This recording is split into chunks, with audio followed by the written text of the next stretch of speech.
Eric Guff, senior shot putter Shaquille Redmond, and junior triple jumper Charles House.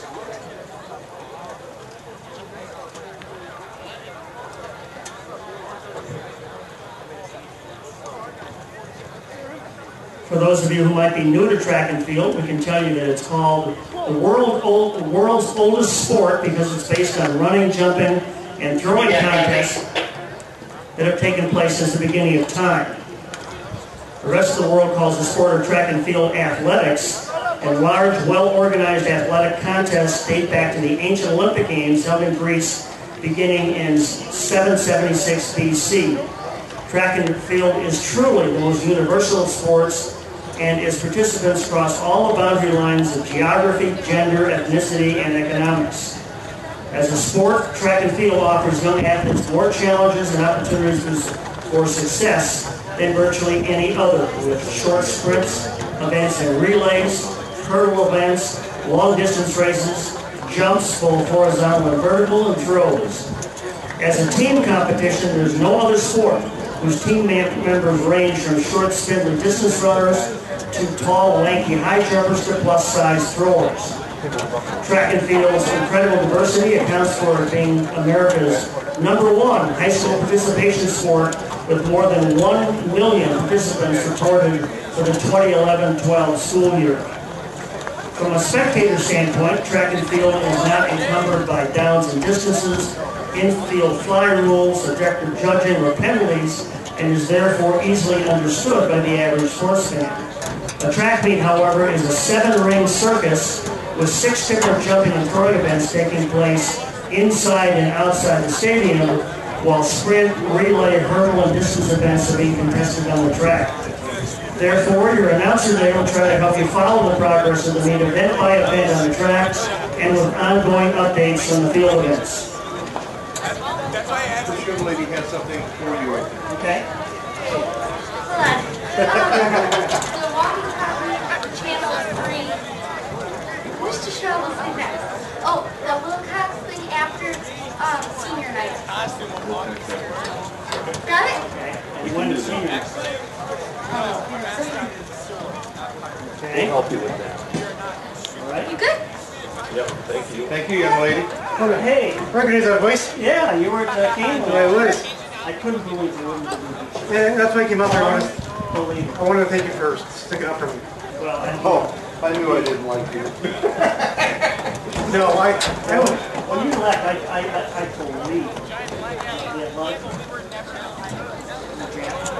this is crazy. well, then, We're so lucky to get covered. It's like photographs, and then you go on ID.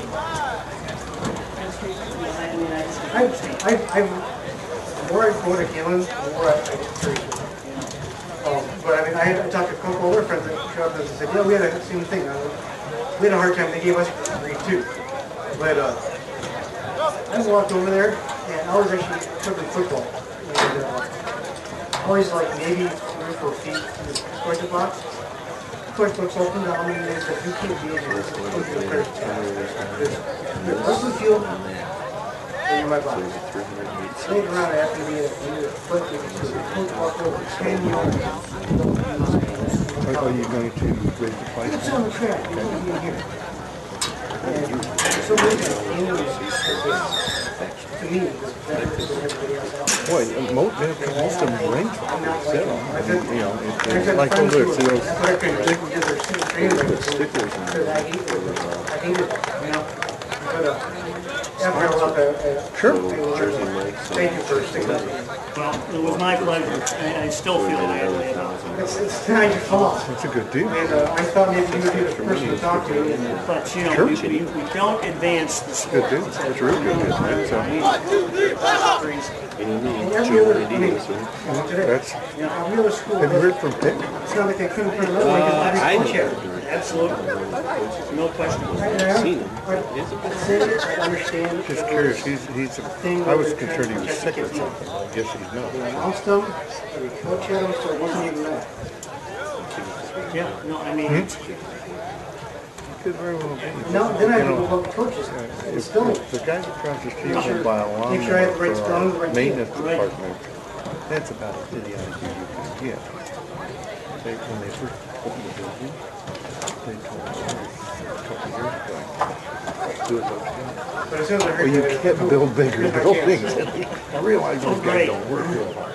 But you can't build bigger buildings without having someone cut it, you know. See, it's all swung. So warm-ups, if not competition, is taking place in all of our field events. The shot put circle is located at the southeast end of the track, right by the white building that says Visitors Gate on it. Competition in the shot will start with 2 varsity preliminary flights, where competitors will have 3 throws, and the top 7 performers will advance to the finals, where they will have 3 more throws. In the shot, varsity competition will be followed by frost-off. The shot used for boys competition weighs 12 pounds and is thrown inside a metal ring 7 feet in diameter. 12 pounds is the weight of the standard bowling alley rental ball. In men's collegiate and Olympic competition, competitors throw a heavier 16-pound ball. The shot must land within a 35-degree sector, which is marked by chalk or tape on the ground. The 2 most common techniques in shot putting are called the glide technique and the spin. Both techniques start with the thrower facing away from the landing sector. The glide technique is somewhat easier for novice throwers to learn, but the spin technique has distinct biomechanical advantages for some athletes. The spin technique looks somewhat like throwing a discus. The origin of the shot put dates back to cannonball throwing contests held amongst soldiers in the 16th century. Put means push in Gaelic. Putting the shot is not a true throwing action where the wrist winds back behind the elbow before release, like throwing a baseball. In fact, the rules of the shot put require that the elbow stay behind the wrist at all times during the thrusting action.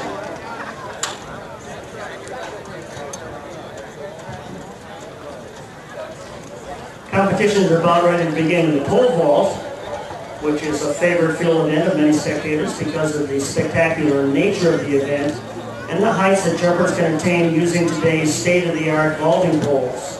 Those poles are hollow and made of fiberglass spun with graphite. There are no restrictions regarding the pole's length, diameter, or weight, except that the surface of the pole must be smooth. As in the high jump, competitors may touch the crossbar as long as it doesn't fall off its supports, which are 2-inch wide pegs mounted on the telescoping vertical standards. Competition begins at a relatively low height. Competitors have 3 opportunities to clear each height and the option to pass to a higher height. Vaulting poles cost between $250 and $400 a piece. They come in different lengths and test weights, which is the amount of weight required to bend the pole. In high school competitions, vaulters cannot use a pole that has a test weight that is less than the athlete's body weight. Such a pole is easy to bend, but then it unbends slowly, often stalling before it gets to vertical with the vaulter in an upside-down position. That danger is multiplied by the fact that a pole with a test weight less than the vaulter's body weight will eventually break from this exaggerated bending.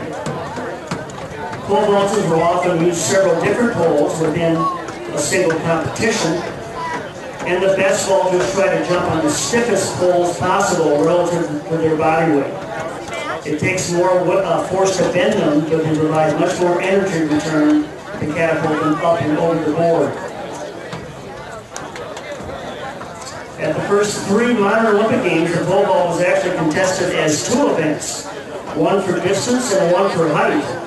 The origin of the event dates back to the Middle Ages, where people in rural Europe would cross streams without bridges by using a wooden pole to vault themselves across. The best recorded mark for distance in competition in the pole vault is 30 feet 9 inches. The first fiberglass pole used for pole vaulting was actually a deep-sea fiberglass fishing pole case. In 1955, Oklahoma State vaulter Aubrey Dooley found one in the trash and started to jump with it. Within 2 months, he had raised his PR over a foot to 15 feet 3/4 of an inch and caused a sensation within the sport using a pole that would bend. Emerald in color, he called his pole his green twanger. Within 5 years, there were a half dozen manufacturers of fiberglass vaulting poles, and the world record had risen more than 2 feet to 17 feet 1 inch.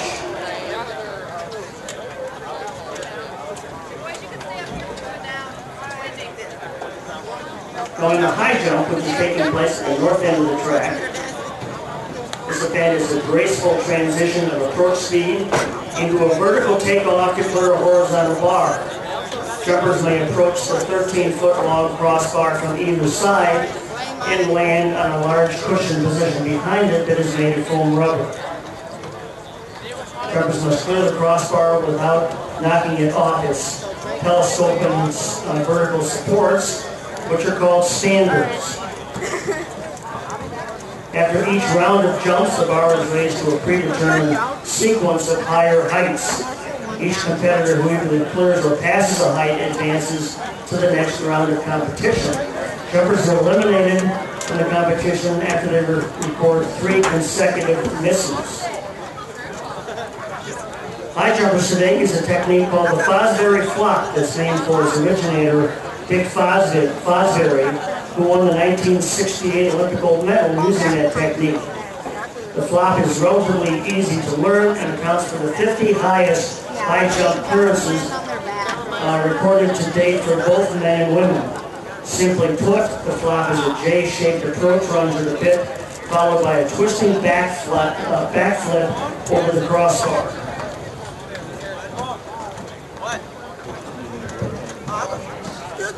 Okay.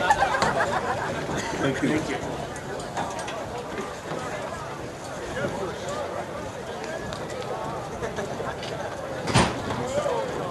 Coaches, we've been asked to let you know that the coaches meeting will be held in 5 minutes. That would be 4:45 at the finish line.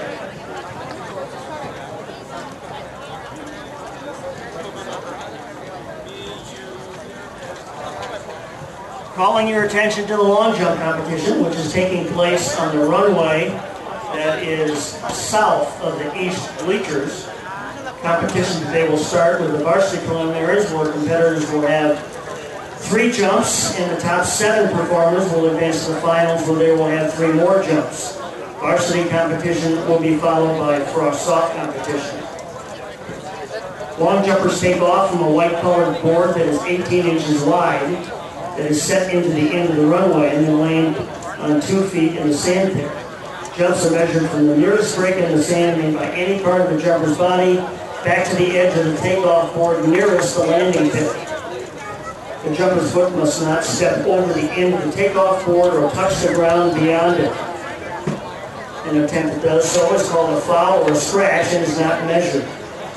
Competitors must also leave the sand pit in front of and not behind the mark they left in the sand.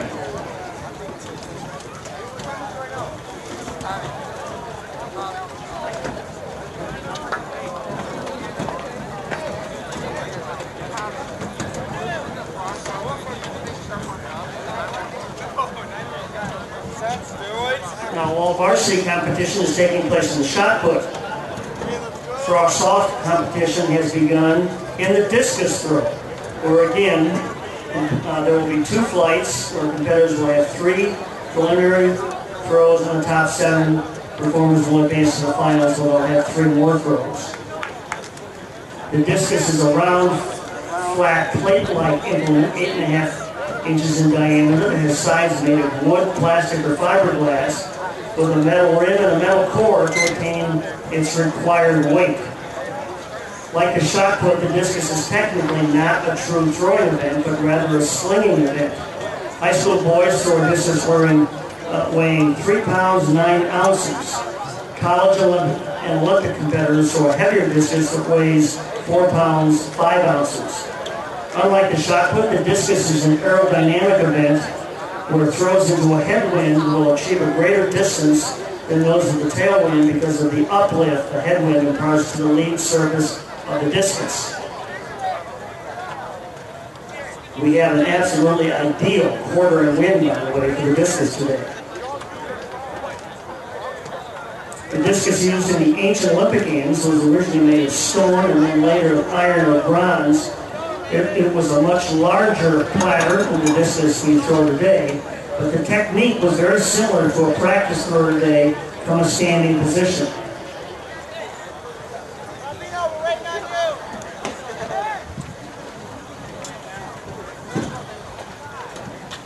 Final call for all coaches to please report to the finish line for a coaches meeting.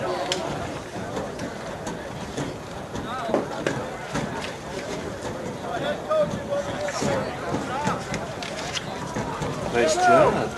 Thank you. Excellent. Thank you for doing it. My pleasure. It's great to be able to participate in a tribute to Rob.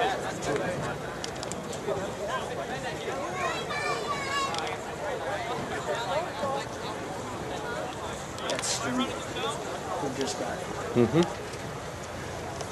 That was one of the considerably easier changes I've gotten to make this year. When they asked me to change the name of the meeting, I said, absolutely. Finding things out.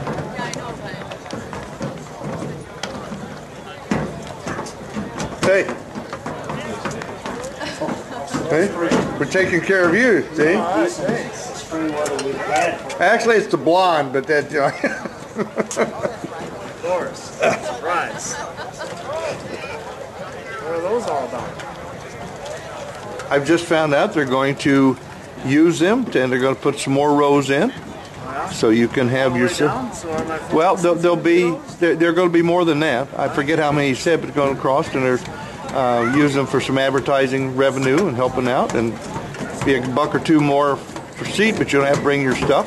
So you can handle that. You know, you got 2 more years or 1 more year here to watch him. So. We've got money. Then we got a couple more coming up, you know. So.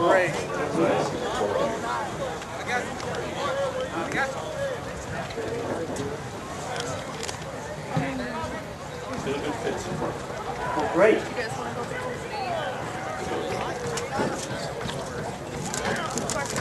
Well, I went to West Aurora. I haven't been here since the 1960s. When none of the schools were there, and the school were recognized. Can you announce Matt Shoshwary to pole vault, please? Can you announce Matt Shoshwary to pole vault, please? Are you kidding? You've been over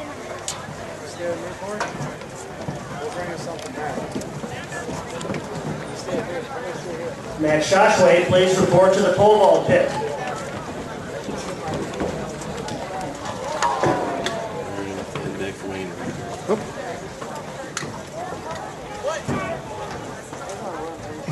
Oh, you got it, huh? There you go. Well, ordered my son one too. Very nice, very good. Yeah, seemed to be just fun. Yeah. I thought I'd show it Very off. nice. Now you can drop it and not have to have panic about it. So that's what I'm concerned about. All right, you're streaming on here. You're good. So Okay. Things going. All right. Be back as fast as I can.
senior night? Senior night and Wilcox Center, they usually come to do a, one of the weeks, they have meetings.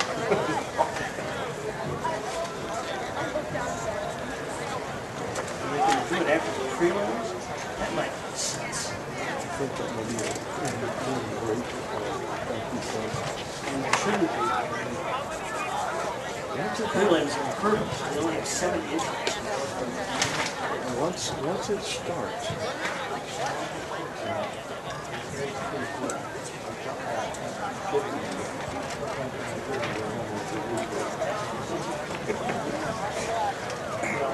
that has nothing to do with the start. no, That has everything to do with clerking. yeah. They're the ones that stage all the races.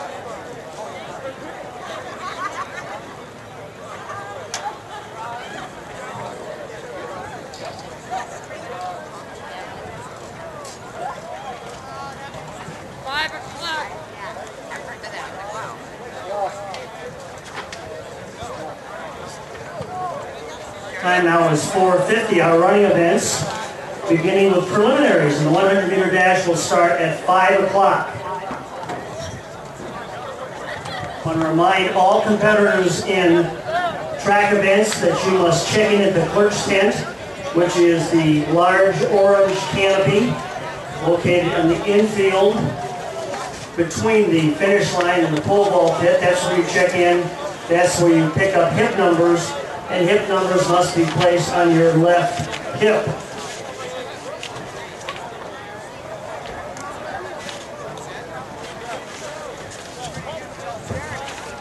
We ask that everybody keep those hip numbers on either their shorts or half tights, depending on your uniform. Hip numbers do not stick to skin very well, especially when you start to perspire. So please help out our timers by placing your hip numbers on the fabric which covers your hip.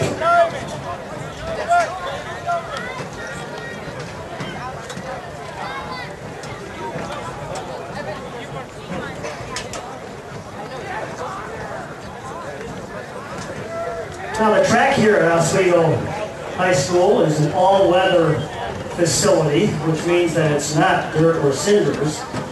This track happens to be made out of oil, rubber shavings, and sand with a chemical binder. It's what's called a square track with 100-meter straightaways and 100-meter curves.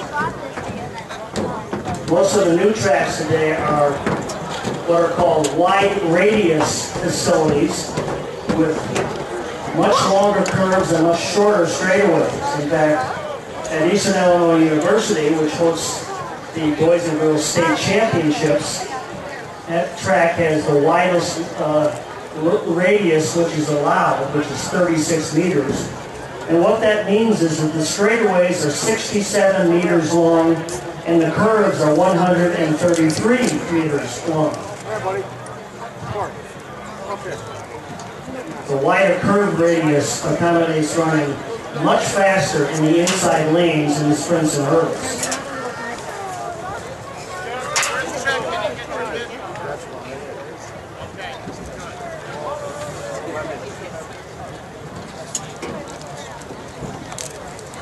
So this is final call for all participants in the 100-meter dash preliminaries. To check in, get your hip numbers, and report to the starting line at the northwest end of the track. Beginning with these prelims, all track races today, frost-off heats will go first, followed by varsity. In this 100-meter dash, there will be 3 heats of frost-off and 3 heats of varsity preliminary competition, where the 3 heat winners of the next 4 fastest times will advance to the finals later in the meet on this 7-lane track.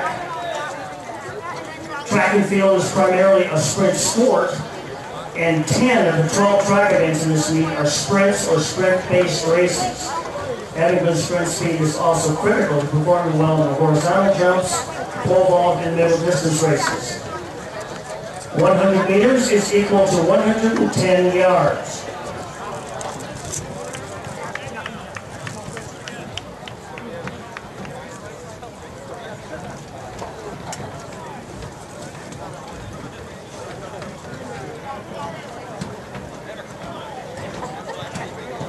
Now, our next scheduled event is our preliminaries in the 110-meter hurdles.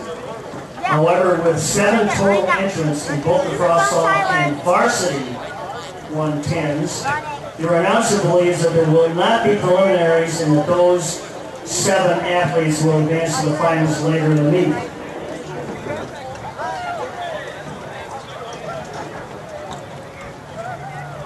Now, what that means is that immediately after the 100-meter preliminaries, we will have the frost-off section of the 3,200 meters.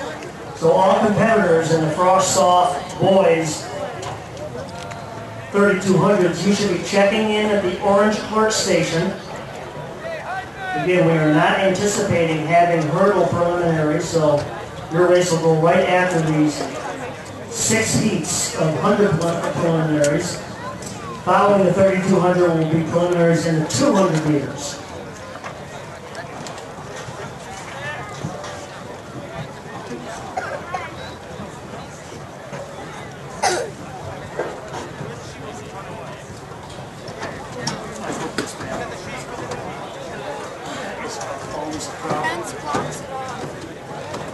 You know what?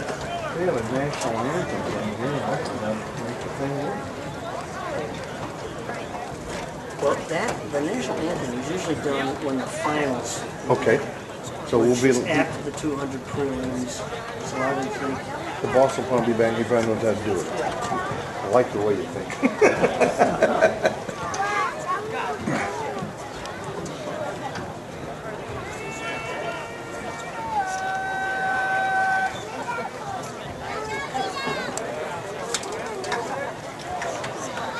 Now in Heat 1 of the Frost-Off Boys 100-meter preliminaries, in Lane 2 will be Vincent Lopez and Streamwood.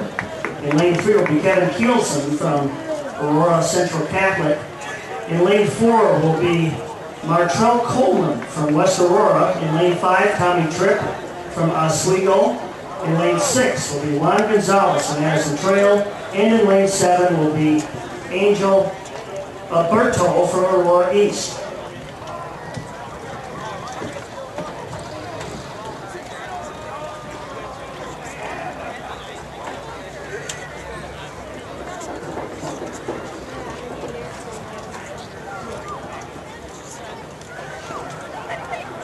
Again, the winner of each of these 3 Frost-Off preliminary heats and the next 4 fastest times will advance to the finals later in the meet.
Hey, Matt first.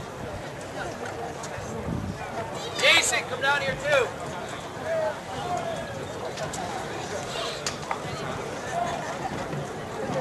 Hurry up before they run it through.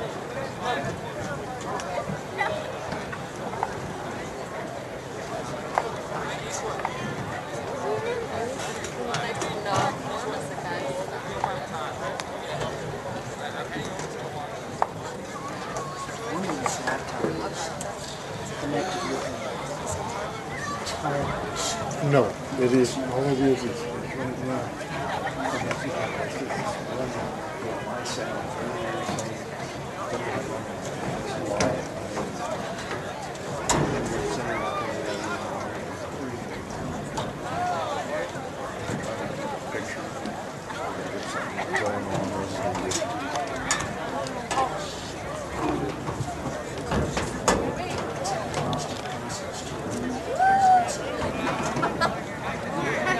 That's my money.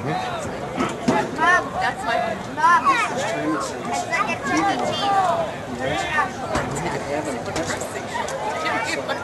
you can actually see what they're saying. Let's give it to Daddy, okay? And then we'll we need to go to the Sure, but most don't.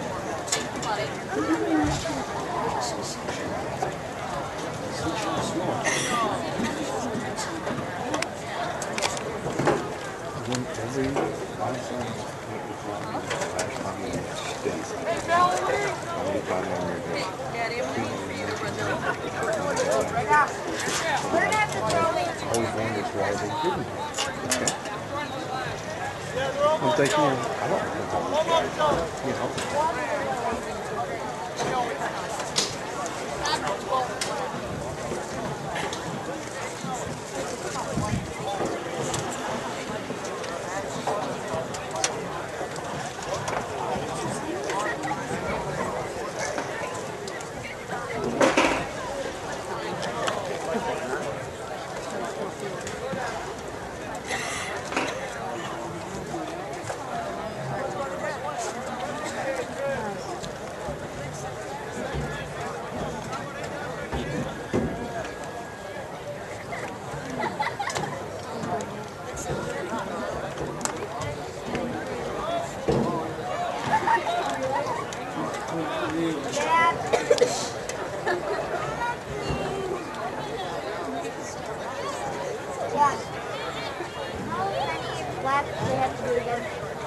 It makes sense too, because if you think about the people that have the seats. Yeah, it's right again. Yeah, that's what I'm saying. Yeah, that season's stupid. We'll watch for Yeah. How many laps are there around the Tyler?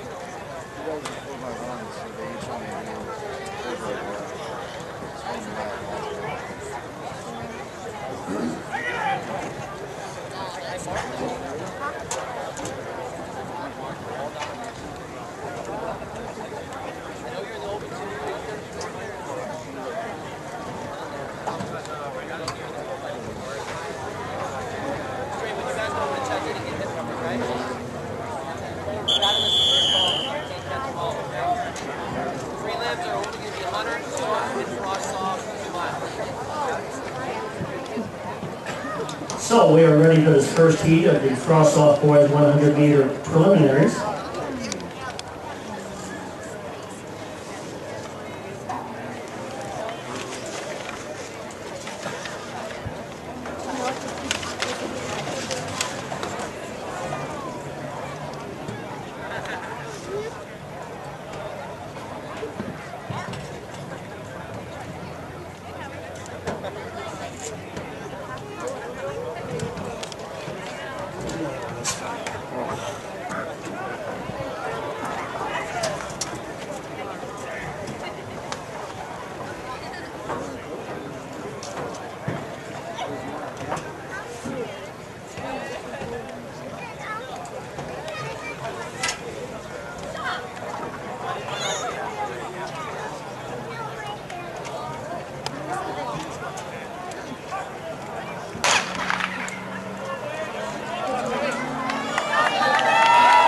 Inside Alex Lopez, Gilson, Coleman, Trump, Gonzalez, and Roberto.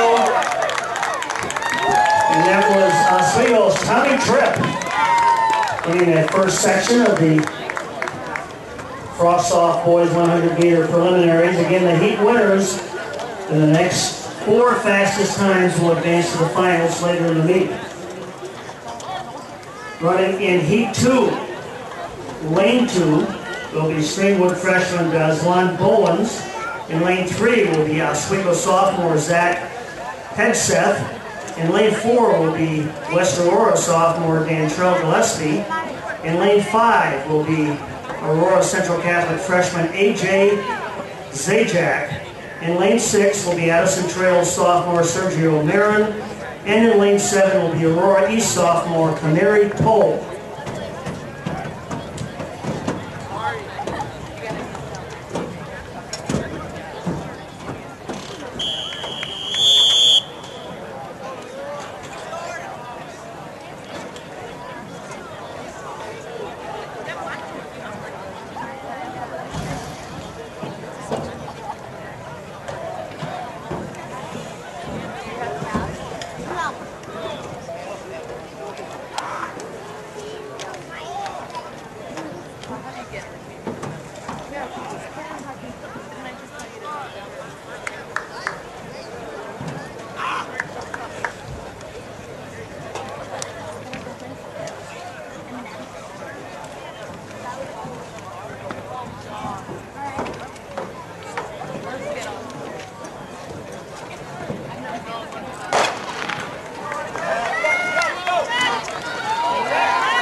Dantrell Gillespie from West Aurora.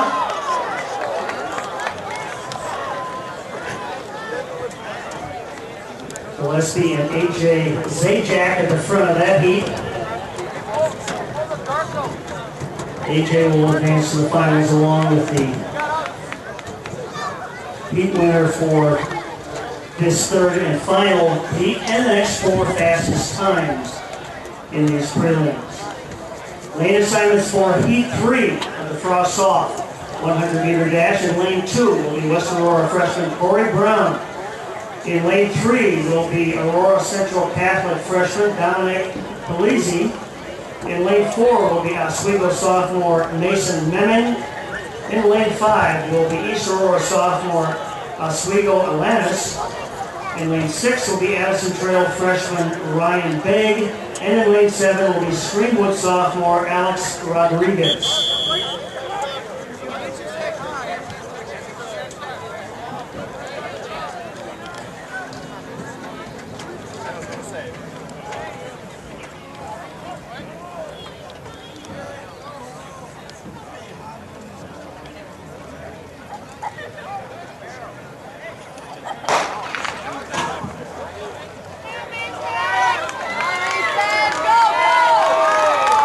This is Mason Manning, an easy winner of Heat 3 in the 100-meter prelims for Frost Soft. Final call for all competitors in the Frost Soft 3,200 meters to check in and get your hip numbers.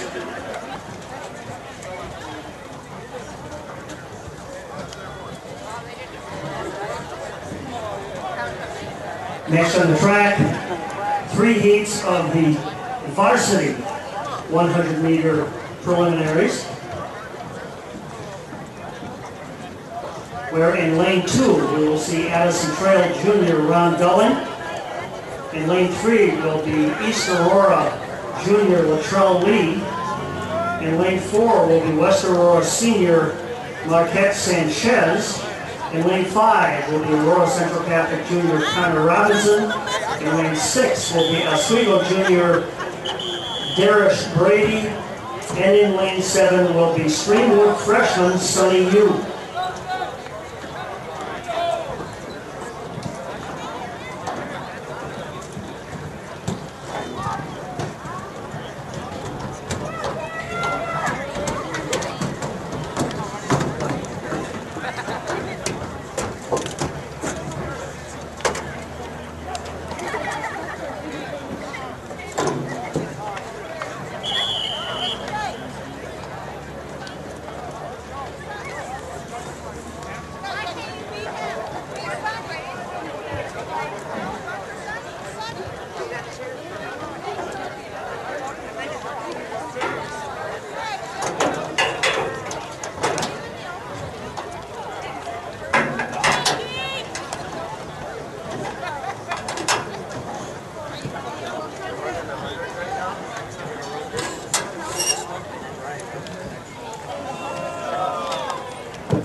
Marquette Sanchez from West Aurora, winning the first of 3 heats of these varsity 100-meter preliminaries. Again, the heat winners and the next 4 fastest times will advance to the finals later in the meet. Lane assignments for Heat 2. In Lane 2 will be Addison Trail Senior LaShawn Edwards. In Lane 3 will be West Aurora Senior Charles House. In Lane 4 will be Aurora Central Catholic Senior Zach Flint. In Lane 5 will be Oswego Senior Ryan Hodges. And in Lane 6 will be Streamwood freshman Tay Reitz.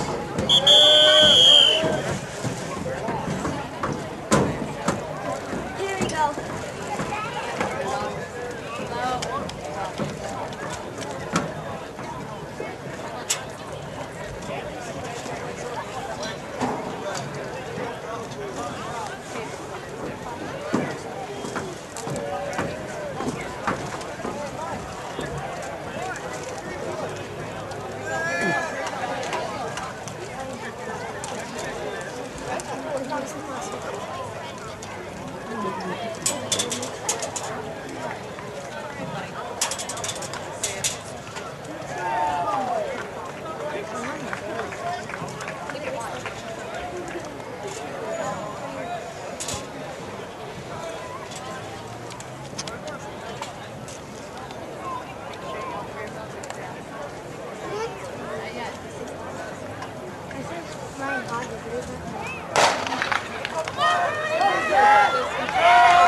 Ryan Hodges out quickly for Oswego, and it's going to be Ryan Hodges, our winner of that second preliminary heat.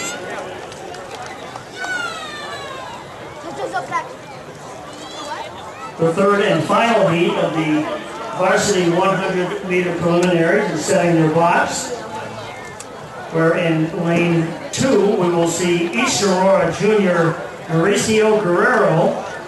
In Lane 3 will be West Aurora Junior Gary Glover. In Lane 4 will be Aurora Central Catholic Senior Joe Feast. In Lane 5 will be Oswego Junior Tyler Walsh. In Lane 6 will be Addison Trail Senior Steve Podelic. And in Lane 7 will be Streamwood freshman Jacob McGlone.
Tyler Walsh winning the third and final section of the 100-meter prelims. Next in the track, the frost-off 3,200 meters.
for the Frost-Off 3,200 meters.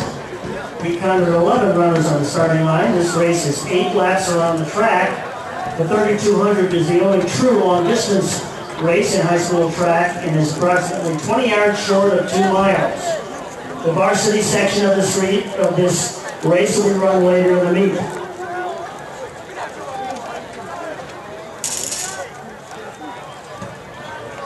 And right to the front, we believe this is Chris Pagan from Oswego.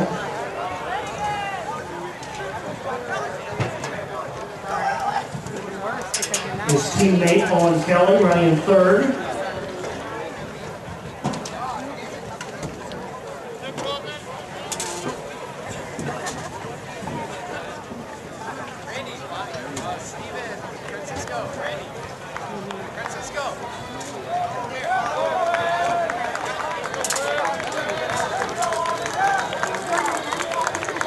I believe this is Jason Zach from West Aurora in second. They go through 400 meters in 71. That's very fast.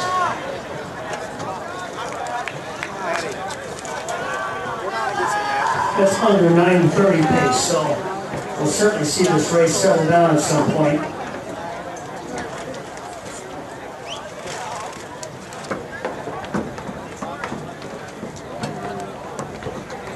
A time under 10:30 is very good. At the Frost-Off level of the 3,200.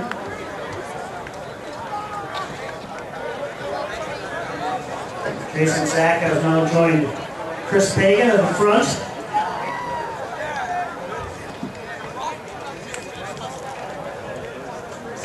Owen Kelly, the Oswego freshman, in third.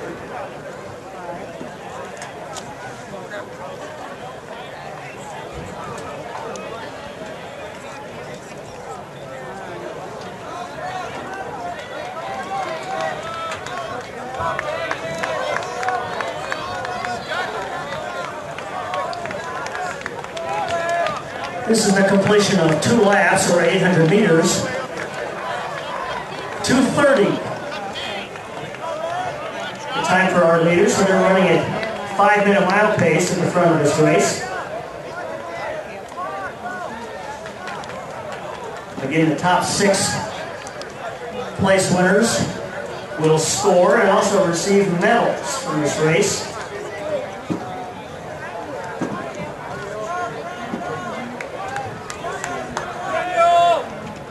Chris Pagan opening a 10-meter lead now.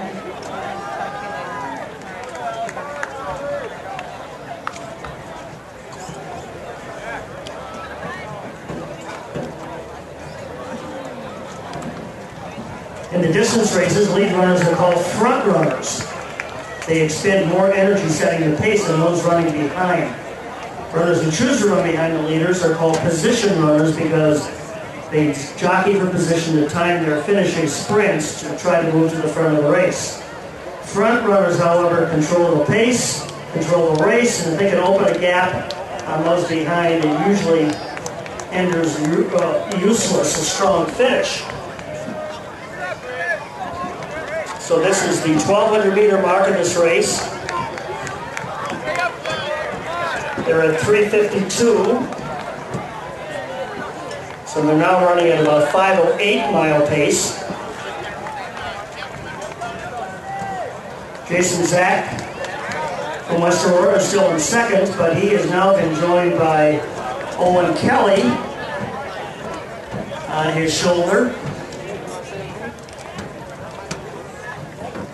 And it's about 60 meters back to 4th place.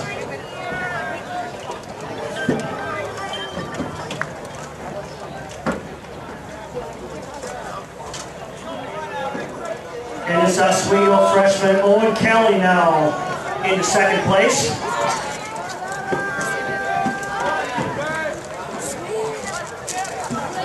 Chris Pagan has expanded his lead to about 50 meters.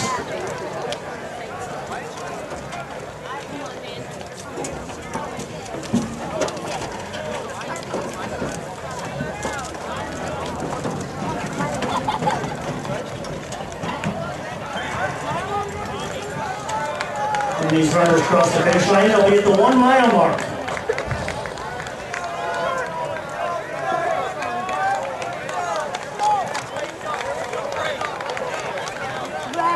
.5:16.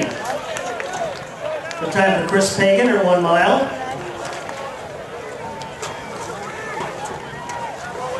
Owen Kelly's at 5:26.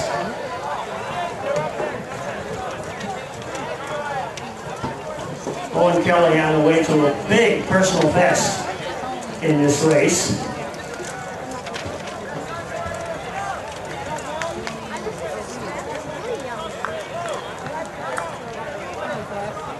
We believe Aurora Central Catholic is running in 4th place.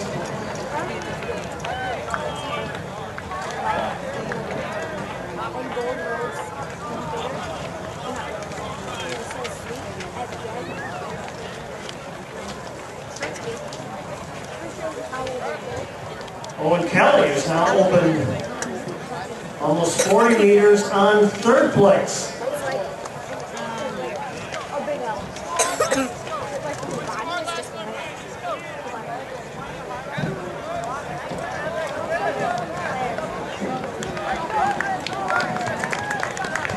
In the orange with the orange headband, this is Chris Pagan.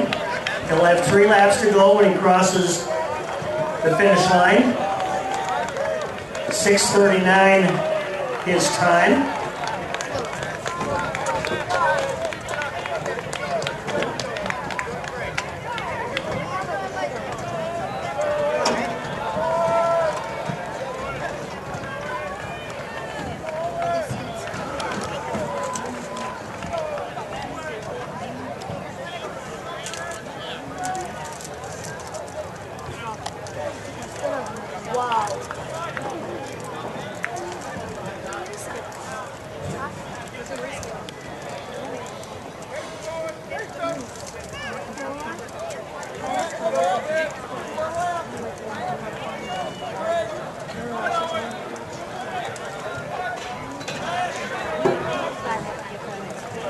This is final call for all competitors in the 200 meters for us off in varsity. Please check in at the orange tent, get your hip number, and then make your way to the starting line, which will be located at the northeast end of the track to the right of the high jump pit.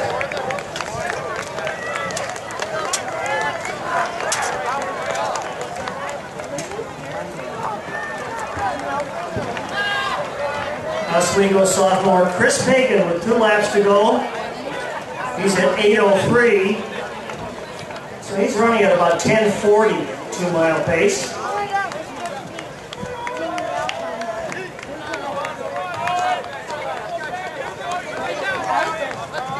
In the orange is Oswego freshman Owen Kelly. Currently running in 2nd. Also with 2 laps to go.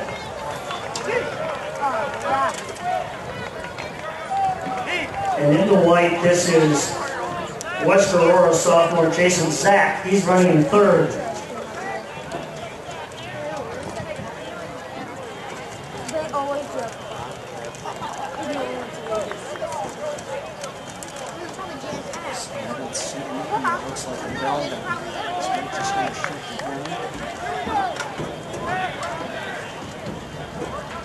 They usually do have something, I don't know. 32 caliber blanks cost about $1 a piece. It's flying.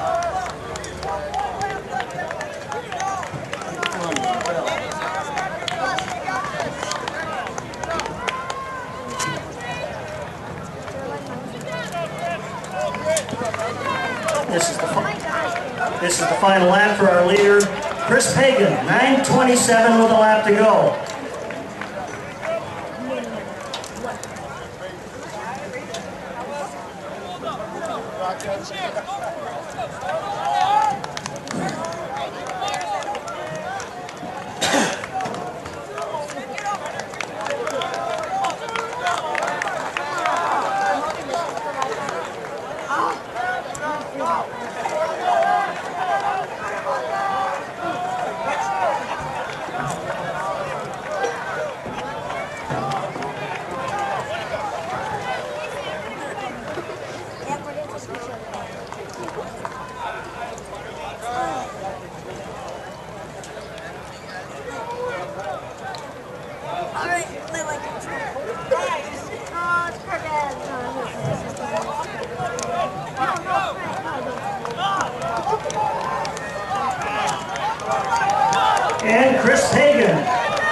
Launches into a sprint in the final straightaway.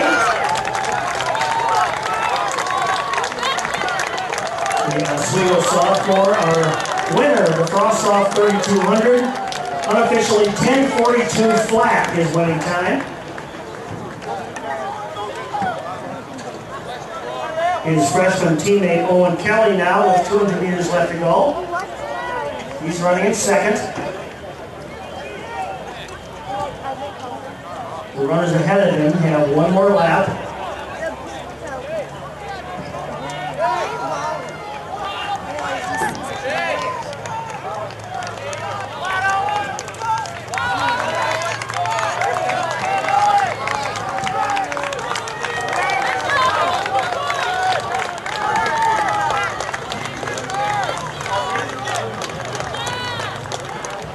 This is Owen Kelty, finishing second. Just entering the home straight in third place. This is Jason Zach, the West Aurora sophomore.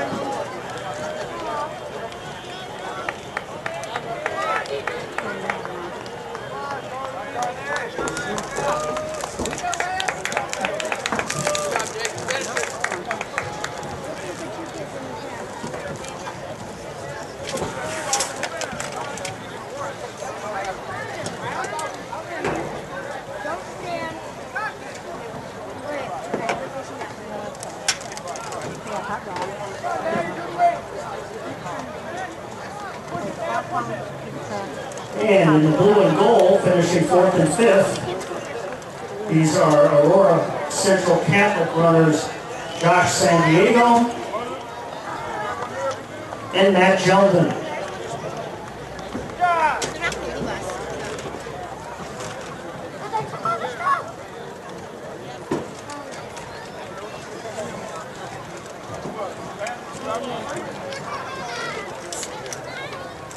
And in sixth, we believe this is East Aurora sophomore, Giovanni Alcantara.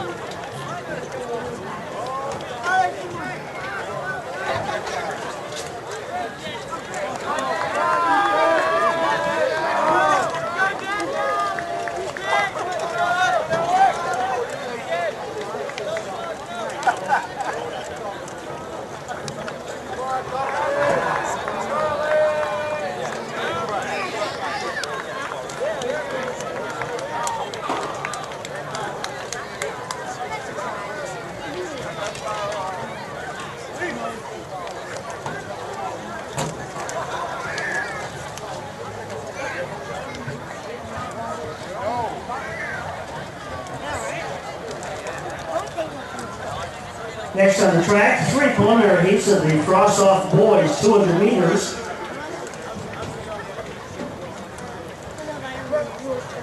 The three heat winners in the next four fastest times will advance to the finals later in the meet. This race is half the distance around the track, and we'll start at the northeast corner of the track. Since the 200 is a sprint around the curve, being able to sprint on the curve is critical to success in this race. Runners in the outside lanes actually have an advantage because the curve is less severe than the lanes inside.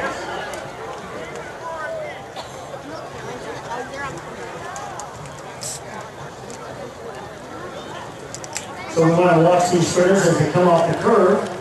The staggered start distances given to runners in lanes 1 through 7 will then have been made up, so we can see who is in the lead with approximately 100 meters left to run.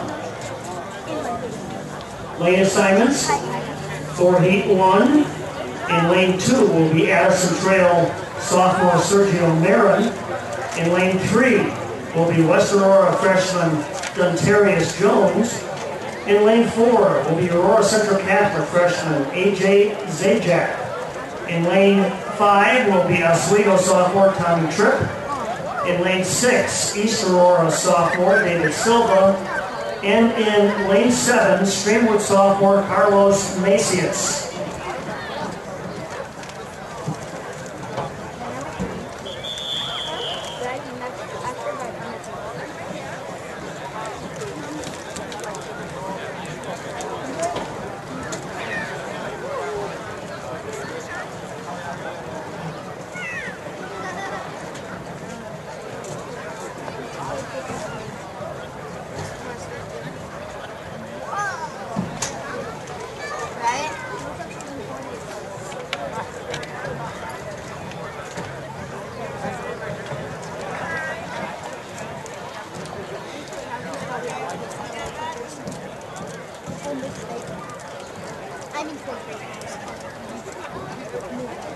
Timing tent, if we could get some results up here in the press box, we would appreciate it.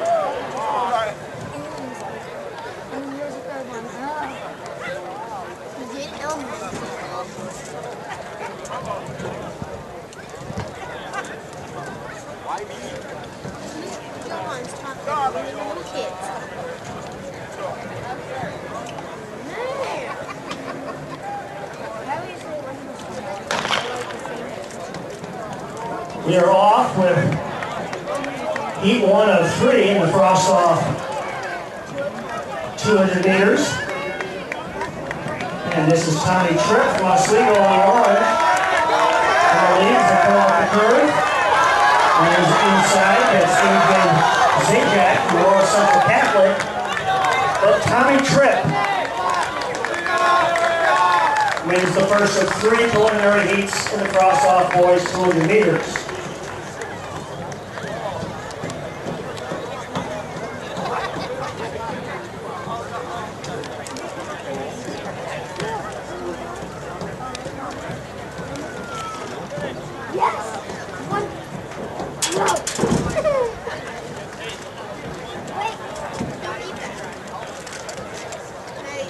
In heat 2,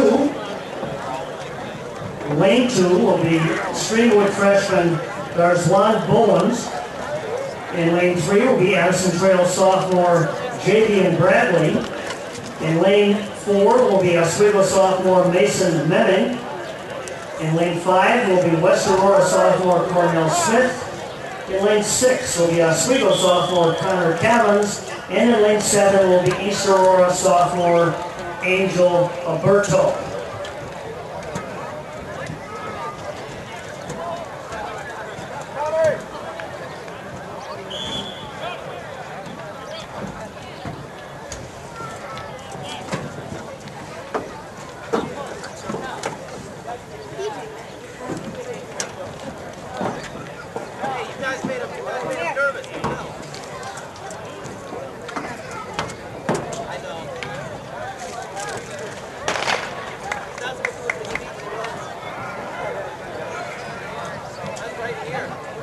So we are off, and wow, this is Mason Netting making up the staggers.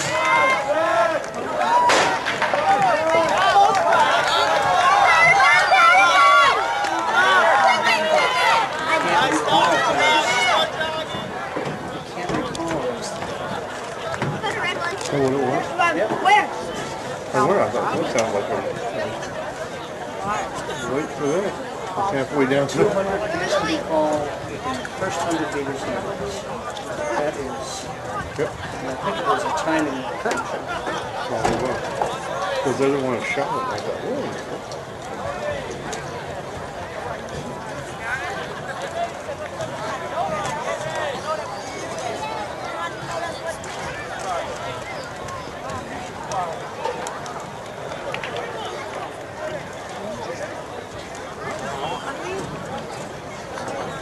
So unfortunately, we believe that we had a timing malfunction in that race. That's why the pistol was shot a couple of times, which means that at some point, we believe this preliminary heat will be rerun.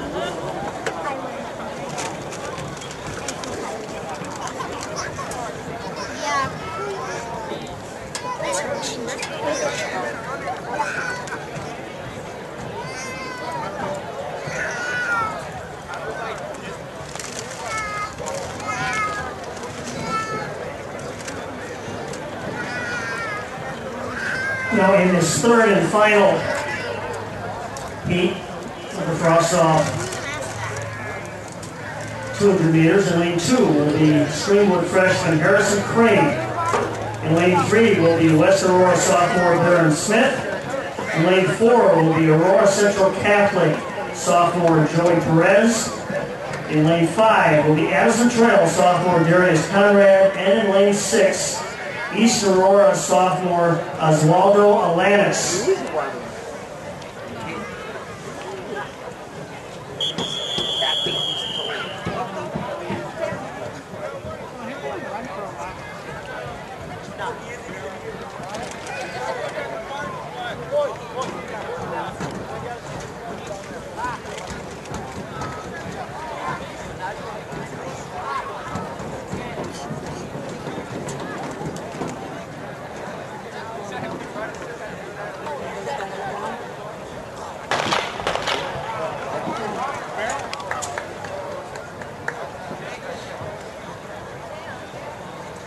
So we had a recall there, and that will be a false start, unfortunately. And we believe that was Aurora Central Catholic's Joey Perez. A false start is an automatic disqualification. He fast to see the time as the time works.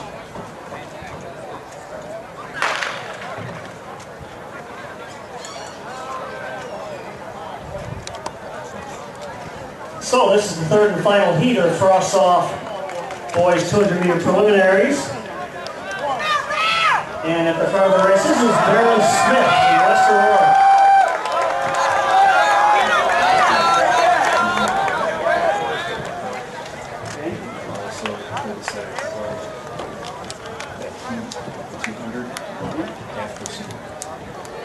Okay.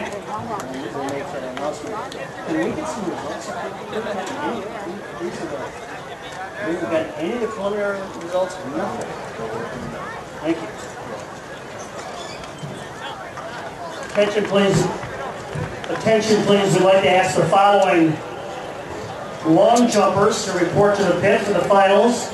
Stephen Green from East Aurora, Ron Dullen from Addison Trail, and Juan Arroyo from Aurora Central Catholic. Please report to the long jump pit for the varsity long jump finals.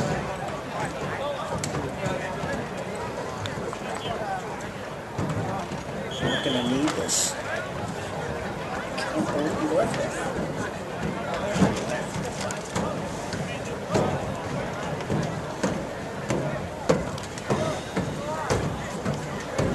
Now we've been told that second preliminary heat of the Frost-Off 200 will now be run after the senior night ceremonies, which will come after all of these 200-meter preliminaries. In Heat 2 of the varsity 200 prelims, in Lane 2 will be West Aurora Junior Asea Ruffin. In Lane 3 will be East Aurora Junior Arian Mitchell. In Lane 4 will be Oswego Senior Ryan Hodges. In Lane 5 will be Aurora Central Catholic Senior Jeremiah McHugh. And in Lane 6, Addison Trail Senior Steve Pudelic.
That has me completely confused. That doesn't match up with this heat sheet.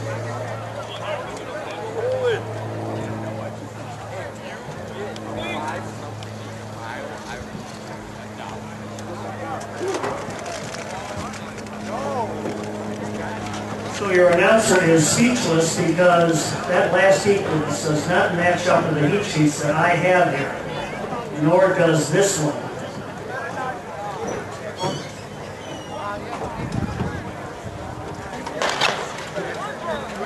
Okay, I need to get these as soon as they come out of that test.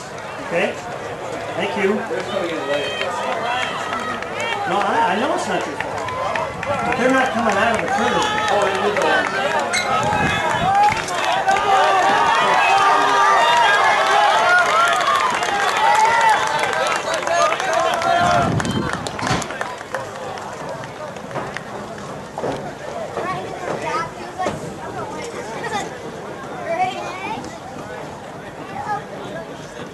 I'll tell you what they did. They added 4 feet. So they reseated it. That's Must be, because there's only...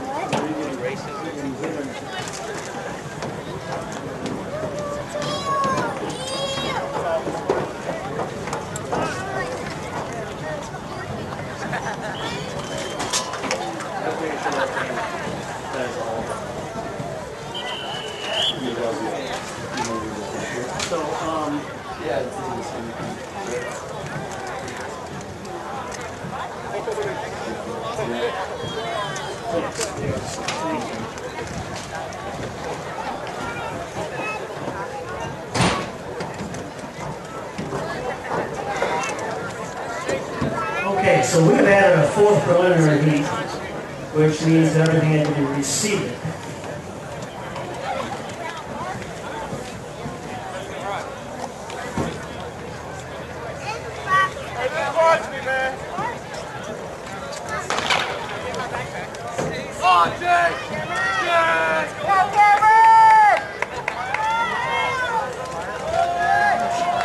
So again,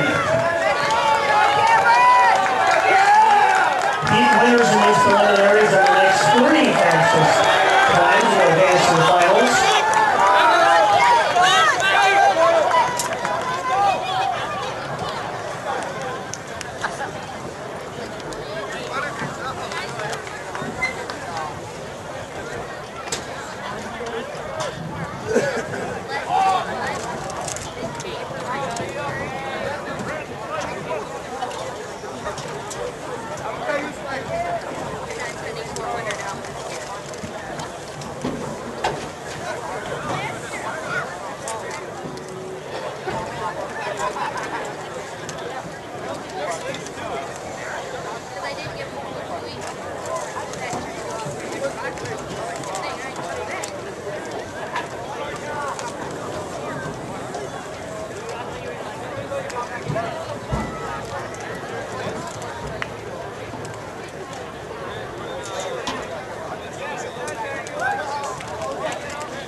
Here are the 7 finalists for the Frost-Off Boys 100 meters. This race will be held later in the meet. Those qualifiers are Tommy Tripp from Oswego, Mason Mellon from Oswego, and Trell Gillespie from West Aurora, Martrell Coleman from West Aurora, A.J. Zajac from Aurora Central Catholic, Alex Rodriguez from Streamwood, and Sergio Marin from Addison Trail. Those are 7 finalists in the frost-off 100 meters.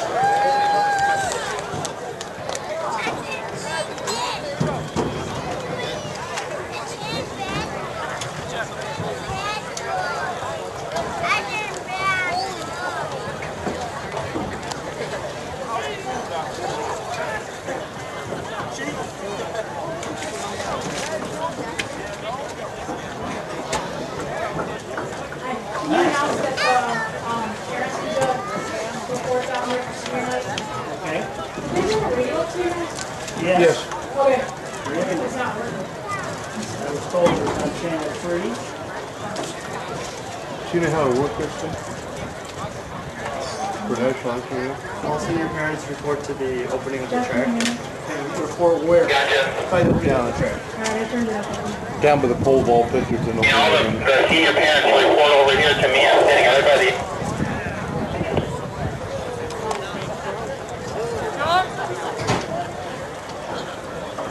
Attention please, we'd like to ask all senior parents to report to the northwest end of the track, near that gate opening right across from the pole vault pit. All parents of our Oswego senior athletes, please report to the gate of the track located at the northwest end.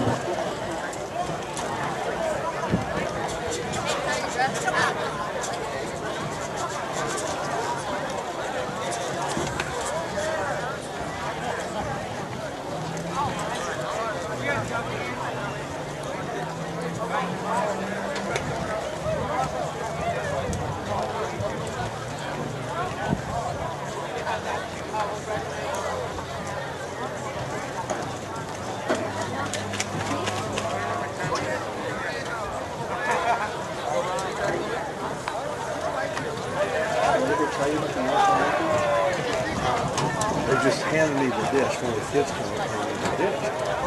And nobody seems to have a question.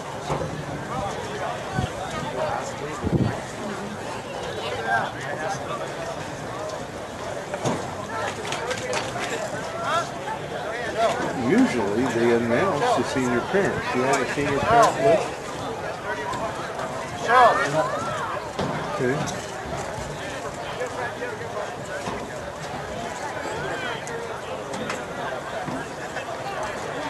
Normally they announce all the senior parents. At least they do that. But I don't. Like this is. Do they have their own night? Yeah, but this right here, you should be able to reach them and talk to them. No, they don't have it. It usually comes from up here.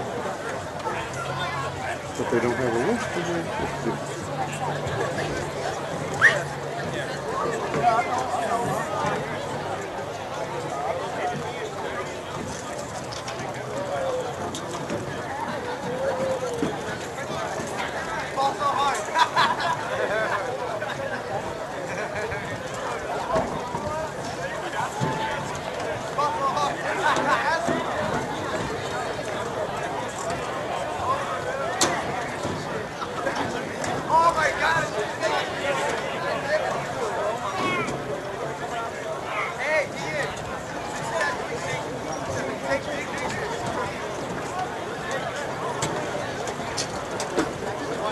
Jeff Edwards, do I have anything to read for this senior night presentation? I'm supposed to do something with that. I'll check to see if we have it down here. Jeff, it was with the bag with the flowers. It was underneath the bag that had the flowers in it. I'm putting it out. Okay, we're getting up situated. I'll run her up with you, and we'll have all the orders set up. I would imagine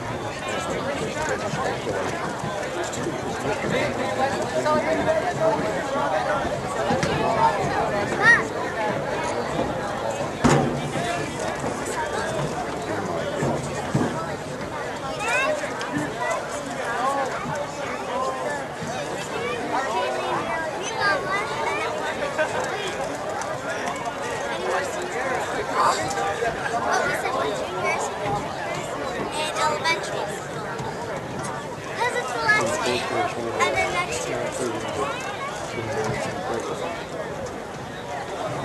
It's kind of like the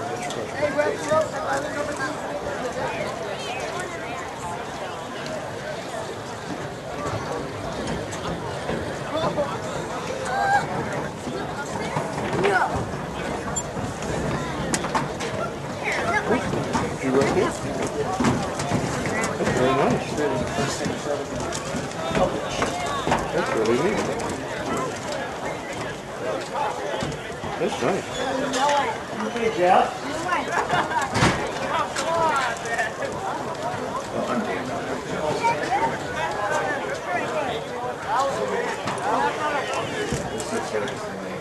Athlete's name, company by parents.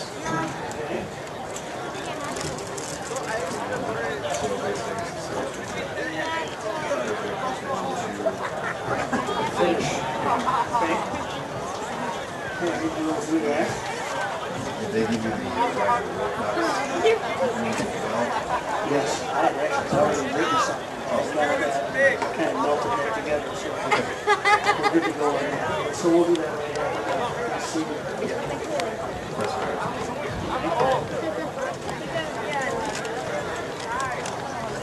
At this time, we would like to ask you to direct your attention to the finish line, where we would like to honor our senior boys track student athletes and their parents.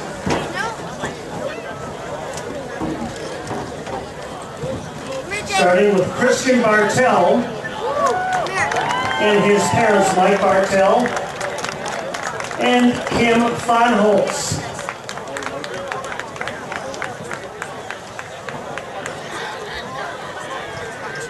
Caleb Webb and his parents, Neil and Carrie Beck.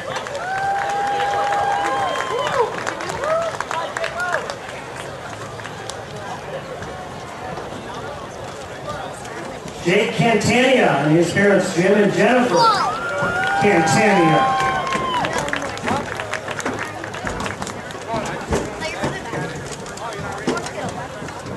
Nicholas Couch and his parents, Jenny and Jeff Monk.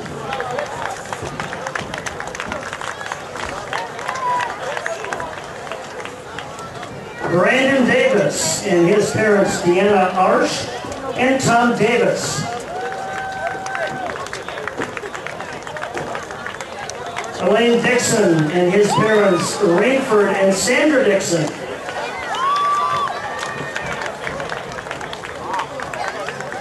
Hunter Funk and his parents, Christy and Matt Schumann.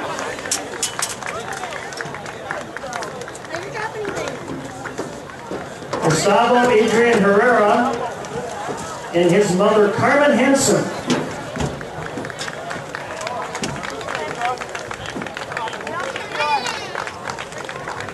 Ryan Hodges and his parents, David Hodges and Bobby Sadanovich.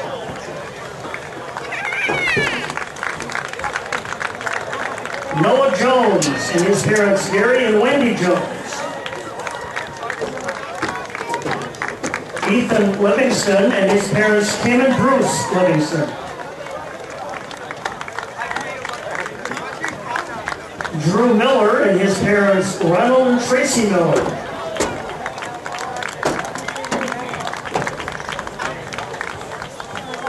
Jacob Molina and his parents, Amy and Marty Molina.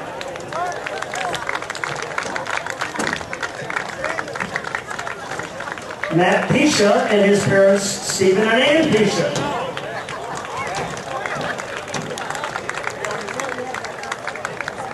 Andy Salazar and his mother, Deanna Salazar.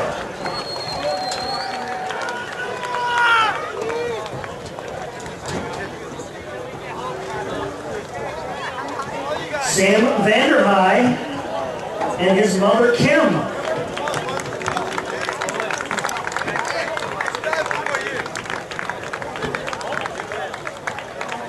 Brett Wainwright and his parents, Brett and Cindy Wainwright.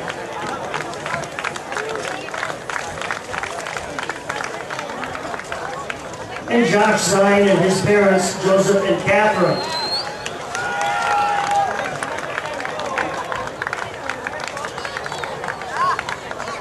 We understand that being an athlete is a sacrifice not only for these young men, but also for their parents and families. On behalf of the administration of Oswego High School and the All Sports Boosters who have provided the flowers for this special occasion, we thank the parents of these young men for their support and for their commitment to Oswego High School and the Oswego Track and Field program. Thank you for all the sacrifices that you've made to make it possible for these young men to participate in Panther athletics. Remember, class of 2013, once a Panther, always a Panther.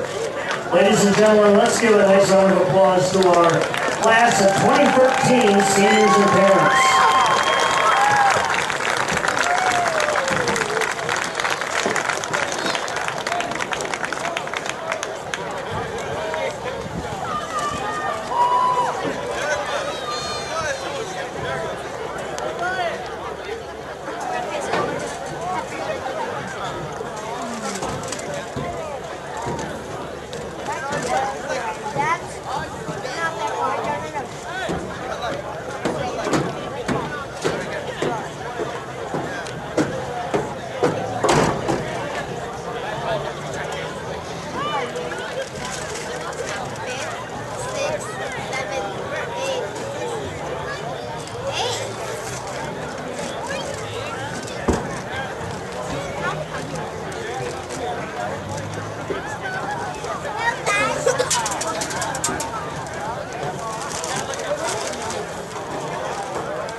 So we'll expect to see this picture on the next cover of Sports Illustrated.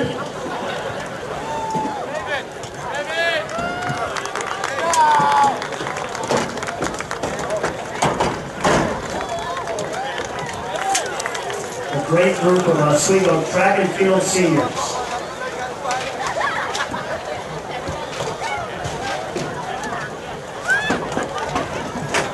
Hi. Are you here for the evening? Yeah. Do you need anything? No. You sure? Yeah. Hey, is there anything to eat down there? Yeah, I think so. Would you mind to get me something? Yeah, what do you want? Is this Yeah, can you cue me when you want me to start the How about Roger Wilcox tribute? you give me a pizza, a hot dog, hamburger, something. And Okay, Coke? that's fine.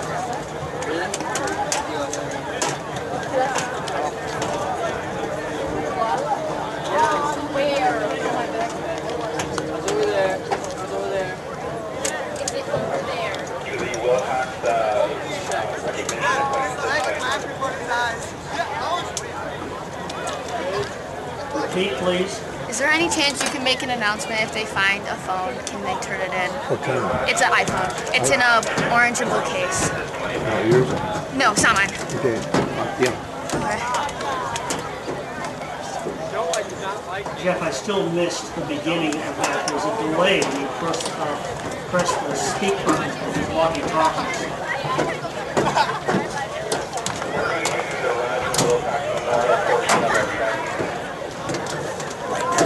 Thank you.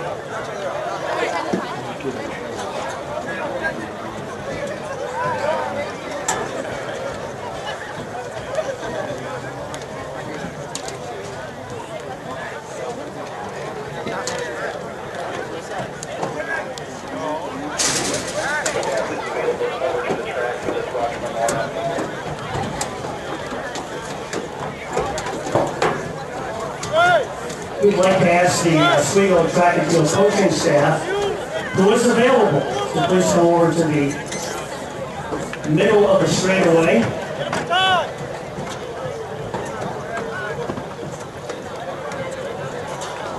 The namesake of this meet, Roger Wilcox, coached at Oswego High School from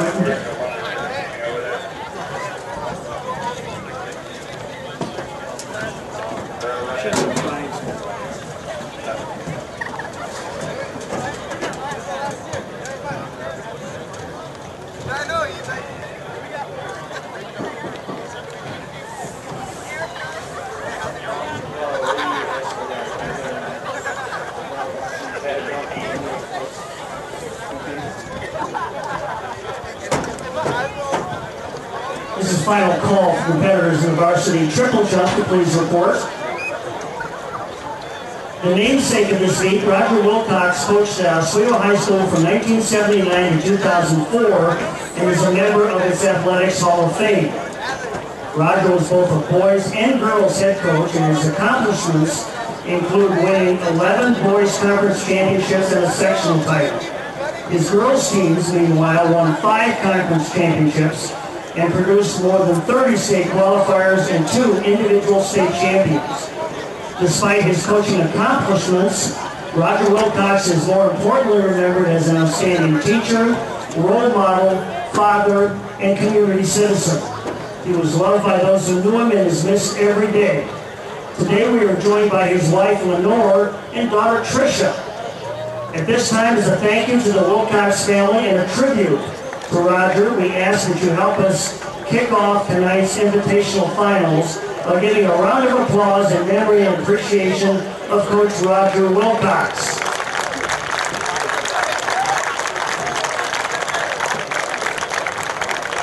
Oswego High School is very proud to have this meet named in memory of Roger. He is remembered as a man of uncommon character and leadership and was an inspiration to all who had the privilege of knowing him.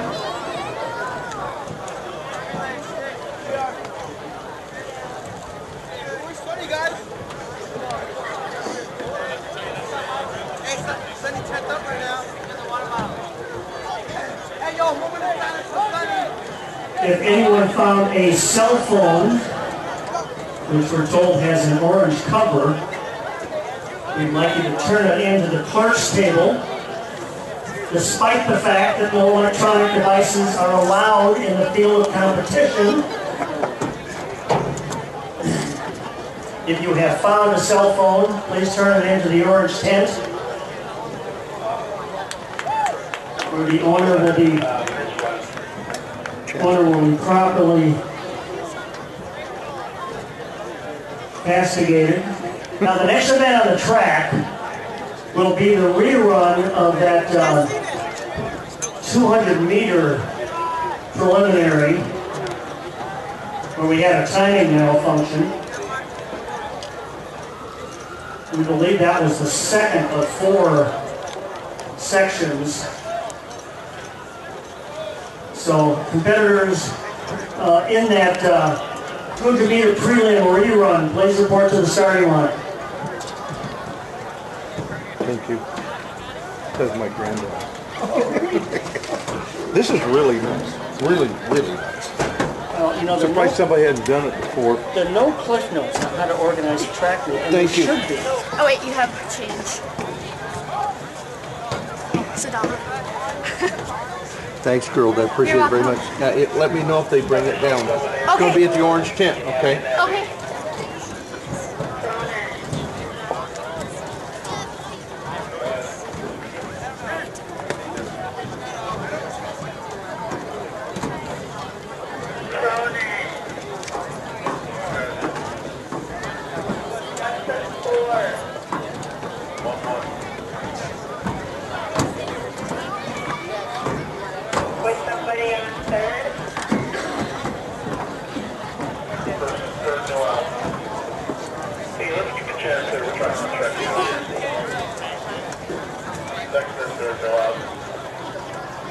Mr. Wilson, can you ask either of you missing somebody I can read off there?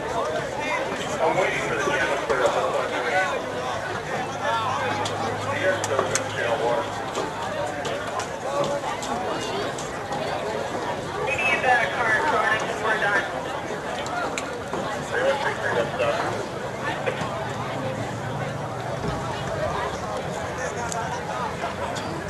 Timers, we need a list of the finalists for the Varsity 100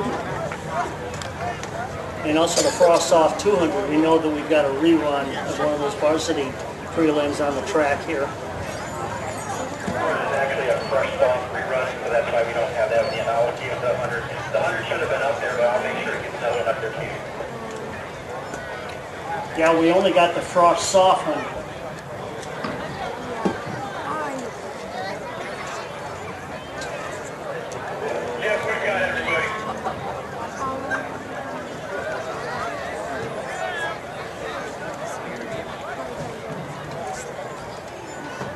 probably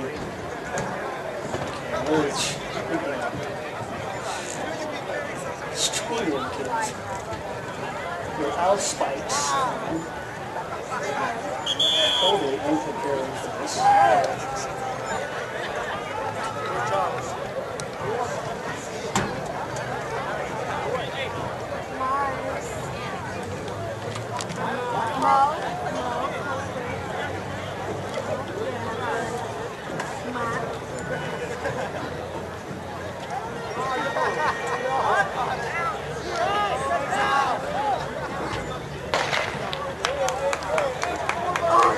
So this is a rerun of actually one of the Frost Soft Boys 200 sections. Not sure which one. Again, heat winners in the next 4 fastest times will advance to the final.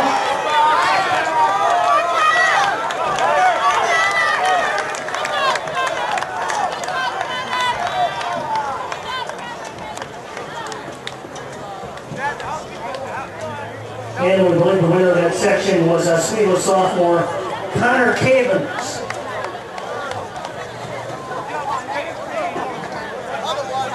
Next on the track will be the Frost Soft heat of the 4x800 meter relay, and that will be followed by the varsity heat.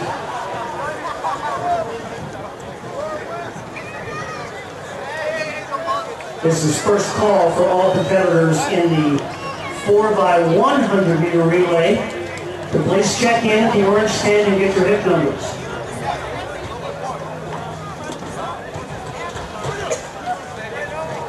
Now in this 4x800 meter relay, the 4 runners for each team will each cover 800 meters or a half mile, which is 2 laps around the track. At the conclusion of each of the first 3 legs, runners will pass a baton to their teammate within a passing zone which is 20 meters wide. If you're new to track and field, each of the 4 segments of a relay is called a relay leg, and the time for each leg is called a relay split. Those relay splits are taken when the baton reaches the finish line after 2 laps, regardless of which teammate has it and where it is passing the exchange zone.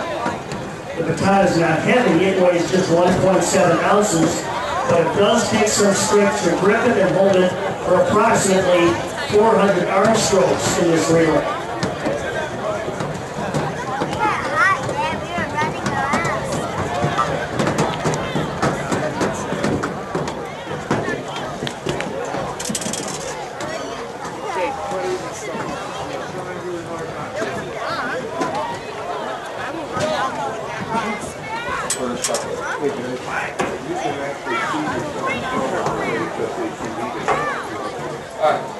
Thank you.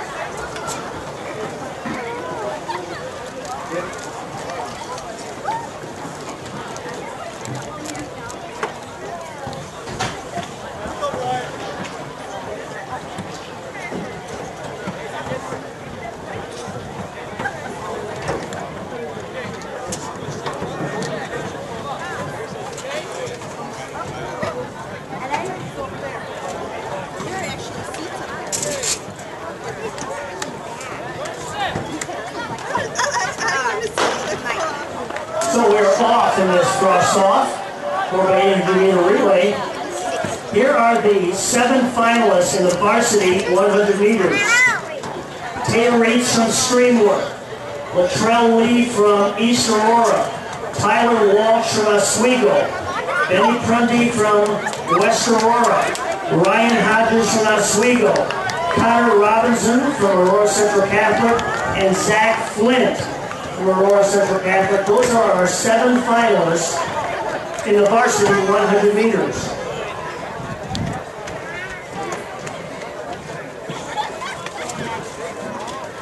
So we believe this is Aurora Central Catholic in the lead as they come off the north curve, with Oswego running in second, West Aurora in third, and East Aurora in fourth.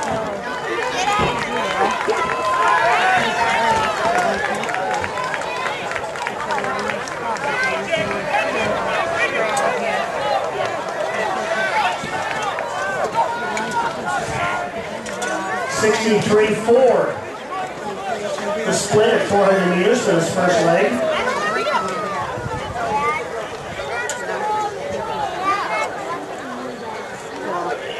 Wow.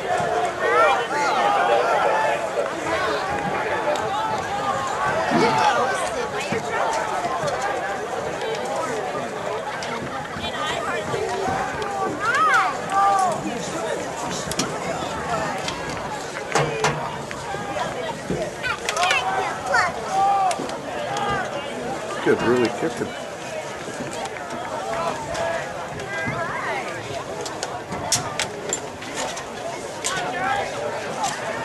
And at the end of this first leg, it's Oswego with a 40-meter lead on Aurora Central Catholic and West Aurora.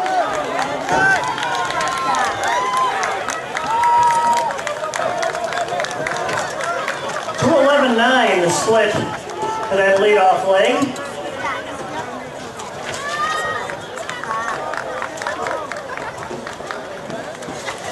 A good start for Oswego.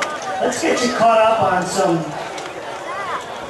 field event results in the Frost-Off boys shot put. Our winner was Carl Fowler with a throw of 41 feet 4 inches. In second place was Hunter Seiler from West Aurora with a throw of 41 feet 3 inches. In third place was Jacob Shepard from Oswego with a throw of 39 feet 7 inches. In fourth was Jared Connors from Oswego with a throw of 37 feet 4 inches. In fifth place was Cody Bezick with a throw of 34 feet 8 inches. And in sixth place was Barry Puckett from West Aurora with a throw of 35 feet 4 inches. 68 flat was split at 400 meters. For our leader on this second leg of the 4x800 relay. Aurora Central Catholic running in second, West Aurora in third, Streamwood. Well, we believe that's East Aurora actually running in fourth. Now crossing the finish line, this is Addison Trail and Streamwood.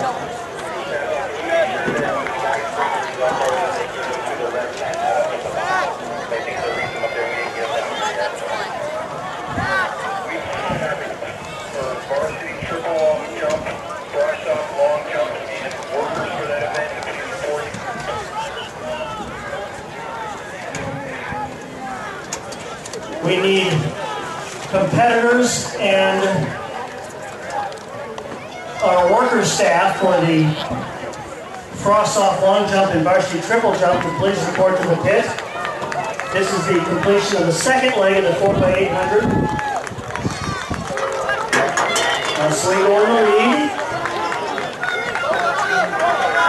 2:21.7. The time for that second leg.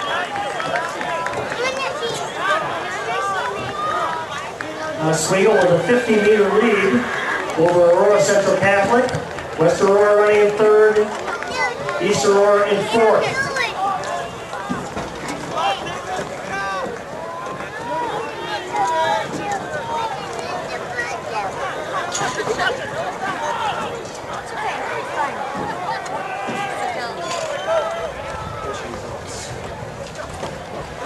Are you tired yet? Thank you.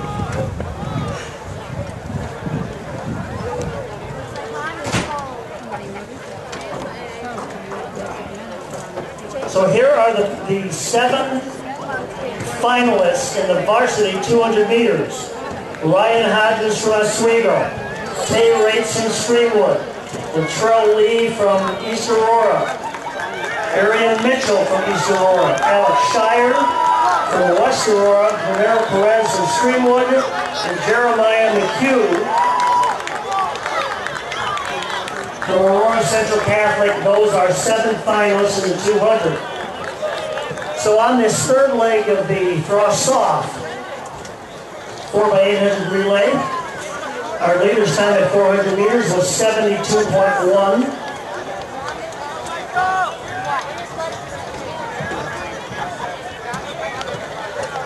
Oswego has extended their lead over Aurora Central Catholic to about 70 meters.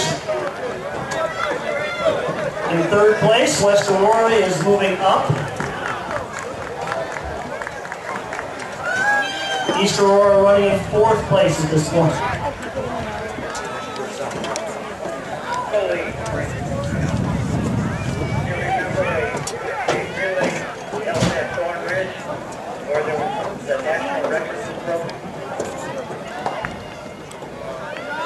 I do.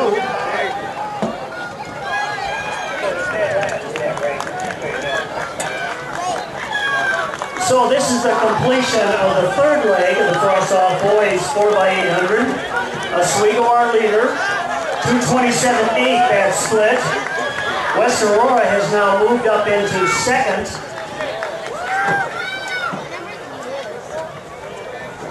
Aurora Central Catholic passing the baton in third.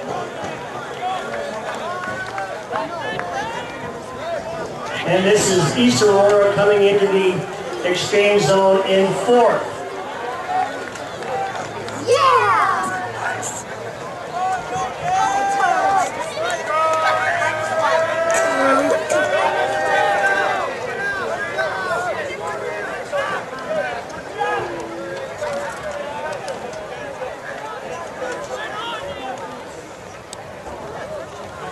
So in the white, this West Aurora anchor has made up almost 40 meters on Oswego in this first leg. Oswego still with a 40-meter lead. 65.3, the first 400 for Oswego. So he certainly is not jogging.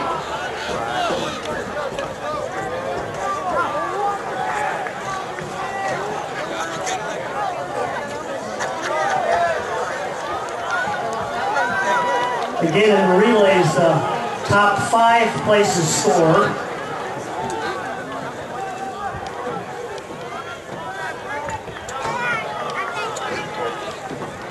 And there are medals for the top 5 placing teams.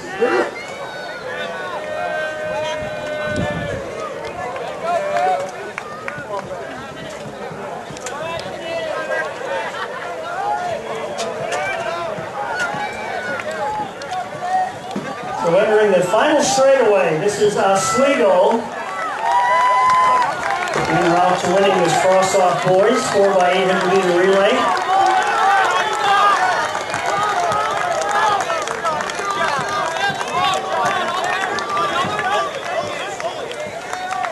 .219.1 at anchor leg for Oswego.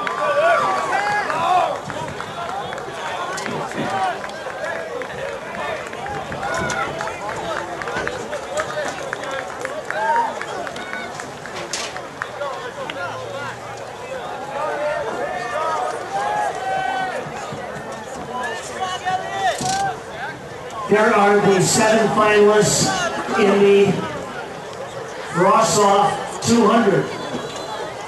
Mason Deming from Oswego, Tommy Tripp from Oswego, Baron Smith from West Aurora, A.J. Zajac from Aurora Central Catholic, Cornell Smith from West Aurora, Sergio Marin from Addison Trail, and Joe McCarthy from Aurora Central Catholic. Those are 7 finalists in the cross-off boys 200 meters.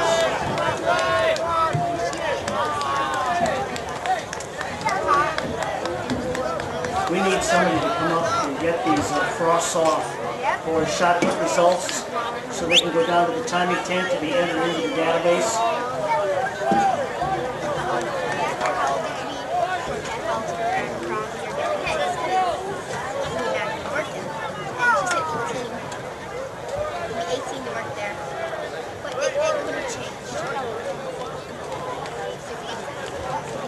Next on the track, the varsity 4x800 meter relay.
find what you're looking for either.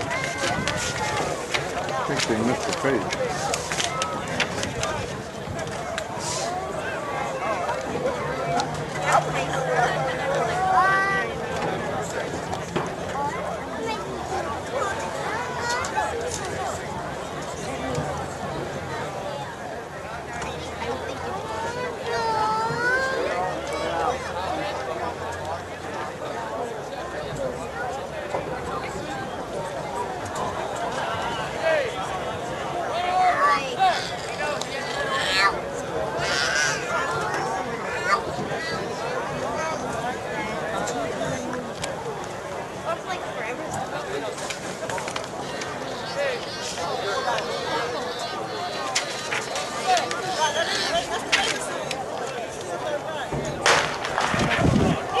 So we are off for the varsity 4x800 meter relay. East Aurora, Rural Central Catholic, Oswego, West Aurora, and Streamwood on the track for this event.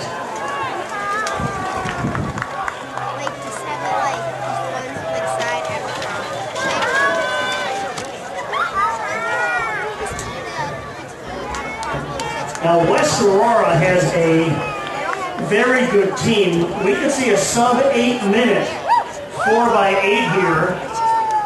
They have 4 runners who have run 2 flat or better. And on the leadoff carry for the Blackhawks, this is moving into 3rd place. Omar Gomez, Omar a state qualifier in the 3200 last year.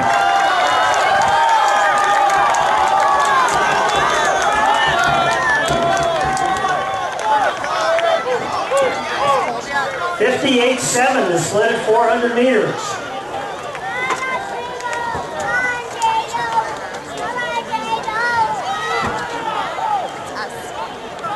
They aren't on our heat sheet, but at the front of this race is Addison Trail.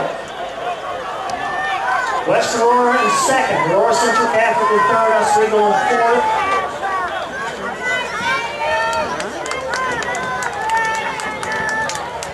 .129 flat at 200 meters. Addison Trail in West Aurora.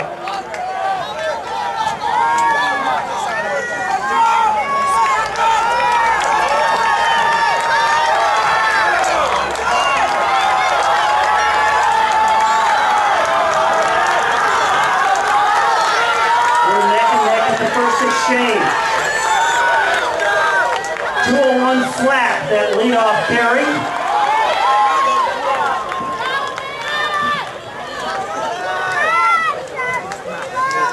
It's now West Aurora, Addison Trail, Oswego, and Aurora Central Catholic.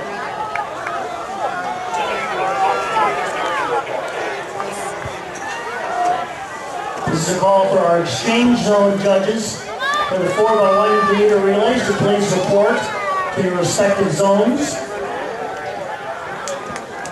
29 flat is split at 200 meters. As this race begins to bunch up again.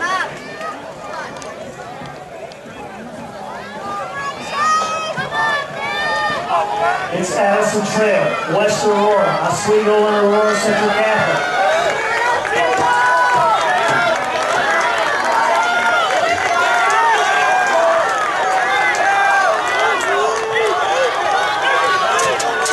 .62.8 is split at 400 meters.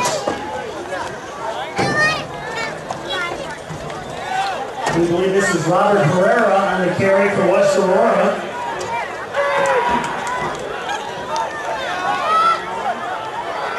And we believe this is Chase Hall from Oswego, now moving up into 2nd.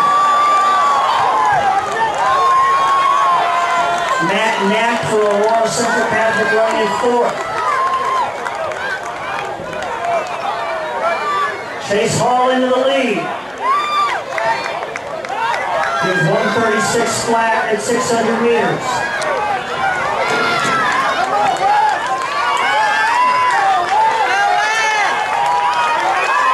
Here comes Robert Herrera from West Aurora back into the lead. Robert Herrera pulling away.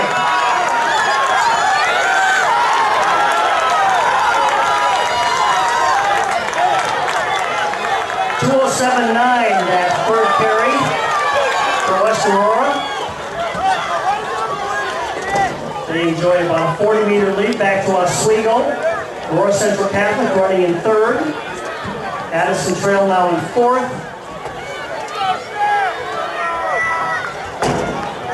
We believe that's East Aurora in fifth.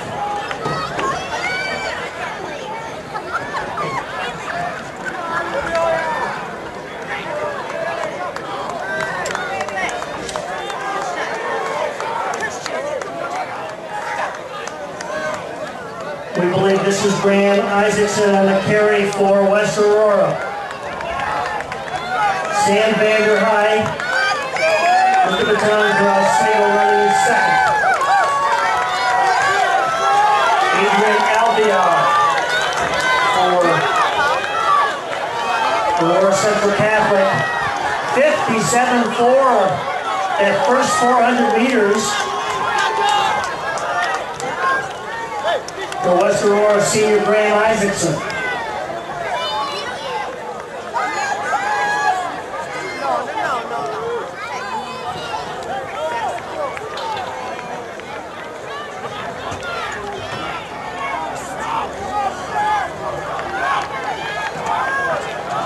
$129.2 at 600 meters for Isaacson.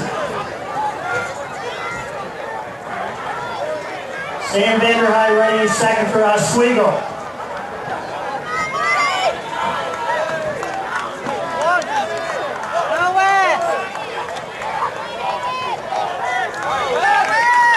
In the white on blue, this is Graham Isaacson. Heading off to the Eggley 2:01.7. That's Smith and Isaacson, and it's Alan Martinez, the West Aurora senior with the baton now at the front of the race. They have almost 100 meters on Oswego.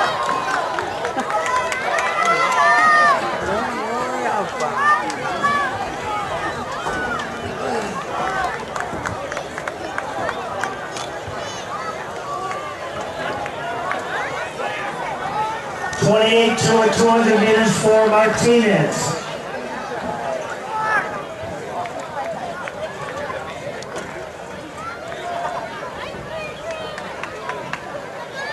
Adrian Herrera has the baton for Oswego.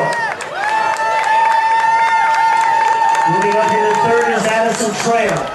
Aurora Central Catholic running fourth.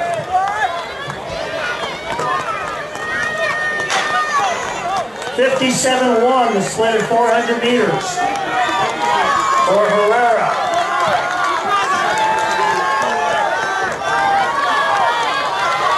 Oswego in second. Addison Trail in third. Streamwood passing the baton for their final leg.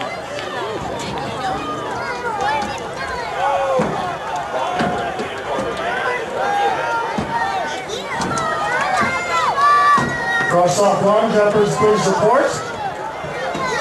130 flat at 600 meters for Alan Martinez. Oswego running in second, but Addison Trail moving up.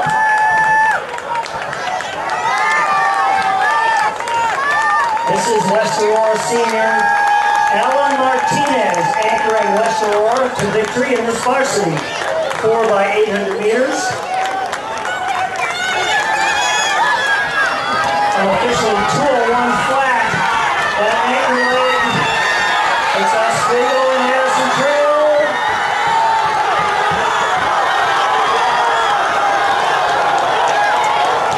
And Addison Trail into second.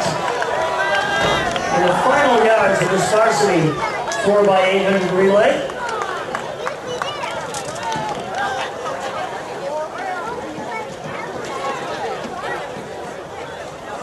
Next on the track, the 4x100 meter relay.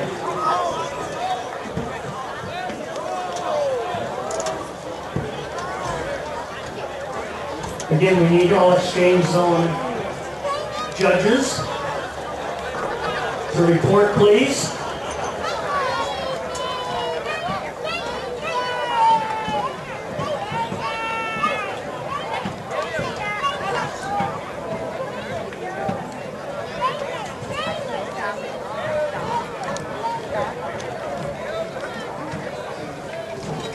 We still have a runner on the track, so heads up to the finish line.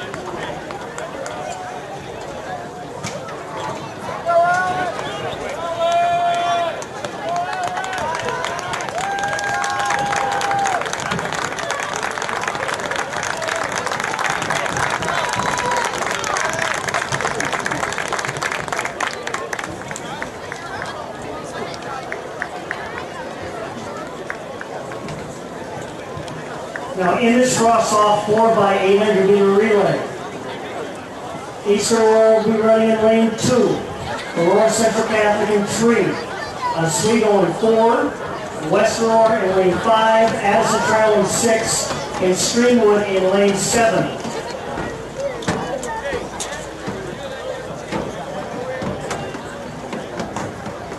This is the shortest of the 3 sprint relays that are contested in the high school track meet, and each of its 4 lanes is 100 meters. At the end of each lane, the baton must be passed within a 20-meter exchange zone. Prior to the exchange zone, there is a 10-meter acceleration zone from which outgoing runners can get a running start. The new National High School Federation rule this year requires that both runners passing the baton be in the exchange zone when the baton is passed. Previously, it was just the baton that had to be within the exchange zone. This race is running lanes all the way, so when runners come off the north curve, they will have made up the 2 curved lane staggers, and we'll be able to see which team is in the lead with about 100 meters remaining. Coaches consider the sprint relays heart attack events because there's 6 things that can happen at each of the 3 baton exchanges, and 5 of them are bad. The outgoing runner can run away from the incoming runner and not receive the baton. When the incoming runner finally catches the outgoing runner, the baton can be passed outside the exchange zone, resulting in disqualification. The incoming runner can run up on the outgoing runner and be forced to accelerate in order to make the pass, which causes the baton to slow down dramatically during its exchange. The baton can be dropped while attempting to pass, and either the passing or receiving runner can step on or across the lines that border their lane, and in doing so interfere with the team in the adjoining lane, resulting in the disqualification. And finally, and most hopefully, a team can make a successful pass with the baton moving at top speed through the exchange zone as this pass from one runner to another. So what we want to be watching for is who is first to pass the baton at each of these exchanges, and if they're able to do so without the baton slowing down as it moves through the zone from one runner to the next.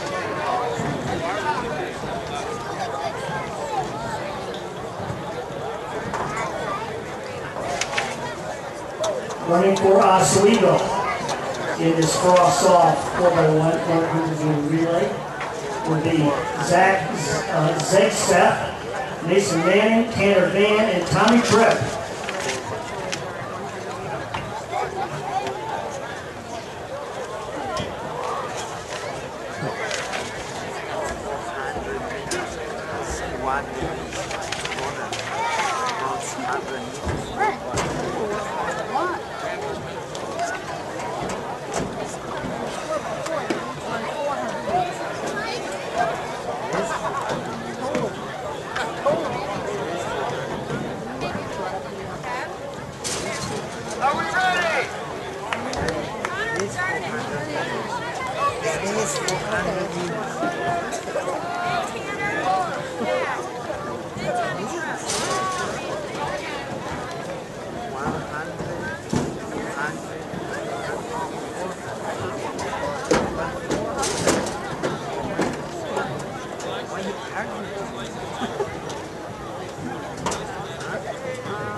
So we are off. This is the cross-off section of the 4x100 meter relay.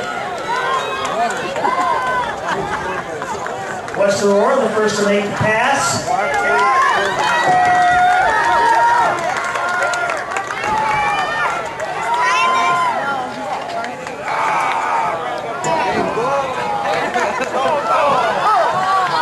The 4-point pass puts Addison Trail temporarily in the lead. Now it's Aurora Central Catholic. And I believe this is A.J. Zajac. Here comes West Aurora. But it's A.J. Zajac anchoring Aurora Central Catholic to the win in this cross-off section of the 4x100 meter relay.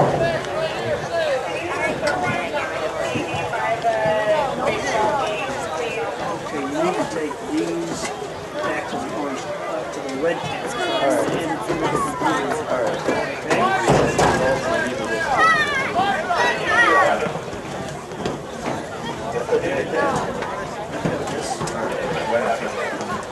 Okay. Let's talk about a face-to-face battle on the radio.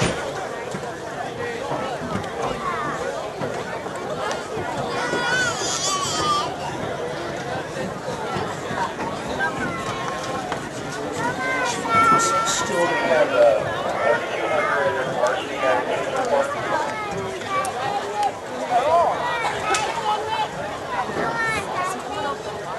Final call for check-in for the varsity 3,200 meters. Please check in at the orange tent and get your hip numbers. All contestants in the varsity 400 meters. Next on the track, the varsity 4x100 meter relay with Streamwood in lane 2, Oswego in lane 3, Aurora Central Catholic in 4, West Aurora in 5, and Addison Trail in 6. Mom, you guys are going down. Yeah, so we can go cheer them on.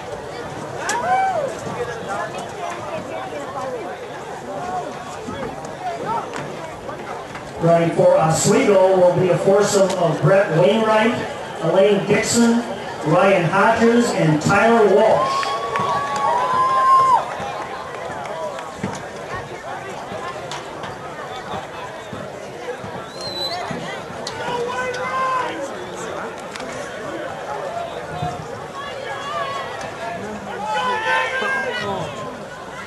For those of you near the finish line, this is the first look you've had close up of a set of starting blocks.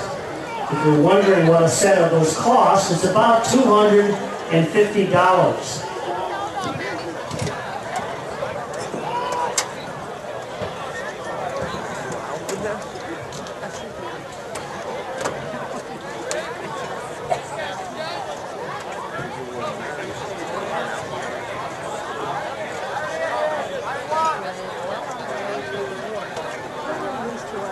Oswego, Aurora Central Catholic, and West Aurora with seed times all within 0.2 of a second of each other. So this should be a great race in the middle lanes.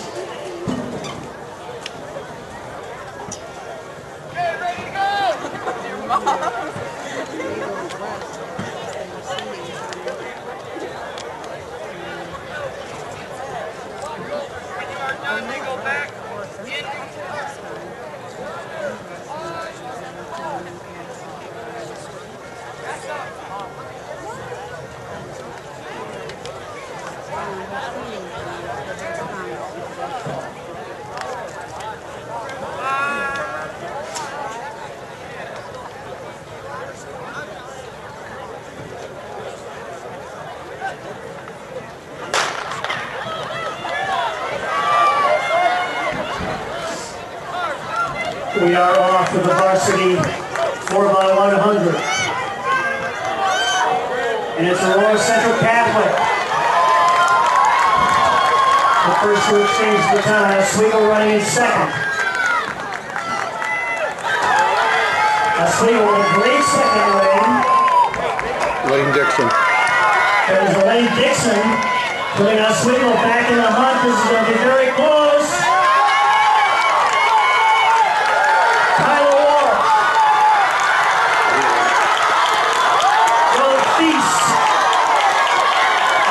State qualifier, but it's Oswego winning the varsity 4x100 meter relay with Tyler Walsh on the anchor.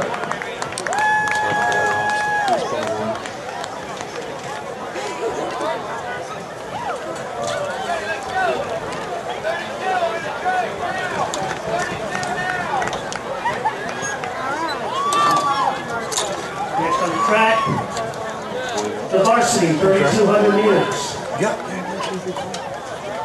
didn't hear you. Sorry.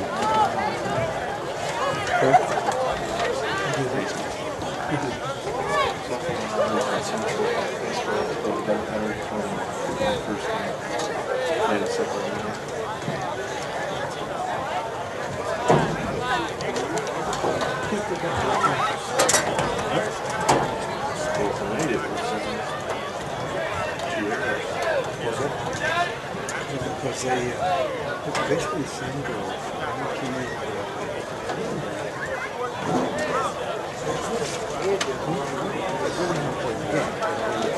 Or anything, you know? Just right here.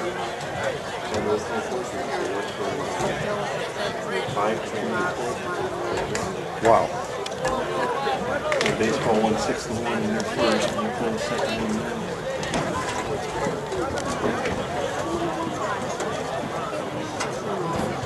It's a lot of exercise. Yes, it is. Yes, it is.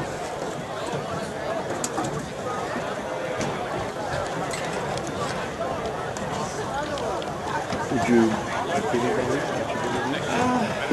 Yeah, I think there's 4 classes. There's not one in max by class. You get hit with a lot of people don't university? Yeah, there's a lot of applications. That's good.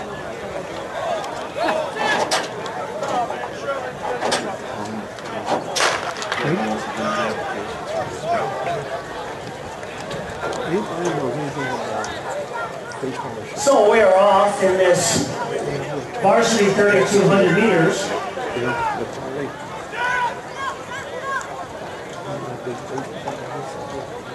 This is Peter Johnsrud, the Oswego sophomore at the front of the race.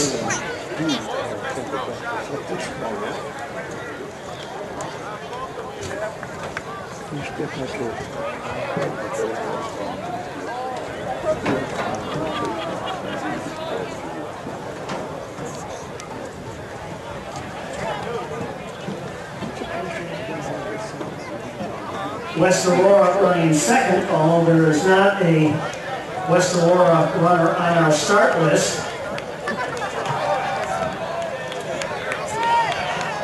Lucas Hammerer, we believe, is in third place for Oswego. These are the first of 8 laps. Wow, 66.4. Out very fast in this varsity metric 2 mile.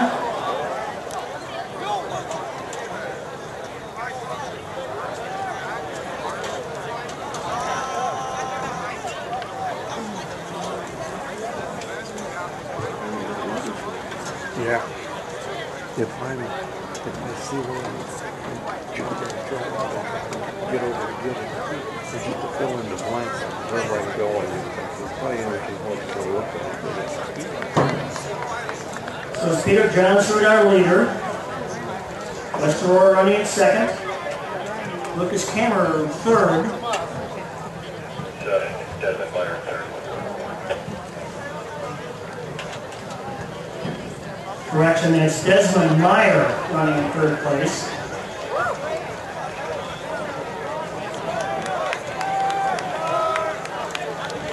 Gilberto Cervantes from Aurora Central Catholic running in fifth.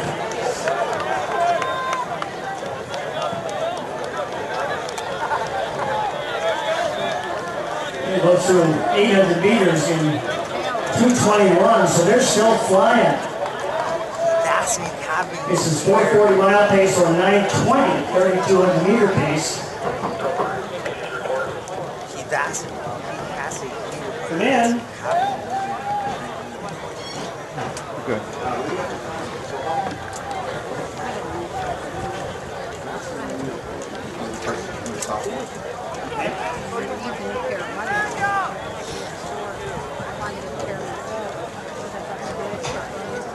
Here are the official results of the Frost Soft 4x100 meter relay.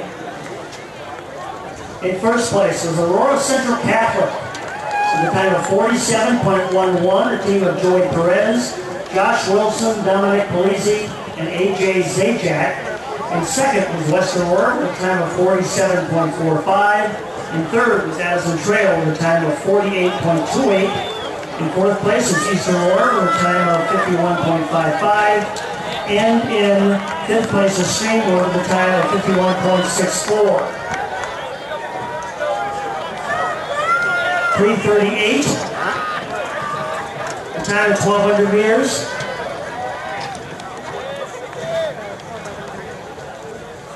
So they're running about 4:45 mile pace. To complete those boys, those soft boys 4x100 meter relay results, Oswego, who actually won that race, was disqualified for passing out of the zone.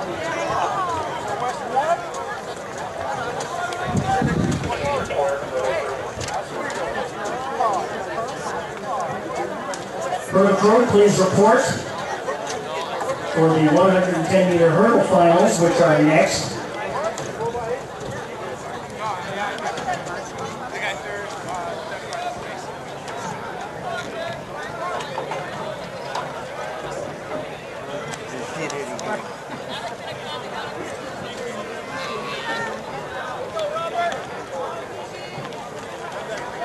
So they are coming up to the 1 mile mark in this varsity, 3,200 meters. Peter Johnson from Oswego, the sophomore, our leader. 4:55 flat, this time at 1 mile. Who was in disqualified? Desmond Meyer. And what race? What race was it? 4x100 relay. 4x1. Oswego was disqualified in the frost soft 4x100 meter relay. Not the varsity? Even got into the varsity official results. Okay. Oh, so they didn't win no way though. I mean, Pardon? what place did they get? First. I thought Aurora Central got first in the freshman stuff. Yeah, they did because we dropped the baton in fresh salt. We just ran Okay, no, you're correct. the freshman sophomore. Central won it, then West got second. Yes, Oswego is the team that was disqualified. But they didn't come across first though. They didn't come across the okay. West Aurora now in the lead with 3 laps to go in this third varsity 3,200 meters. They have to be brought back on this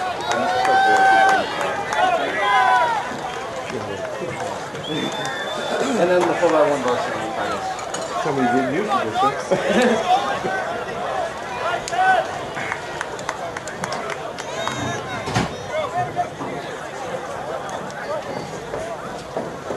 Through the official results of the varsity 4x100 meter relay.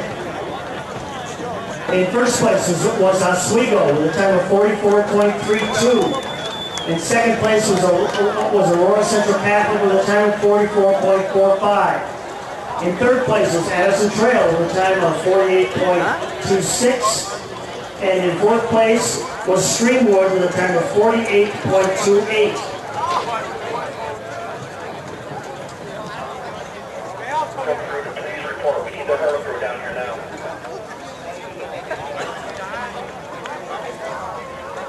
Final call for our hurdle crew, please report.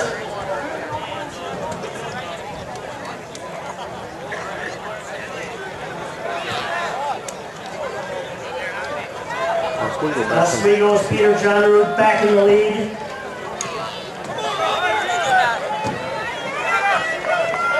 This is a 1.5 miles into this 2 mile race.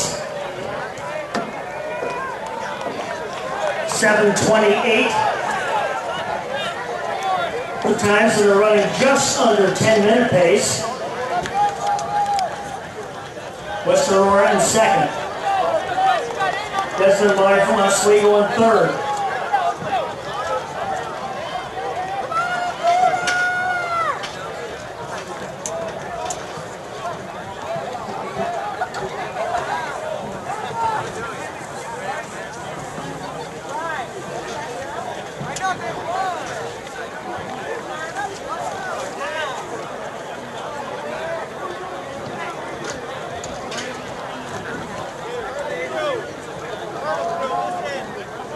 I didn't know we were gonna stay this late.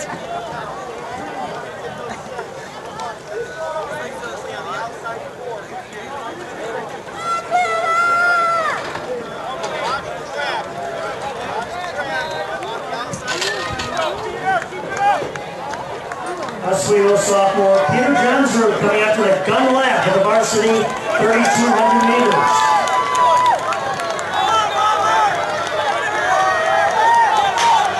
.845 his time with a lap to go.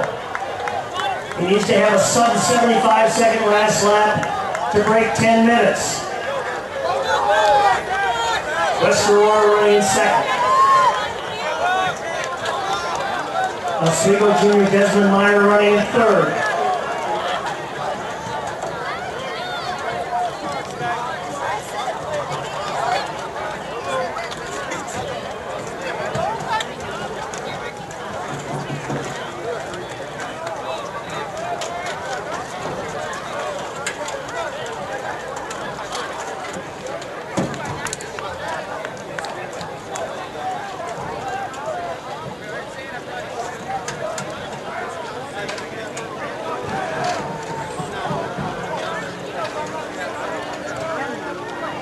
Peter Johnsrud launching a final kick over this final 100 meters.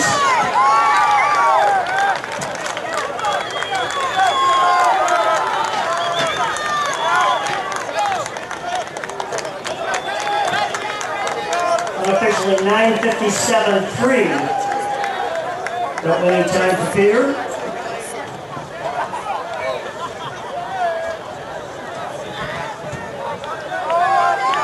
In second. In the orange, this is Oswego junior Desmond Meyer finishing third.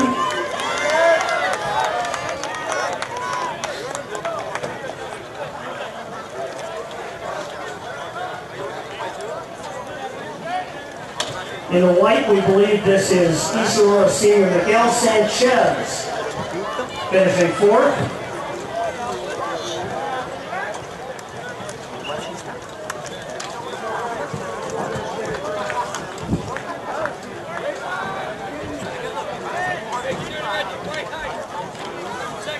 In the blue, we believe this is David Gagnon, the Aurora Central Catholic Junior,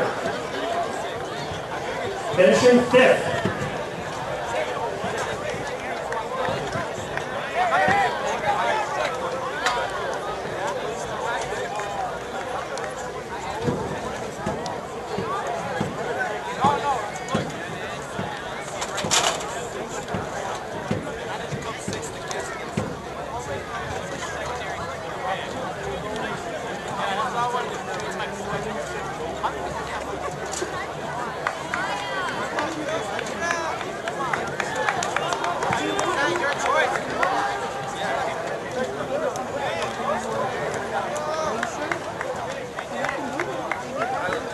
Here are the results of the varsity shot put.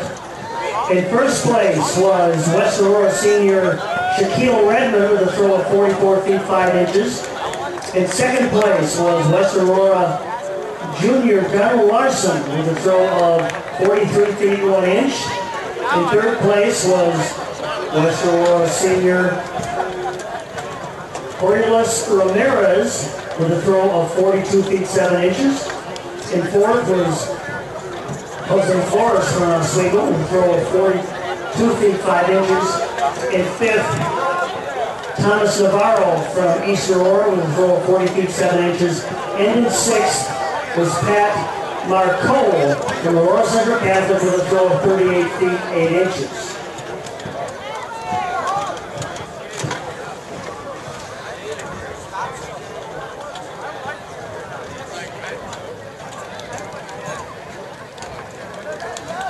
In the pole vault, our winner was Brandon Davis from Oswego with a jump of 12 feet even. In second place was Jesse Arredondo from East Aurora with a jump of 11 feet 6 inches. In third place was Mike Raimundo from West Aurora with a jump of 10 feet 6 inches. In fourth place was Jorge Cabrera from East Aurora with a jump of 9 feet. And in fifth place was Randy Collenbeck from West Aurora with a jump of 8 feet.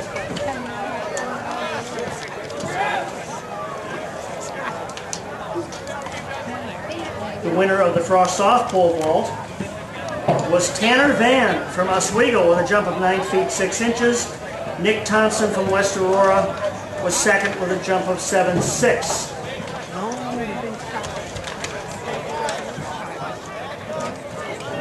In the frost-off high jump,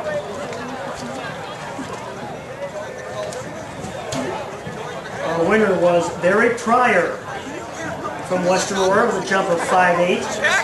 And second was Javian Bradley from Madison Trail at 5 feet 4 inches. Third place was Darius Conrad from Madison Trail with a jump of 4.10. Fourth place was Donovan Granados from Madison Trail with a jump of 4.10. Fewer misses break the ties in the high jump. In the varsity high jump, our winner was East Aurora senior Stephen Green with a jump of 6 feet. Speakers don't work. In second place was Aaron Kennebrew from West Aurora with a jump of 5 feet 8 inches. Can't hear you. It's not going on the PA outside.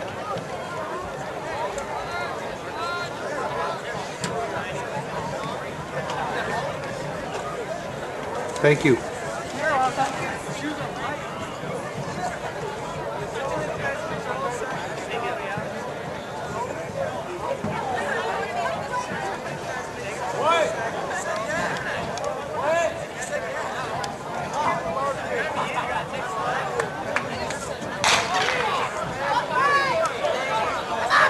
This is the finals of cross-off boys 100-meter hurdles. Robert Ripke on the outside, our leader. Here comes Drake Spears from Aurora Central Catholic.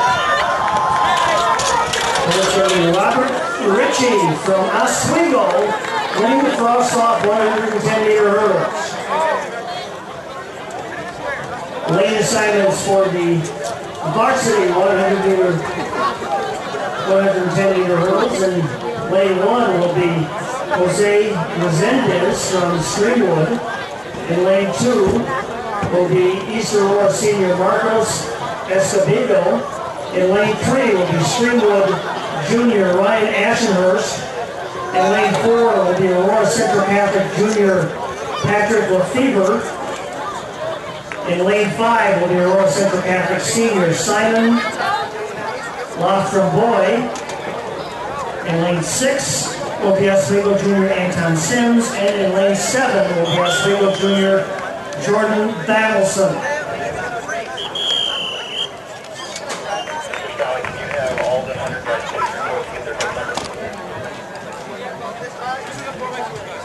All 100-meter finalists, please report to the orange tent to get your hip numbers.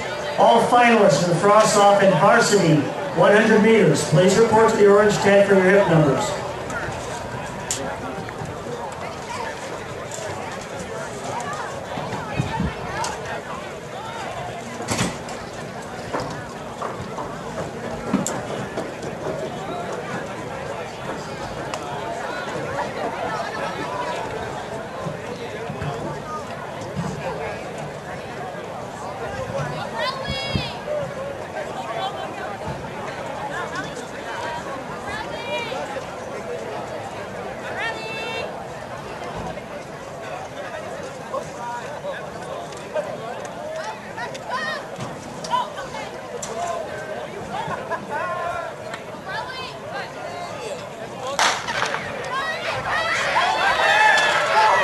Quickly, this is Patrick Lefebvre from Aurora Central Catholic. Patrick with his foot on the gas, winning by more than a hurdle.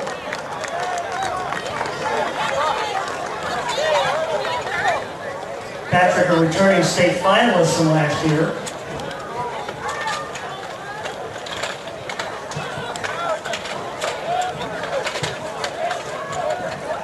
Here are the official results of the varsity 3,200-meter run, where our winner was Peter Johnsrud from Oswego with a time of 9:58.35. In second place was Robert Herrera from West Aurora with a time of 10:04.24.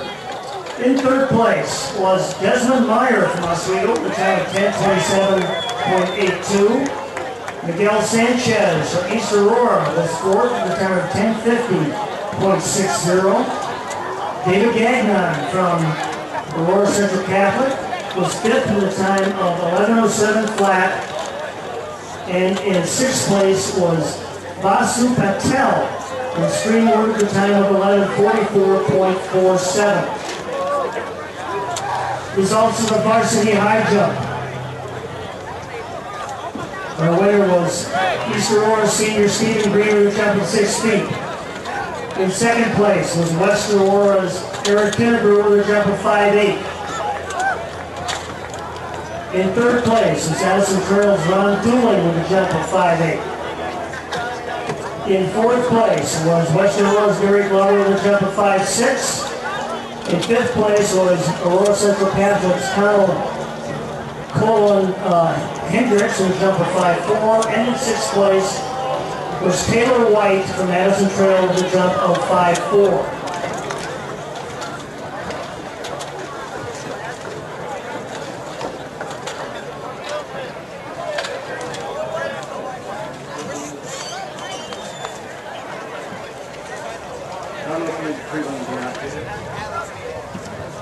So we got 110 meter boys.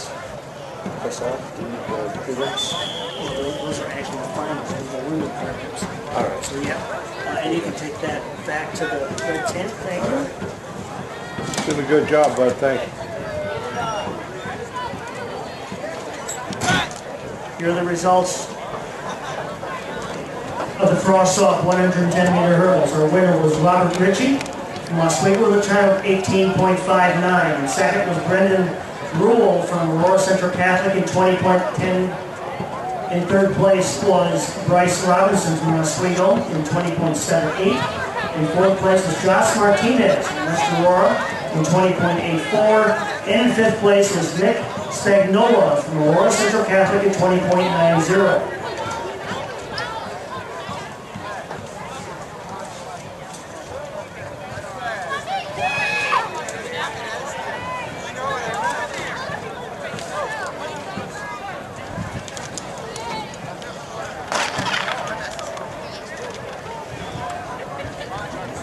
On the track are the finalists for the frost-off 100 meters.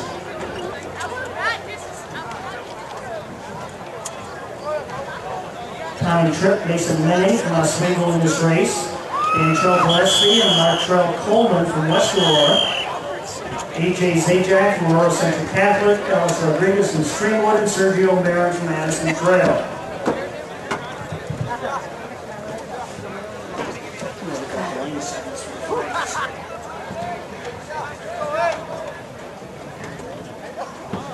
Trips in the middle. I know that. The rest of them I don't know.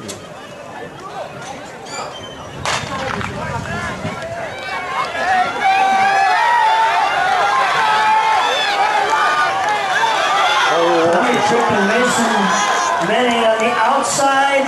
Wow, that's too close for us to call up here. But that was Tommy Tripp and Mason Manning from Oswego finishing 1-2.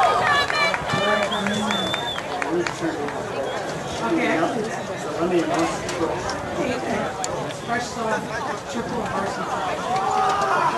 are the results.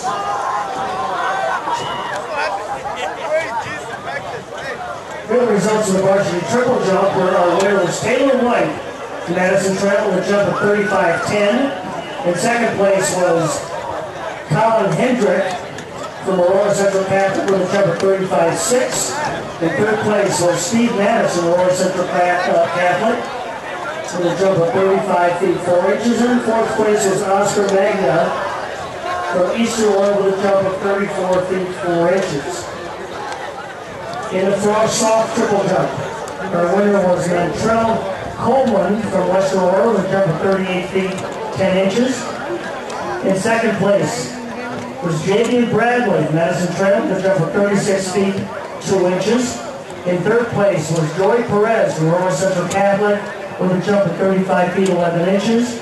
In 4th was Arturo Arzadi from East Aurora with a jump of 29 feet 9 inches. In 5th place was Kelvin Saki from Streamwood with a jump of 28 feet 2 inches. Those are 5 place winners in the frost-off triple jump.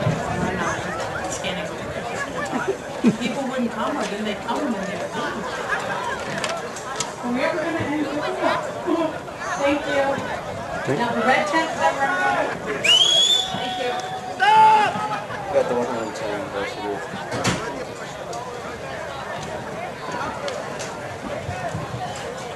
On the track, the varsity 100-meter finals, where in lane 1 is Tay Reitz, the Streamwood freshman. In lane 2, East Aurora Junior Latrell Lee. In lane 3, Oswego Junior Tyler Walsh. In lane 4, West Aurora Senior Benny Prundy.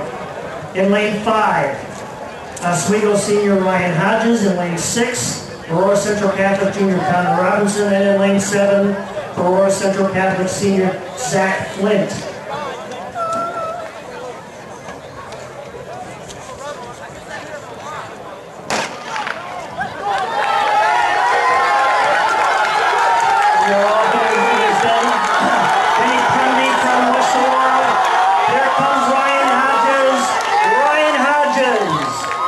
The Oswego senior wins the varsity 100-meter finals.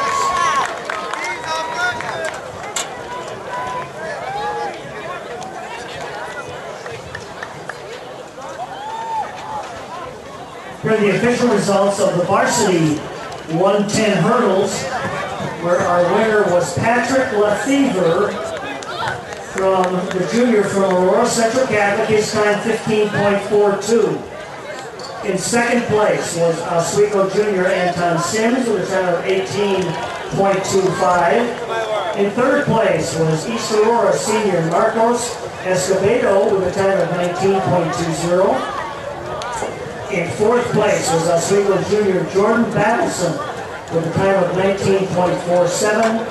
In fifth place was Liam Redemeyer from Aurora Central Catholic with a time of 20.19. And in sixth place was Ryan Ashenhurst from Streamwood with a time of 20.90.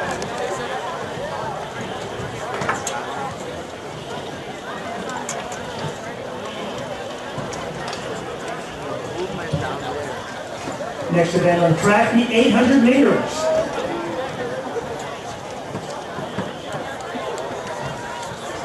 This race will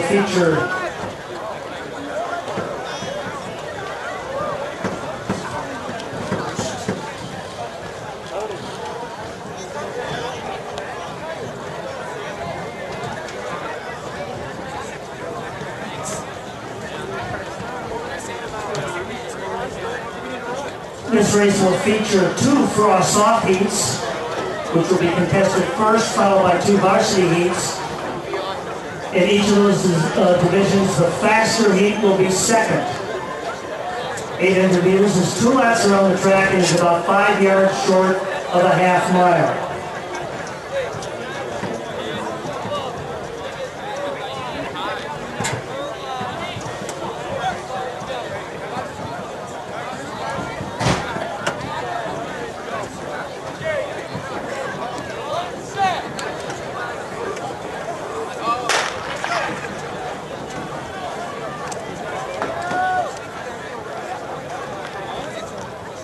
So the first of two frost-off heats of the 800 meters is in progress.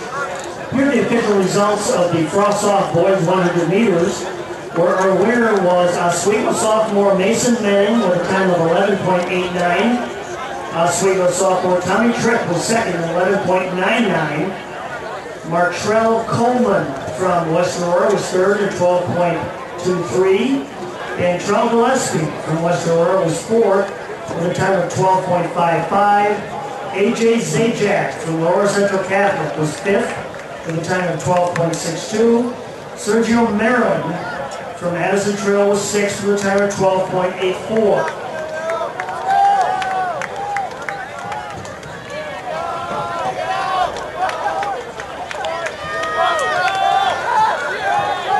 We believe this is Emilio Lopez, our early leader from Streamwood. 68 seconds flat, his time at 400 meters.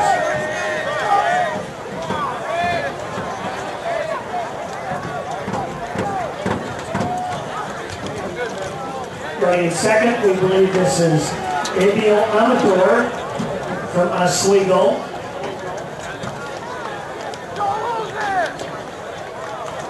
And then third, Scott Becker, the Aurora Central Catholic freshman.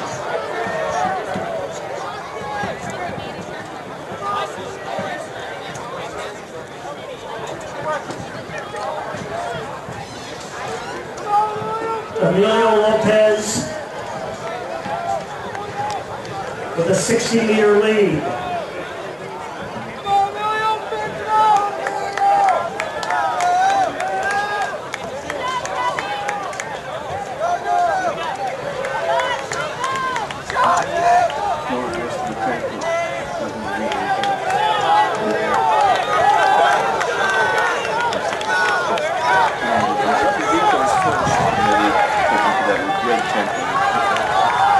And officially their winning time, 2:24.8.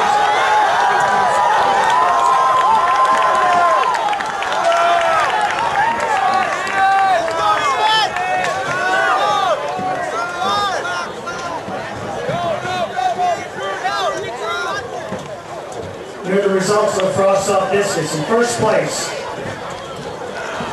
was Seiler from West Aurora with a throw of 147 feet 3 inches. In second place is Fowler from West Aurora with a throw of 130 feet 9 inches. And in third place is Kirkwood from Oswego with a throw of 112 feet 8 inches.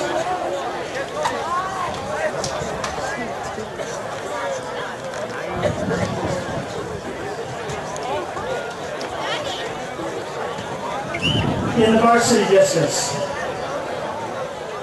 our winner was Darren Larson from West Aurora with a throw of 140 feet even. In second place was Shaquille Redmond from West Aurora with a throw of 136 feet even. In third place was Tanzer from Aurora Central Catholic with a throw of 127 feet even.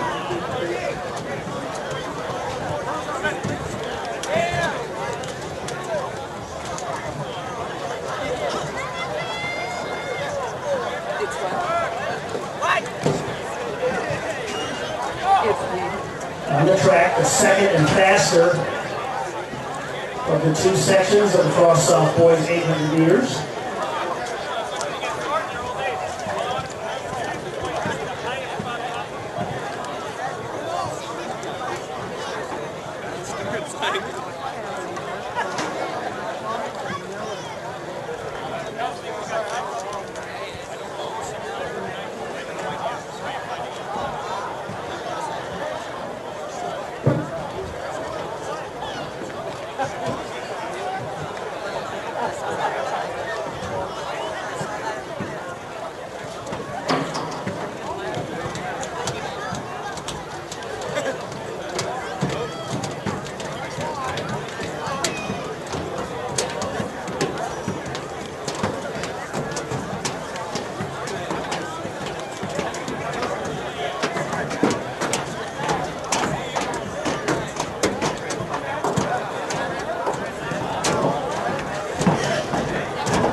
This race will start in alleys around the first curve.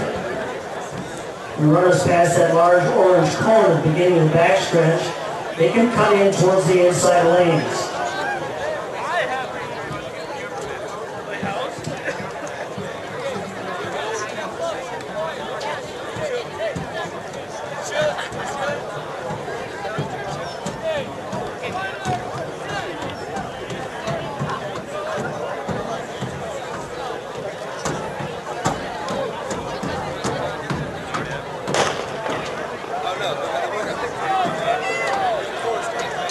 On the track is Jared Kennedy from Aurora Central Catholic, Francisco Vega from Streamwood, Luke Cavender from West Aurora, Francisco Martinez from West Aurora, Noah Cavender from West Aurora, Logan Torres from Oswego, Tyler Garcia from Aurora Central Catholic, and Matt Taves from Oswego.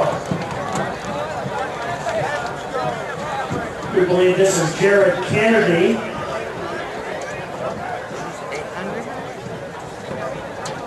Correction, this is Tyler Garcia, Aurora Central Catholic, in the lead as they come off the north curve.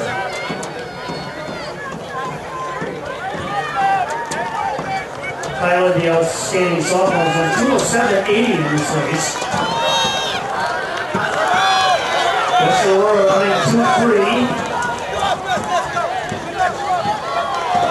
64-3, the split at 400 meters.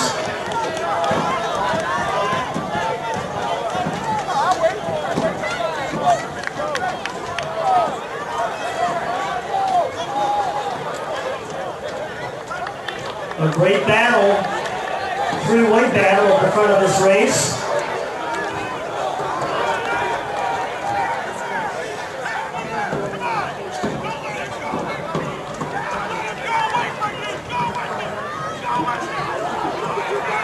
.138 flat the time at 600 meters. Tyler Garcia in the lead. Here comes West Aurora.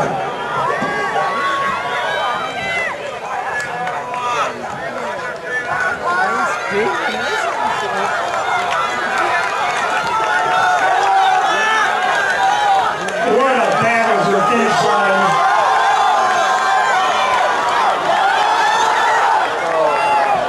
But it's Tyler Garcia hanging on for the win unofficially. 2:08.7 and a standing time in the second. He will cross off 800 meters.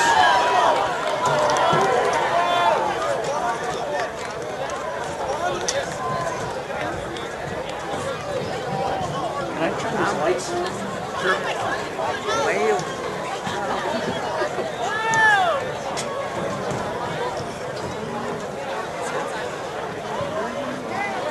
Maybe a quarter by the door, the school board is.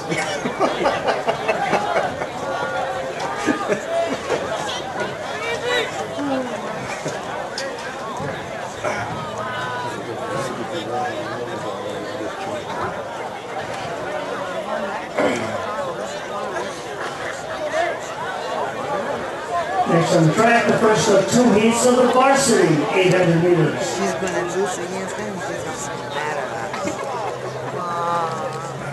In this first section will be Frederick Wilson from East Aurora, Jose Resendez from Streamwood, Chase Hall from Oswego, Christian Martinez from Addison Trail, Dan Robles from Streamwood, Matt Olivia from Addison Trail, Justin Gerwars from Aurora Central Catholic, Christian Belpino from Streamwood, and Jose Lopez from East Aurora.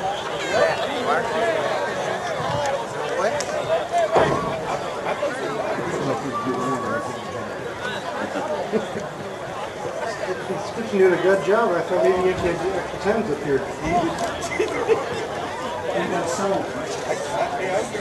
Depending on Pretty slowly across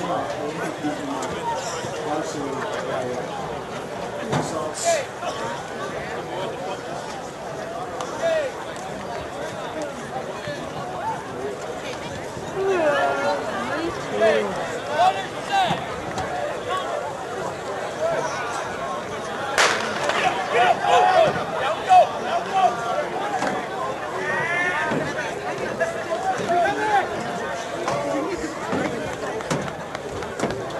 This is the first of two heats of the varsity 800 meters.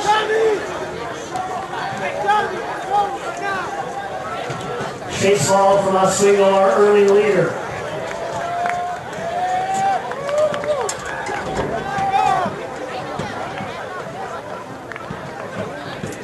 .29 won his split at 200 meters.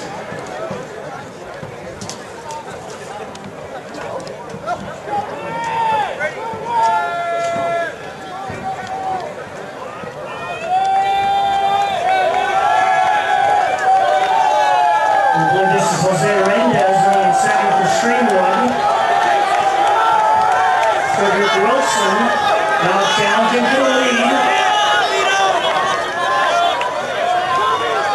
60.8 the split at 400 meters.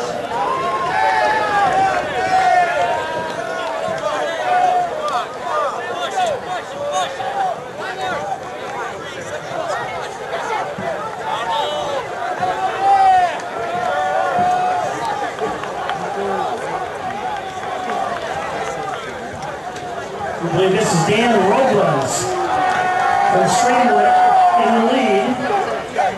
Chase Hall from Oswego running in second. 134.9 at 600 meters.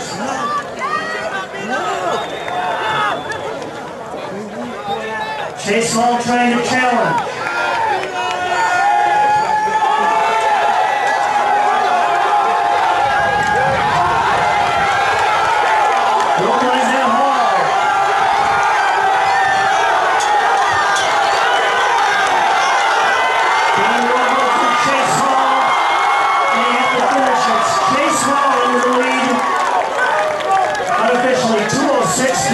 Their winning time in Heat 1 of the Varsity 800.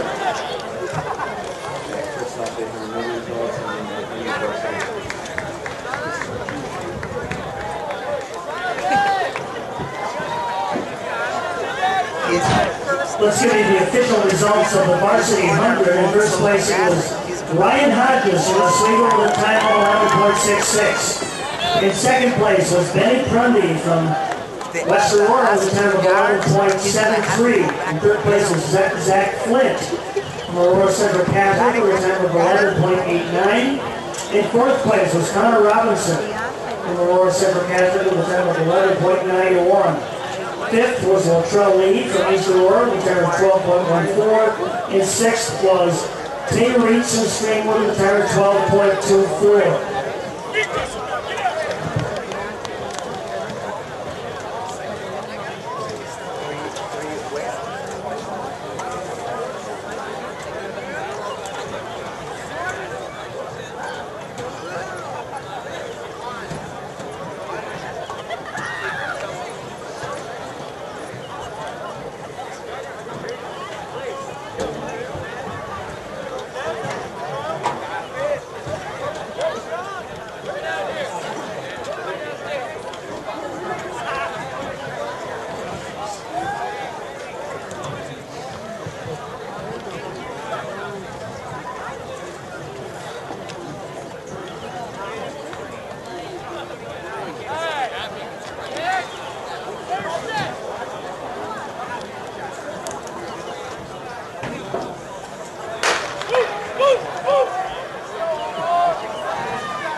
This is the second heat of the varsity.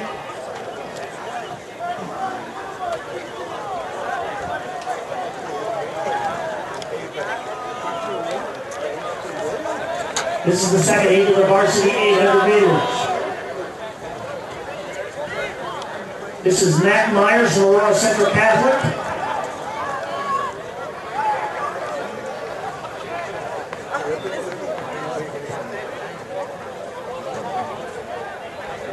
West Aurora up into the lead. In this race, we have 4 runners who have run 2 flat or faster.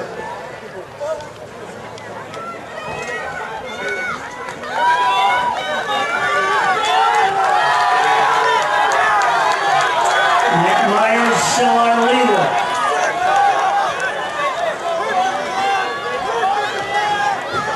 .58.7 to split at 400 meters.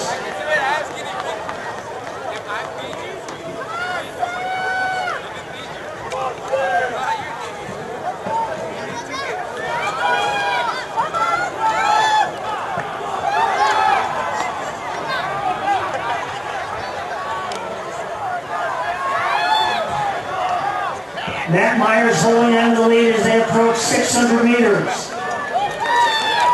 129.8 that split as he begins to gap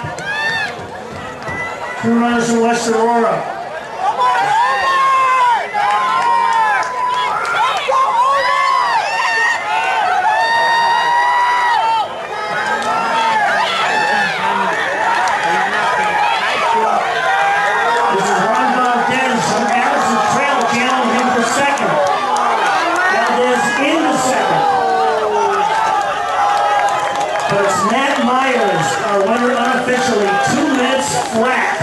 His winning time. Great race in that varsity 800 meters. Here are the official results of the Frost Soft 800 meters, where our winner was Tyler Garcia from Aurora Central Catholic. His time 209.24. In second place was Noah Cavender from West Aurora with a time of 209.36. In third place was Luke Cavender from West Aurora with a time of 215.35. In fourth was Garrett Kennedy from Aurora Central Catholic with a time of 222.58. In fifth place was Francisco Martinez from West Aurora with a time of 222.66. And in sixth place was Emilio Lopez from Streamwood with a time of 225.24. Here are the team scores after 5 events in the Frost-Off team competition. Oswego is our leader with 52 points. West Aurora has 44 in second place. Aurora Central Catholic has 42 points in third place. And Alcatraz has 7 points in fourth place. That's after 5 of 18 events.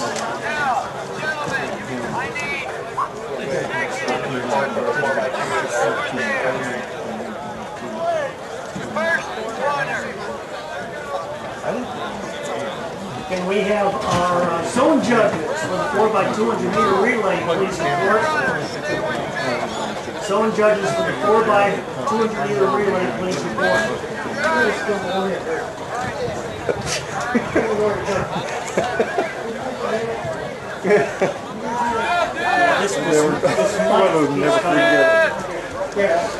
Again, we need to have the relay zone judges for the 4x200 meter relay, please report. Here are the official results of the varsity 110 hurdles. In first place it was Patrick Lefevre from Aurora Central Catholic with a time of 15.42. In second place was Anton Sims from Oswego with a time of 18.25. In third place was Marcos Escobedo from East Aurora with a time of 19.20. In fourth place was Jordan Battleson from Oswego with a time of 19.47. In fifth place was Liam Ruttenmeyer from Aurora Central Catholic with a time of 20.19. And in sixth place was Ryan Ashenhurst from Streamwood with a time of 20.90. Team scores in the varsity meet after 4 events. Oswego leads with 48 points. Aurora Central Catholic has 32. And East Aurora has 16. That's after 4 of 18 events.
All competitors in the 400 meters, please check in if you understand to get your hip numbers.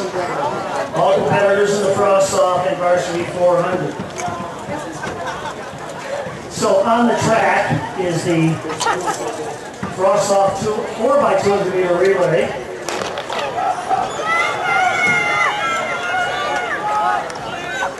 We are off at Streamwood in lane 2, Aurora Central Catholic in 3, Oswego in 4, West Aurora in 5, Alcatraz in 6, and East Aurora in 7.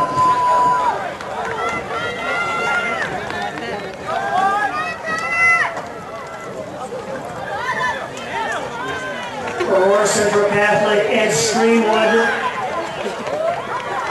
The first to make the pass, but this is West Aurora. Putting the pedal to the metal on this second leg. This race is lanes all the way, so we still have 2 staggers to make up.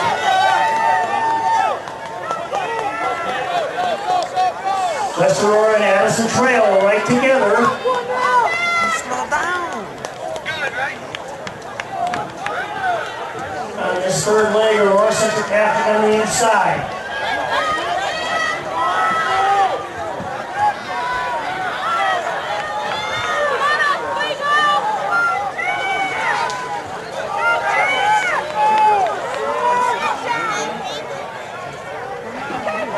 And we believe this is Enrique Torres on the anchor for West Aurora.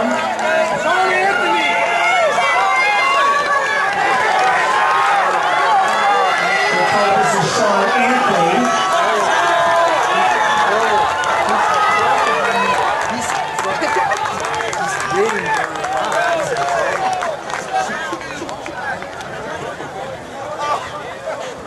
And that was AJ Zajic, Aurora Central Catholic, moving them up to second.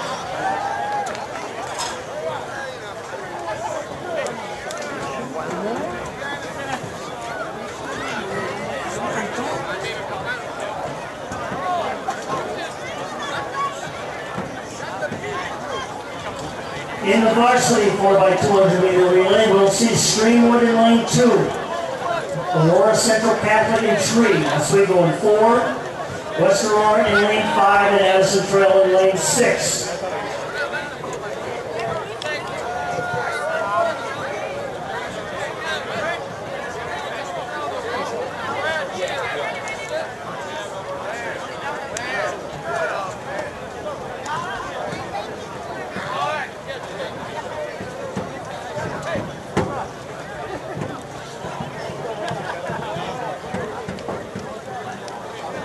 In this race, Aurora Central Catholic, Oswego, and Aurora West have all run within 0.3 of a second of each other in this event so far this season. Should not have these out of the lanes, guys. Let's win this side.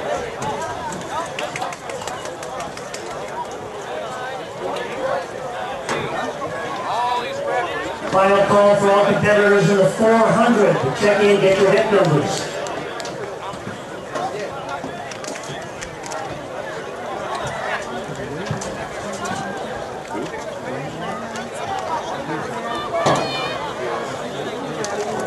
Ready for Oswego in this race in order.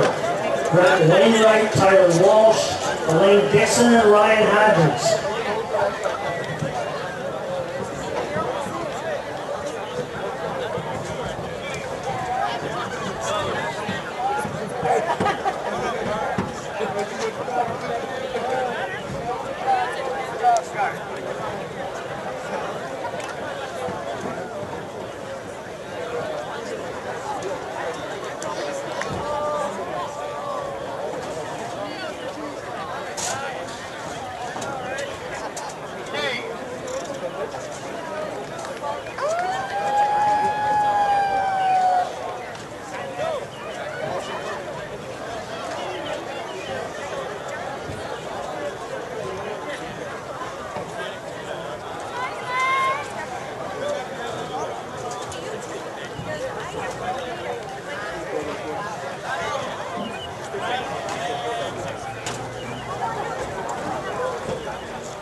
Oswego out very fast on the outside. Brett Wainwright on the carry. He hands off to Tyler Walsh. Here comes Aurora Central Catholic on the inside with Cody Ekstrom. with the baton.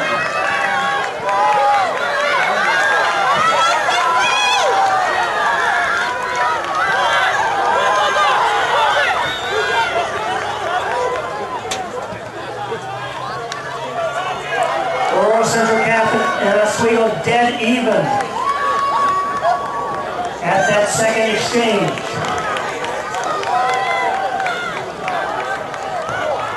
Lane Dixon running for Oswego. No, Lane will be the anchor. I know, but they crossed you up. They changed somebody.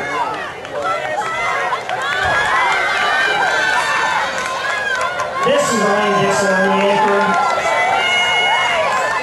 for Oswego. With Joe Freeze from Aurora Central Catholic in second.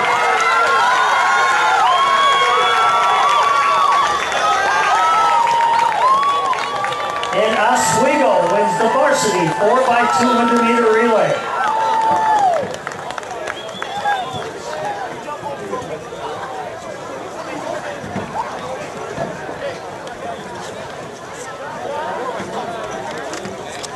Nice run, well treated. Here are the final results of the varsity 800 meters. In first place it was Matt Myers from Aurora Central Catholic with a time of 2:61. In second place was Juan Valdez from Addison Trail with a lifetime best of 2:01.61. In third place was Deonta Motley from Western Aurora with a time of 2:01.69.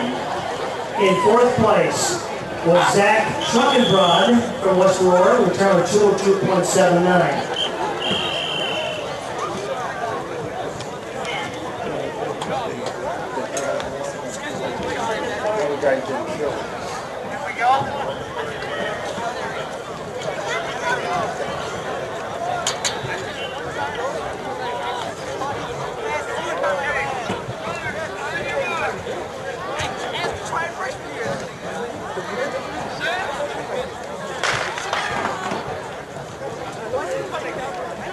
On the track, the first of three frost half-beats of the 400 meters. This is the longest sprint race in track and field, and there's one lap around the track. 400 meters is the metric equivalent of a quarter mile.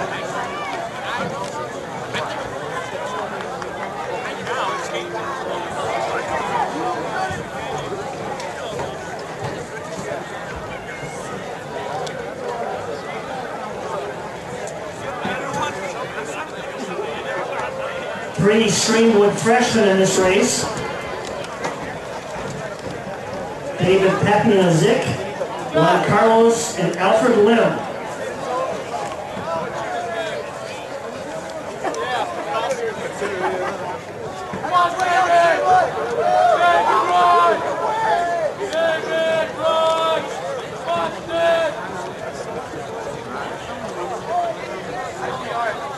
And we believe that was Alfred Lim, our winner. Here are the official results of the frost-off 4x200 meter relay. In first place was Western Aurora with a time of 1:39.96. In second place was Aurora Central Catholic with a time of 1:41.62. In third place was Addison Trail with a time of 1:42.19. In fourth place was Oswego with a time of 1:44.01. In fifth place was Streamwood with a time of 1:46.56. Again, in the relays, it's only the first 5 places that score and win medals.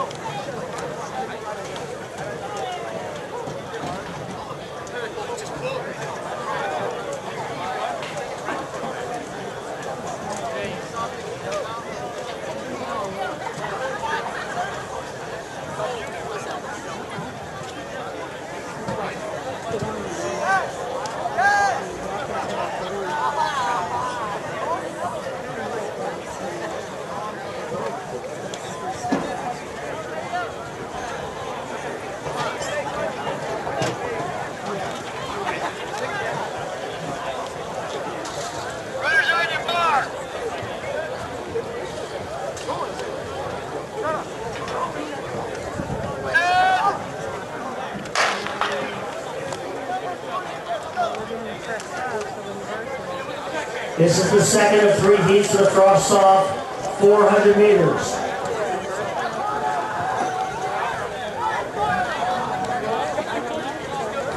Inside out, it's Arturo Arzadi from East Aurora.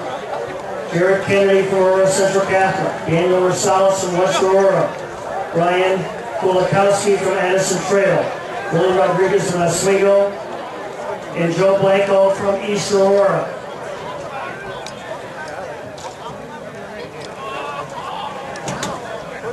We believe our leader is Daniel Rosales from West Aurora in the white.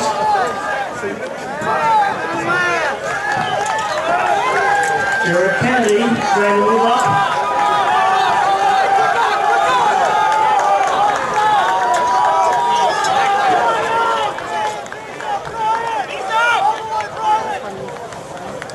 But it was Daniel Rosales from West Aurora. I'm going. Unofficially 60 flat is winning time.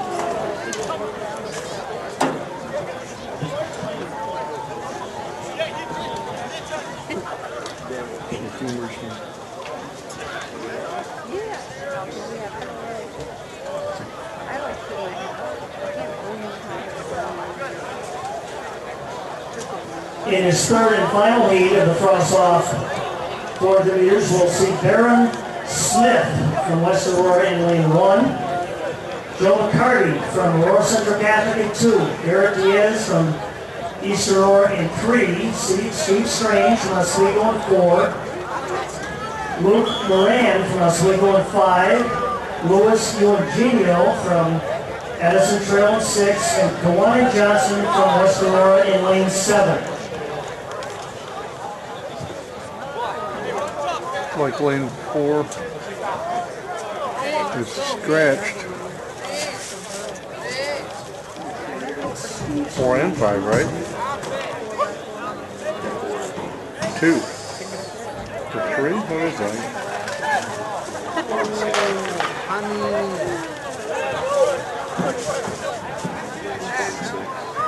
Four and 6.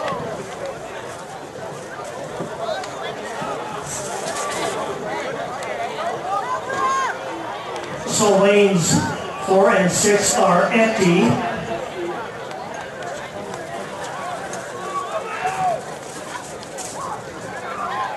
It appears that Garrett Diaz from East Aurora has made up most of the stagger on the outside.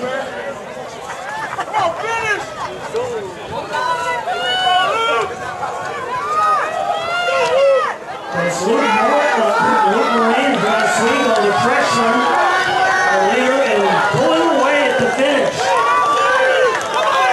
Luke Moran, 55 flat, unofficially his winning time.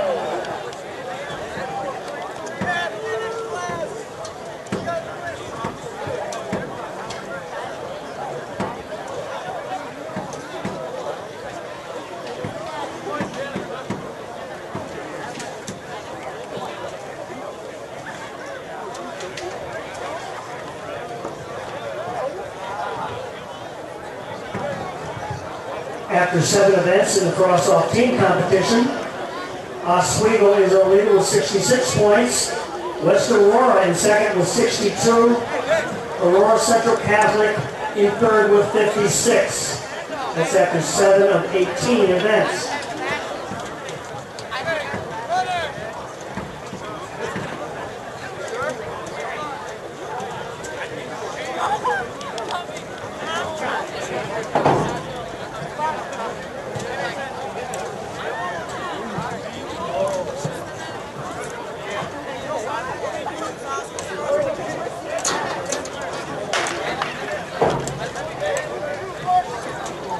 This is the first of 3 heats of the varsity 400.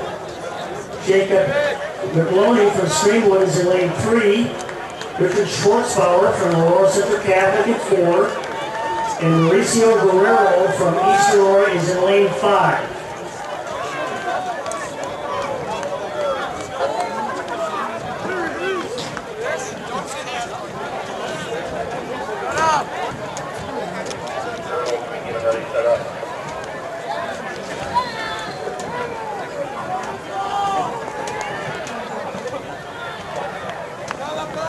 This is a heads up to our hurdles crew.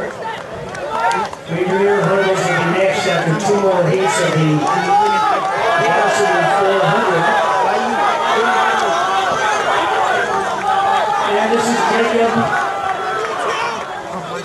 McLone from Streamwood, our winner, 58.8 unofficially his winning time.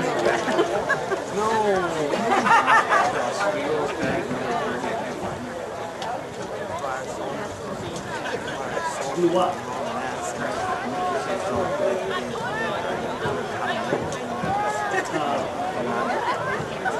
And if they try and take it away.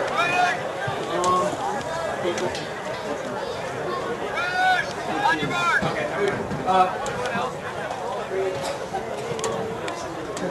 To the clerk's tent?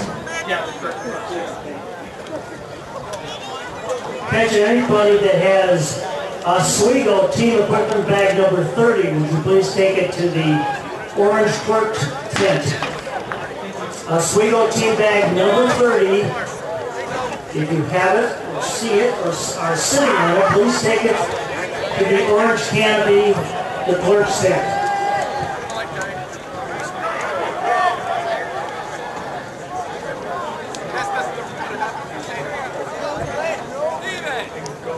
This is heat 2 of the varsity 400.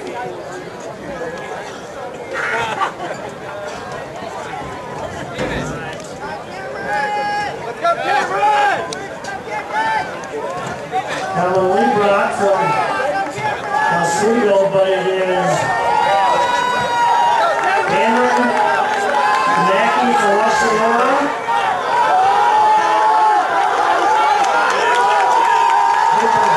Mitchell. Everybody's qualified. The balls will be late. We believe that was Aaron Mitchell from East Aurora, winning the second of 3 sections.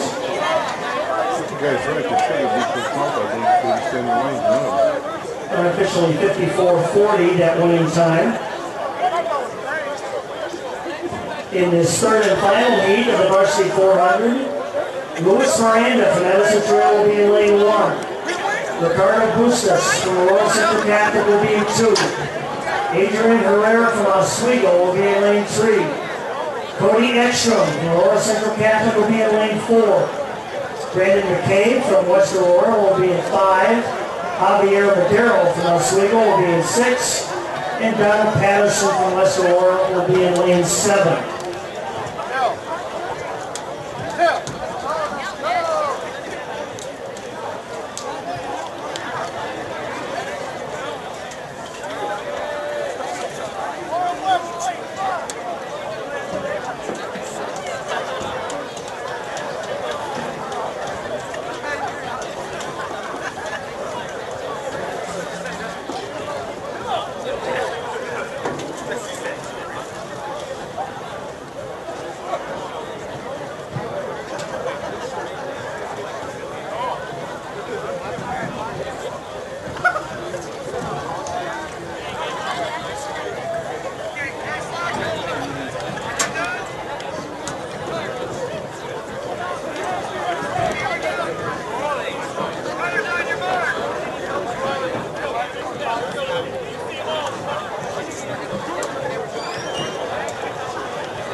So this is the final heat of the varsity 400.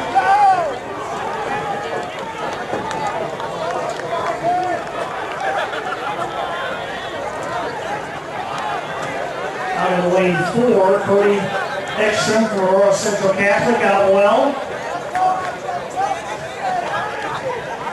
On the outside, Javier Madero from Oswego running very well. He's in the lead as we come off the curve.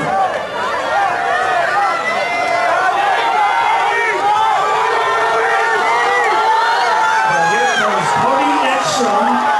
Cody, a state qualifier from last year in this race. Unofficially 52-4 his winning time.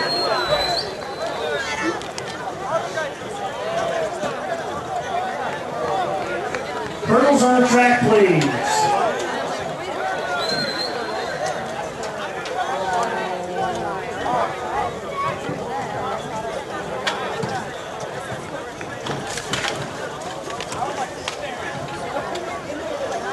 Here are the official results of the varsity 4x200 meter relay. It was Oswego, our winner, a team of Brett Wainwright, Tyler Walsh, Elaine Dixon, and Ryan Hodges. Their winning time 351.57. In second place was Aurora Central Catholic in 132.40. In third place was Streamwood at the time of 143.65. In the varsity team scoring after 6 events, Oswego leads with 59 points, Aurora Central Catholic has 50, West Aurora has 28. That's after 6 of 18 events. Here are the official results of the Frost Soft 400 meters. Luke Moran from Oswego is our winner at the time of 55.70. Aaron Smith from West Aurora was second in 57.04. Derek Diaz from East Aurora was third with around 58.27. Kawani Johnson from West Aurora was fourth with a time of 58.75.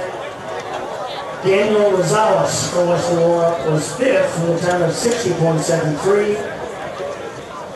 And Jared Kennedy from Aurora Central Catholic was sixth with a time of 62.11.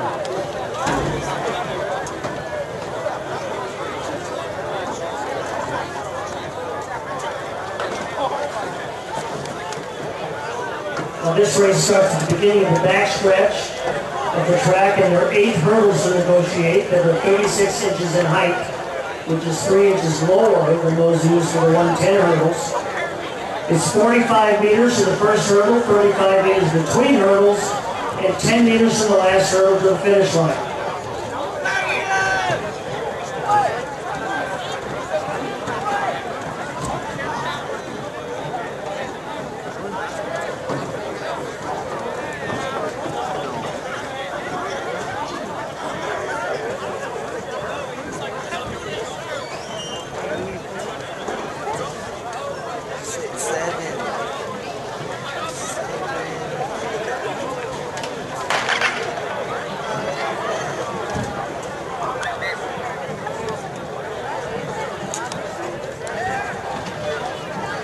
On the track, went Consuelo Meja from East Aurora, Nick Spangler from Aurora Central Catholic, and Josh Martinez from West Aurora.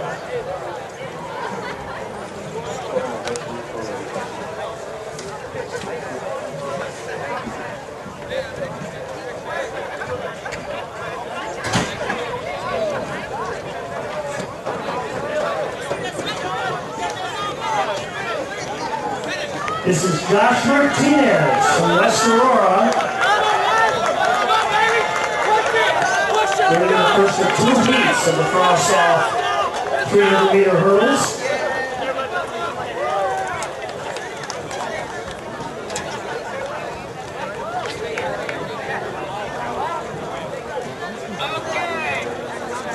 This is a race where they will alternate lead legs at the hurdle, so you can take them in stride and not have to stutter and slow down to hit the same lead leg each time is absolutely critical. So we should be watching with who clears these hurdles without stuttering and decelerating. Regardless of the lane status, whoever first to clear each flight of hurdles in the lead.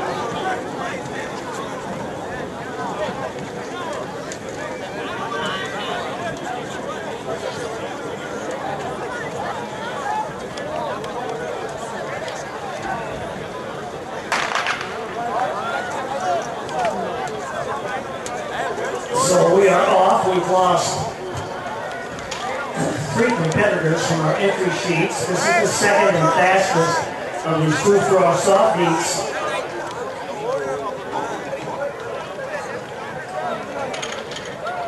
And in lane 2, this is Robert Ritchie from Oswego off to the races.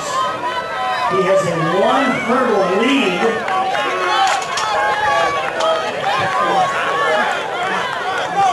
His final call for the 1600 to check in.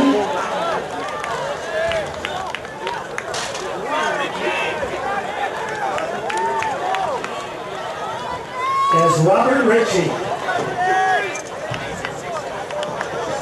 wins the second cross-off heat of the 300 hurdles, unofficially 44.8 his winning time.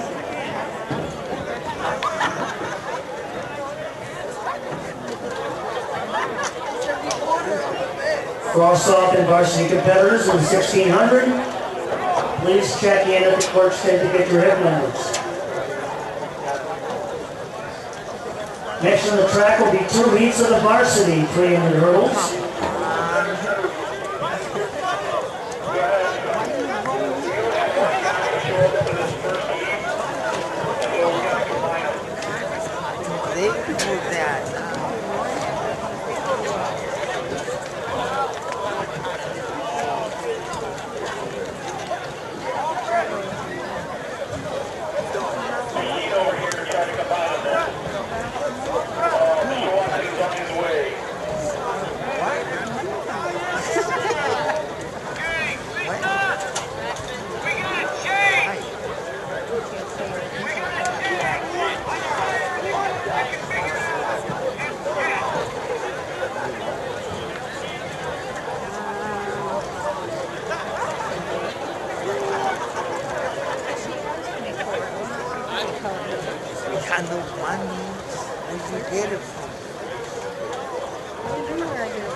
So we are told that we're going to be combining sections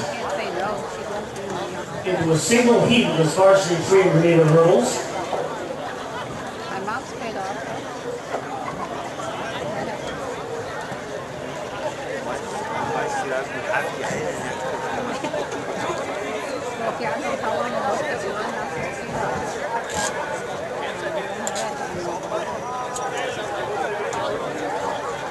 Here are the official results of the varsity 4x800 meter relay. In first place it was West Aurora with a time of 8:12 flat, a team of Omar Gomez, Robert Herrera, Graham Isaacson, and Alan Martinez. Addison Trail was second at 8:29 flat. Oswego third at 8:29.20. East Aurora was fourth at 8:41 flat, and Aurora Central Catholic was fifth at 8:52 flat. I wanted to thank you for announcing. I love listening to you. You did the girls' Batavia meet, and I loved you there too. So I wanted to make sure I told you. Thank you so much. I really appreciate that.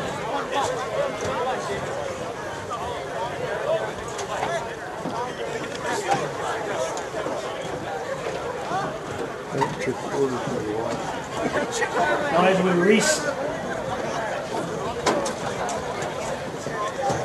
as we reseed this heat,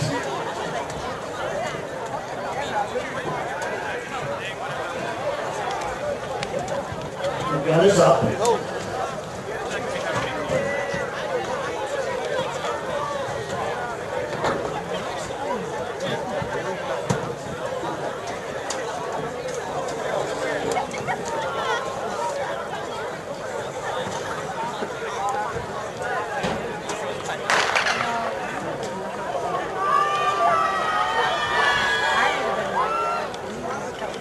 Antoine Sims and Jordan Battleson from Oswego, inside out on the outside lanes. They had the early lead.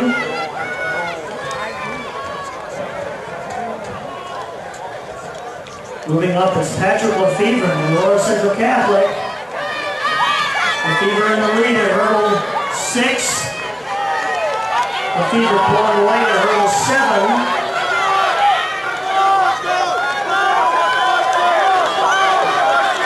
Antoine Sims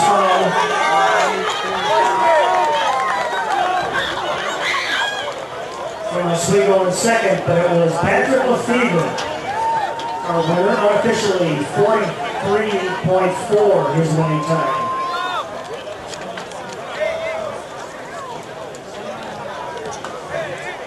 Here are the results of the varsity 400 meters. In first place was Aurora Central Catholic Junior Cody Ekstrom with a time of 53.28. Oswego Junior Javier Madero was second in 54 flat. Oswego Senior Adrian Herrera was third with a time of 55.52. Addison Trail Senior Luis Miranda was fourth with a time of 55.85. Oswego Junior Calvin Liebrock was fifth with a time of 56.31. And Ricardo Bustos from Aurora Central Catholic was sixth with a time of 57.83.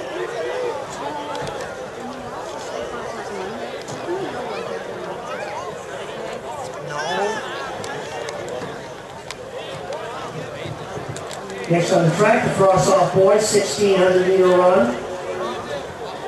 A very large field of 18 at the starting line.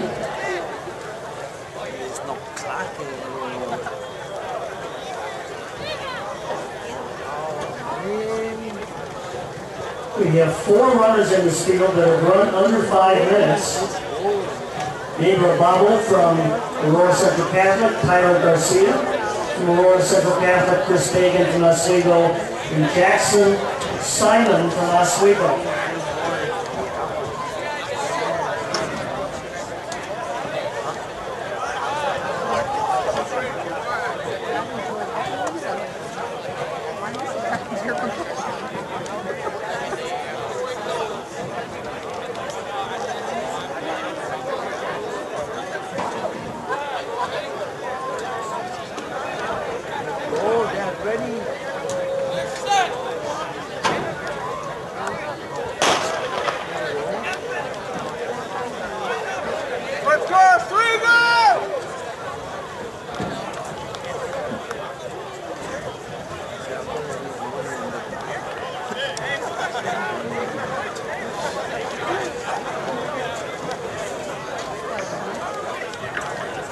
So this looks like a cross-country race.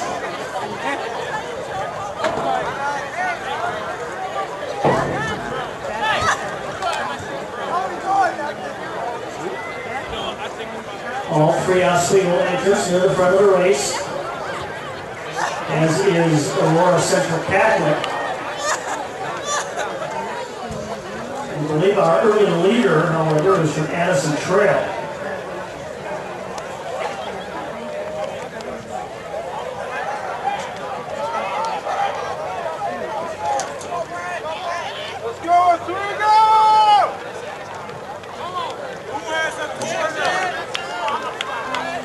I believe this is Jackson Simon in the lead, with Tyler, Chris Pagan, who ran away with the 3,200 in second. 72 seconds flat, their time at 400 meters, so they're running very fast. 4:48 is the early pace.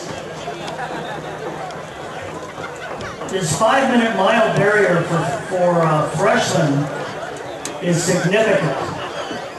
In 10 years of coaching your announcer, every freshman who broke 5 minutes ran under 4:20 is a senior. Batavia running 1-2-3. Jackson Simon, our leader. Chris Pagan running in second.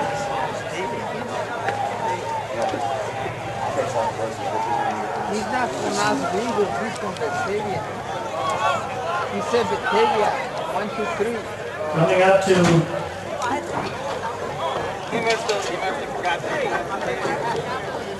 the completion of 800 meters. Oswego continues to run 1-2-3.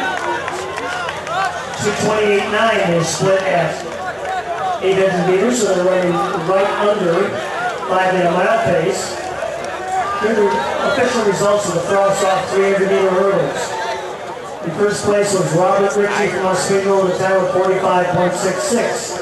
In second place was Josh Martinez from Western Aurora with a time of 49.32. In third place is Brendan Rule from Aurora Central Catholic with a time of 51.38. In the varsity 300-meter hurdles, our winner was Patrick Lefevre from Aurora Central Catholic with a time of 42.50. Anton Sims from Oswego was second at 45.09. Israel Olaskolega from Addison Trail was third at 45.19. Zach Thomas from Aurora Central Catholic was fourth at a time of 45.88. Jordan Battleson from Oswego was fifth at a time of 47.34.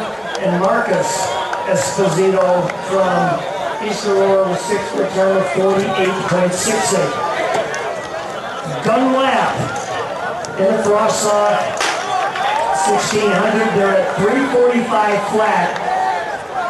That is even 5-minute mile pace.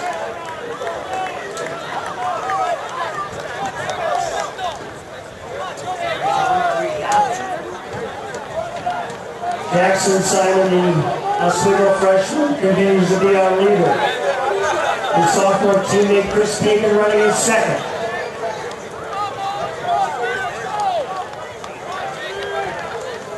Gabriel Bobo and Tyler Garcia from Aurora Central Catholic have moved up into third and fourth.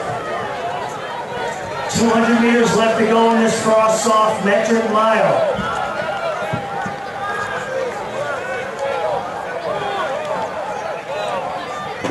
Chris Hagan trying to challenge, but Jackson Simon holds him off. Here comes Hagan again. The race, won the race, won the race.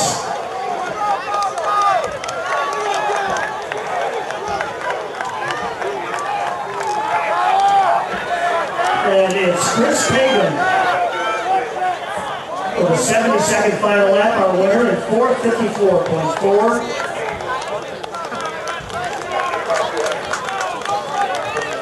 Aurora Central Catholic finishing third and fourth. Oswego in fifth. This is final call for check-in for the 200-meter final. Our 7 finalists in the cross-off and varsity 200 meters. Please check in.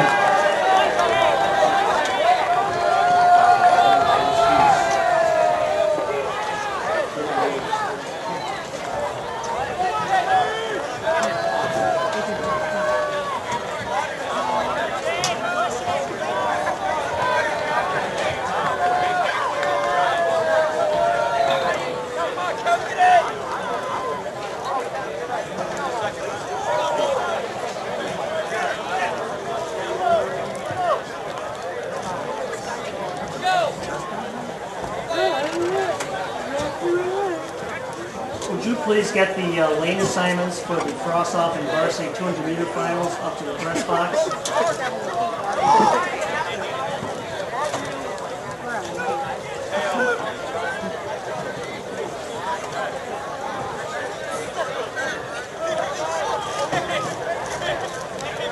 Next on the track for varsity 1,600 meters.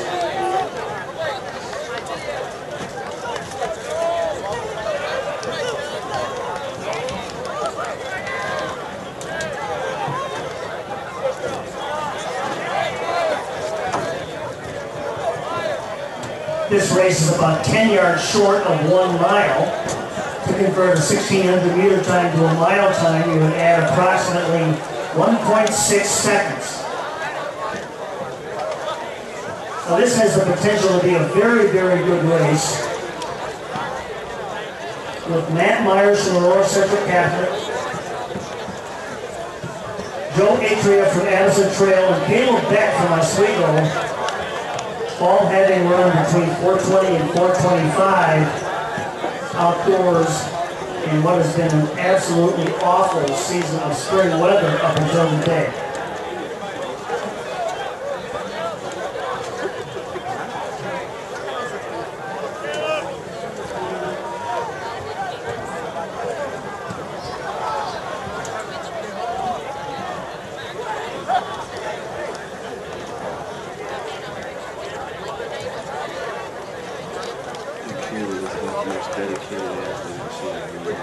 Caleb?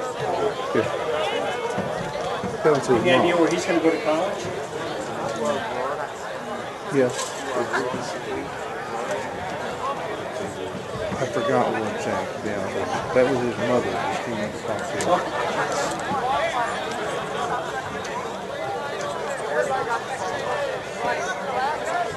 And we went to the conference regional meet at Sam's. He was a freshman, his mother seventh. And he did well, but did do what he wanted to do. He took that time and the kids had to look forward.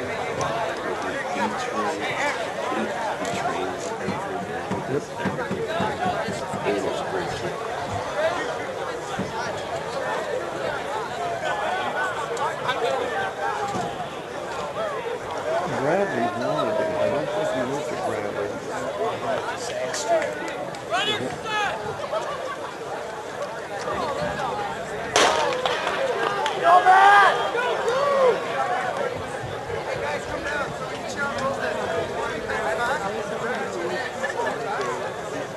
So we are off. And the alley starts. 19 runners on the track in this race.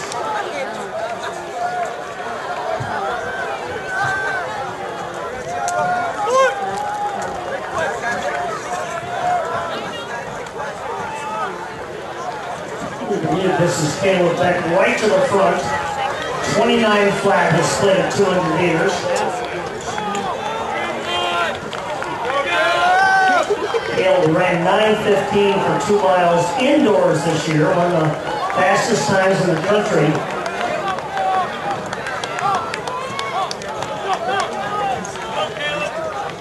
Croatia from Madison Trail in second. 59 flat at 400 meters. This race is progressing at 4-minute mile pace.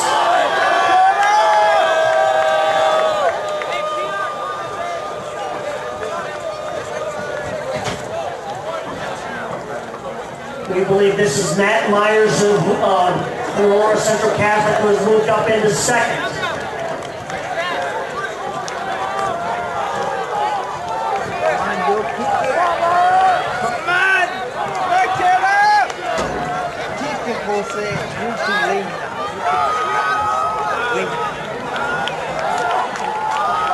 Caleb back with his pedal to the metal in what is really a pretty darn good 1,600 meter field.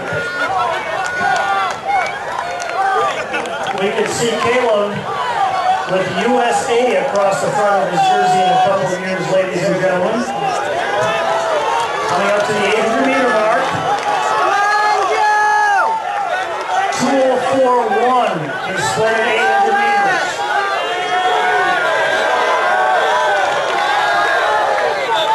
Demetri from Madison Trail in second. He was 2:12.1 at 800 meters.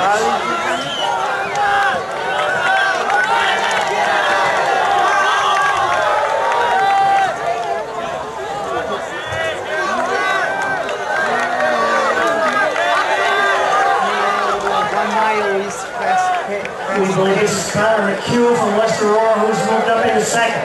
Connor, just a freshman.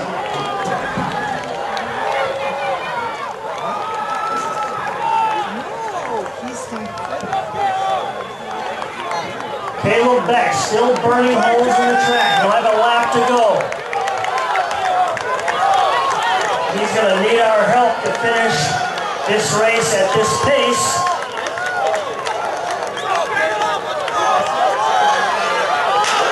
3:10 flat with a lap to go. Come on, go! We can see a sub 4:20 mile.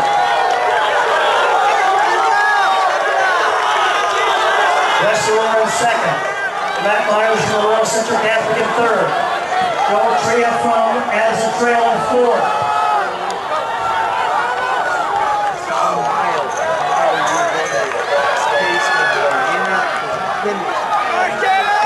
Caleb back with 200 meters to go.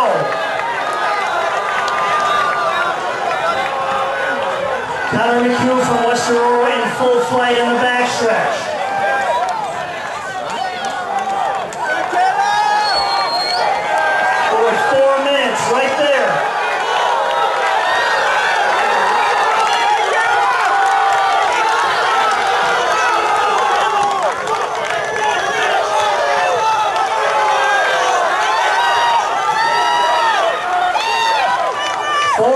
19:3.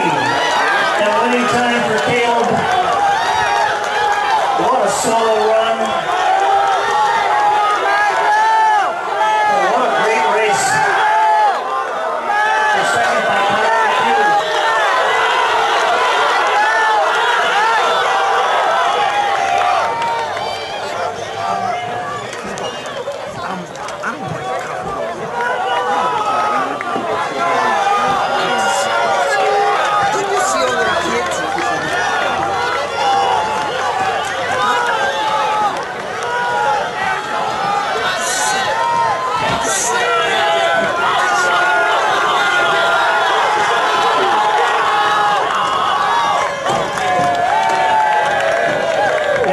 track, the finals of the cross-off and varsity 200 meters. This is the final call for 4x400 meter relay teams to please check in. All 4x400 meter relay teams. Get your hip numbers. 200 meter finalists, we need you at the starting line, the northeast end of the track. In this cross-off 200 meter final, Jeremiah McHugh from Aurora Central Catholic will be in lane 1. Alex Shire from West Aurora will be in 2. Latrell Lee from East Aurora will be in 3. Ryan Hodges from Oswego will be in 4. Taylor Reitz from Streamwood will be in 5. Arian Mitchell from East Aurora will be in 6. And Homero Perez from Streamwood will be in 7. The 200 meters was the shortest sprint race contested in the ancient Olympic Games. It was called the Stade race because it was the length of the ancient Olympic stadium floor, which measures 200 meters. We know it was 200 meters because the foot grip holes carved in stone at the starting line and the finish line posts still remain today. The other sprint race in the ancient Olympic Games was called the Dualulus, which was 400 meters or 2 stages of the stadium connected by a very tight 20-meter curve.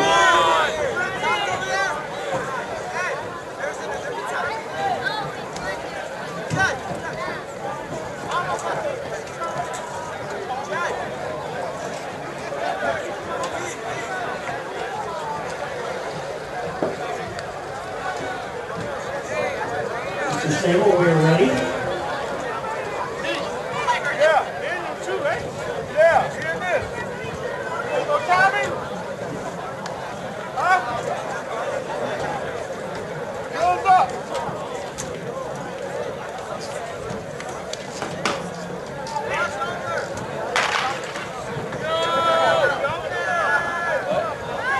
This is the final of the cross-off, 200 meters.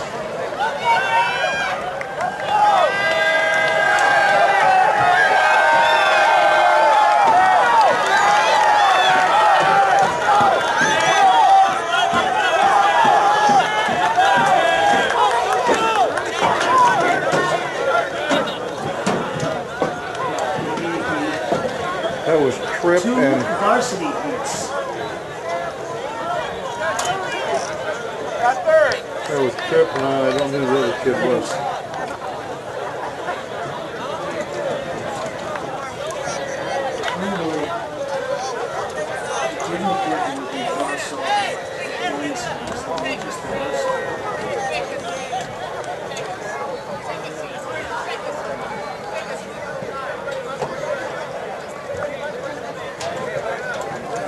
Well, those lane assignments we read you were for this varsity heat.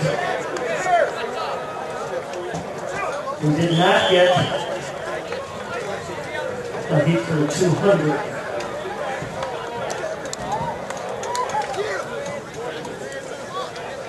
For the cross-off 200.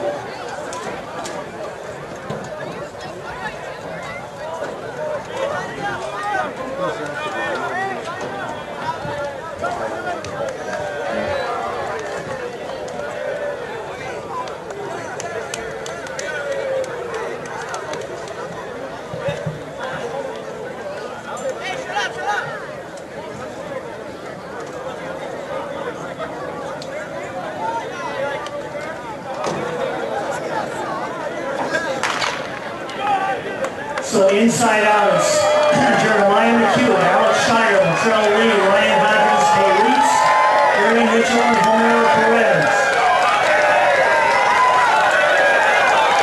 Oh my, Ryan Hodges running away with the varsity 200-meter final.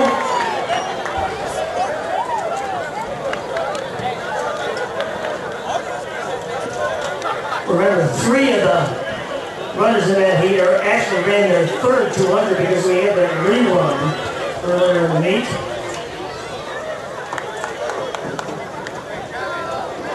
Here are the official results of the boys 1600. In first place was Oswego senior Caleb Beck with a time of 4:18.96. That is the third fastest time run in Illinois this season. Thank you very much. And it was indeed the West Aurora freshman Connor McHugh in second, 4:30.93. Wow. That is a really good time for a freshman, folks. In third place was Aurora Central Catholic senior Matt Myers in a time of 4:34.53. In fourth place was Joe Atria from Addison Trail with a time of 4:38.48. In fifth place, it was Felipe Nino from East Aurora with a lifetime best of 4:39.82. Filippo last week at the Cayman Invitational had a 30-second PR with 3,200. And in sixth place was Javier Montelongo from Aurora Central Catholic in 4:42.98.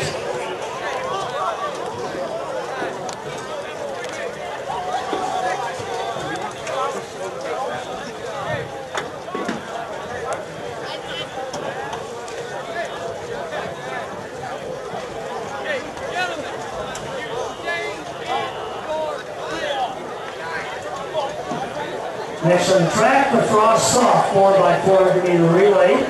This is the final event of the track meet. There will be one Frost Soft heat, one varsity heat. Each of the 4 runners will cover 400 meters or 1 lap around the track. The leadoff runners for each team will stay in their lanes for their entire leg. The number 2 runners will stay in their lane around the first curve. Then they cut in towards the inside lane when they enter the backstretch.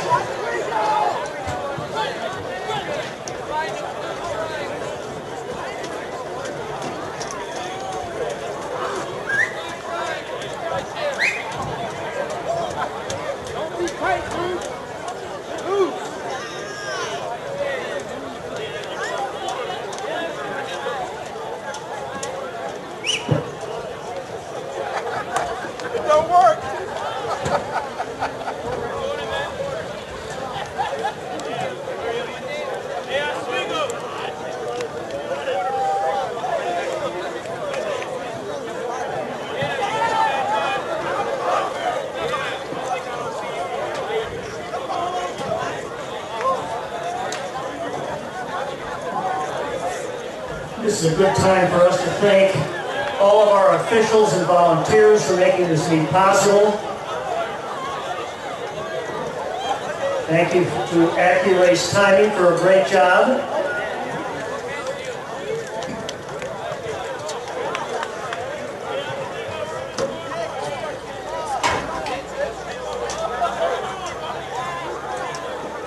This meet, by the way, has been streaming live on the IHSA.com network.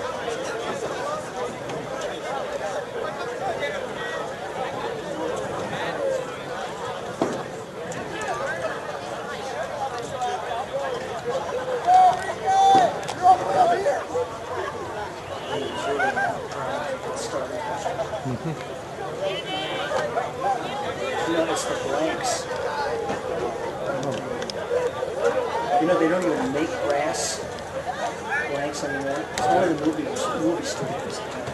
They're only made out of plastic and paper. They still cost a fortune. Yeah, they're $1 a piece.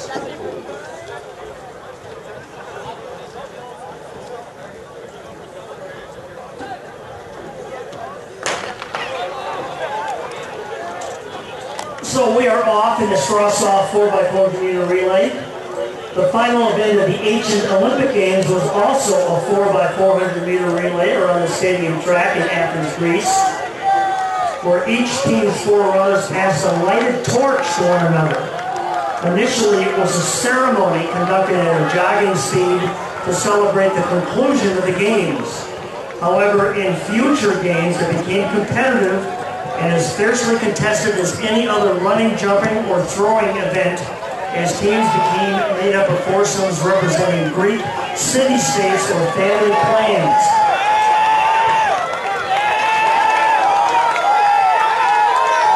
Western Aurora are early leader. The number 2 runners are staying in the lane on the first curve. 56-4, that leadoff carry for West Aurora. Here comes Oswego on the inside. We believe this is Tanner Van on the carry for Oswego. Kawani Johnson with the baton for West Aurora, who is in the lead. Addison Trail in second. Aurora Central Catholic in third.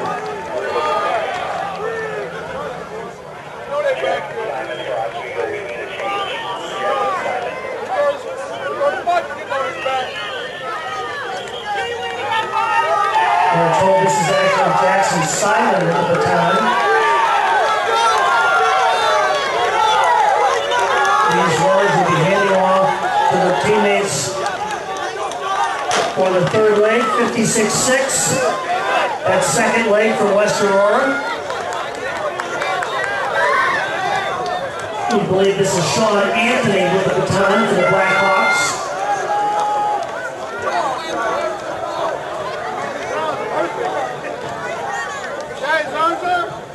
Robert Ritchie running for Oswego. Louis Eugenio running in third for Addison Trail.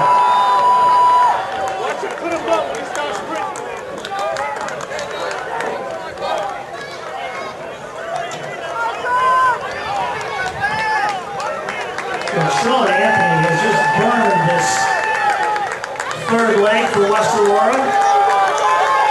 Up to the anchor leg.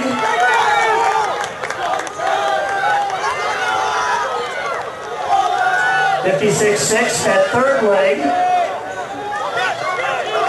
for West Aurora. Oswego running second with freshman Steve Strange on the carry.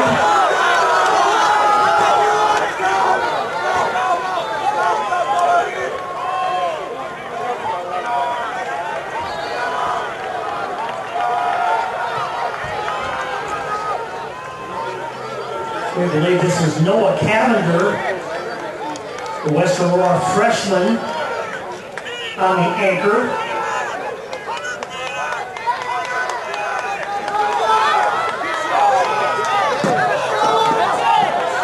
West Aurora, Oswego, and Addison Trail finishing 1, 2, 3 in this cross-off 4x100 meter relay. 56-1, that anchor leg for West Aurora.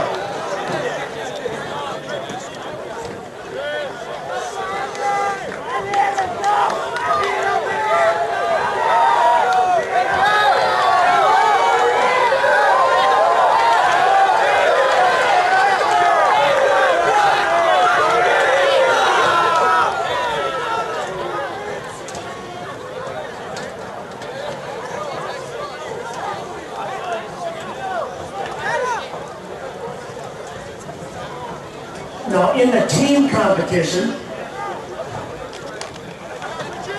after 12 events, Oswego is our leader with 111 points. Aurora Central Catholic is in second with 86, and West Aurora in third with 65.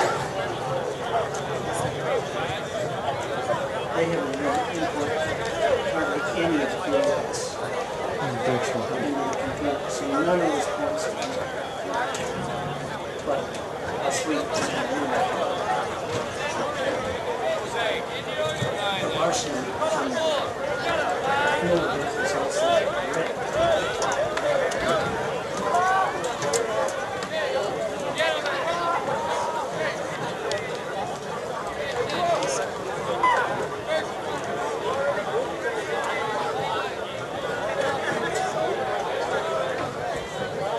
On the track for the final event of the first annual Roger Wilcox Oswego Track and Field Invitational.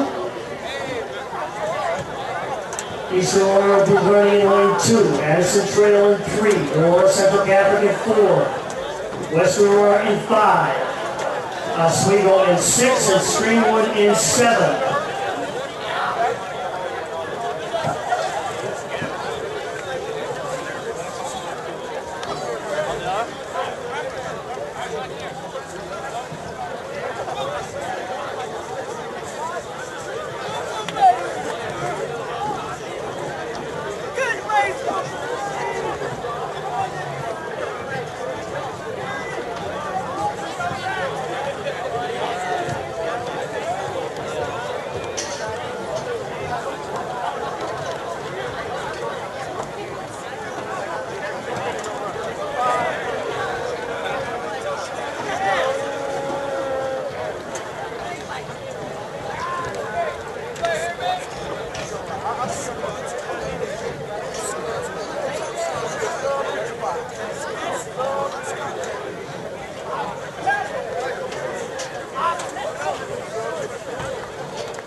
And the final event of the meet is underway.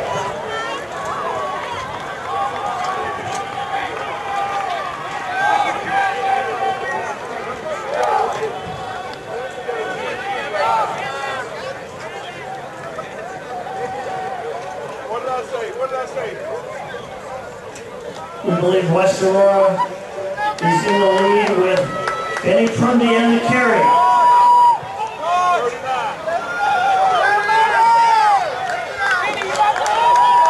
Aurora Central Catholic moving up with 3 extra handing off to Zach Flint. 53-3, that leadoff lane for West Aurora. Aurora Central Catholic in hot pursuit.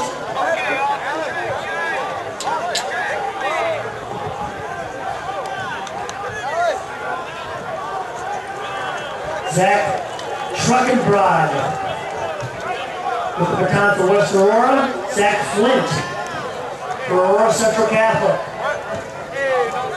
Addison Trail with Israel Olaskioga in third. Oswego in fourth with Chase Hall. Here comes Aurora Central Catholic. Zach Flint with a great finish. 51-6, that split for Zach Flint. West Aurora in second. It's 50 meters back to Addison Trail in third. Another 40 meters back to Oswego in fourth. This is Aurora Central junior Connor Robinson with the baton. But here comes West Aurora senior Brandon McKay.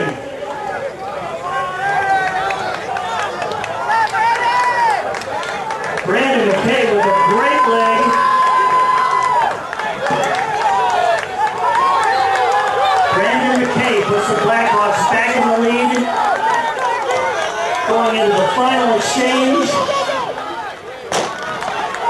53-1. That split for Brandon McKay. Deonta Motley with the baton for the Blackhawks.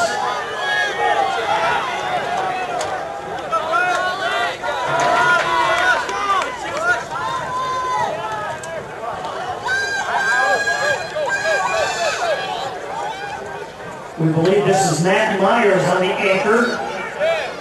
Matt just finished running the 1600. This will be some great speed work for him. Adrian Herrera anchoring for Oswego, trying to get up into third. But this is Deonta Motley.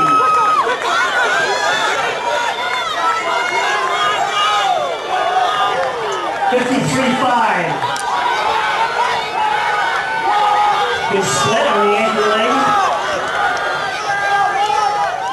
Addison Trail third, Oswego fourth.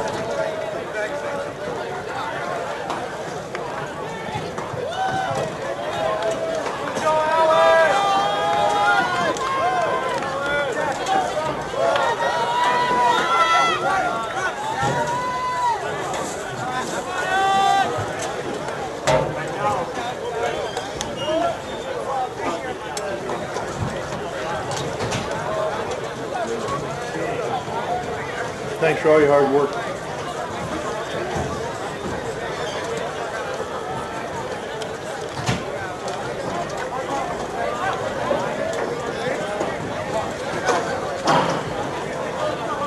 Now let's get you updated on some team scores.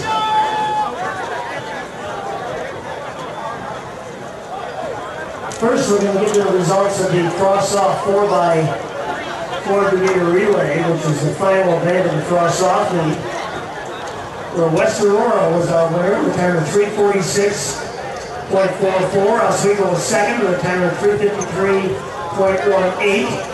Addison Trail was third with a time of 356.44. Aurora Central Catholic was fourth with a time of 412.06. And Eastern Aurora was fifth with a time of 415.61. Final team scores in the cross-off meet was Oswego with 136 points, West Aurora with 123, Aurora Central Catholic was third with 97.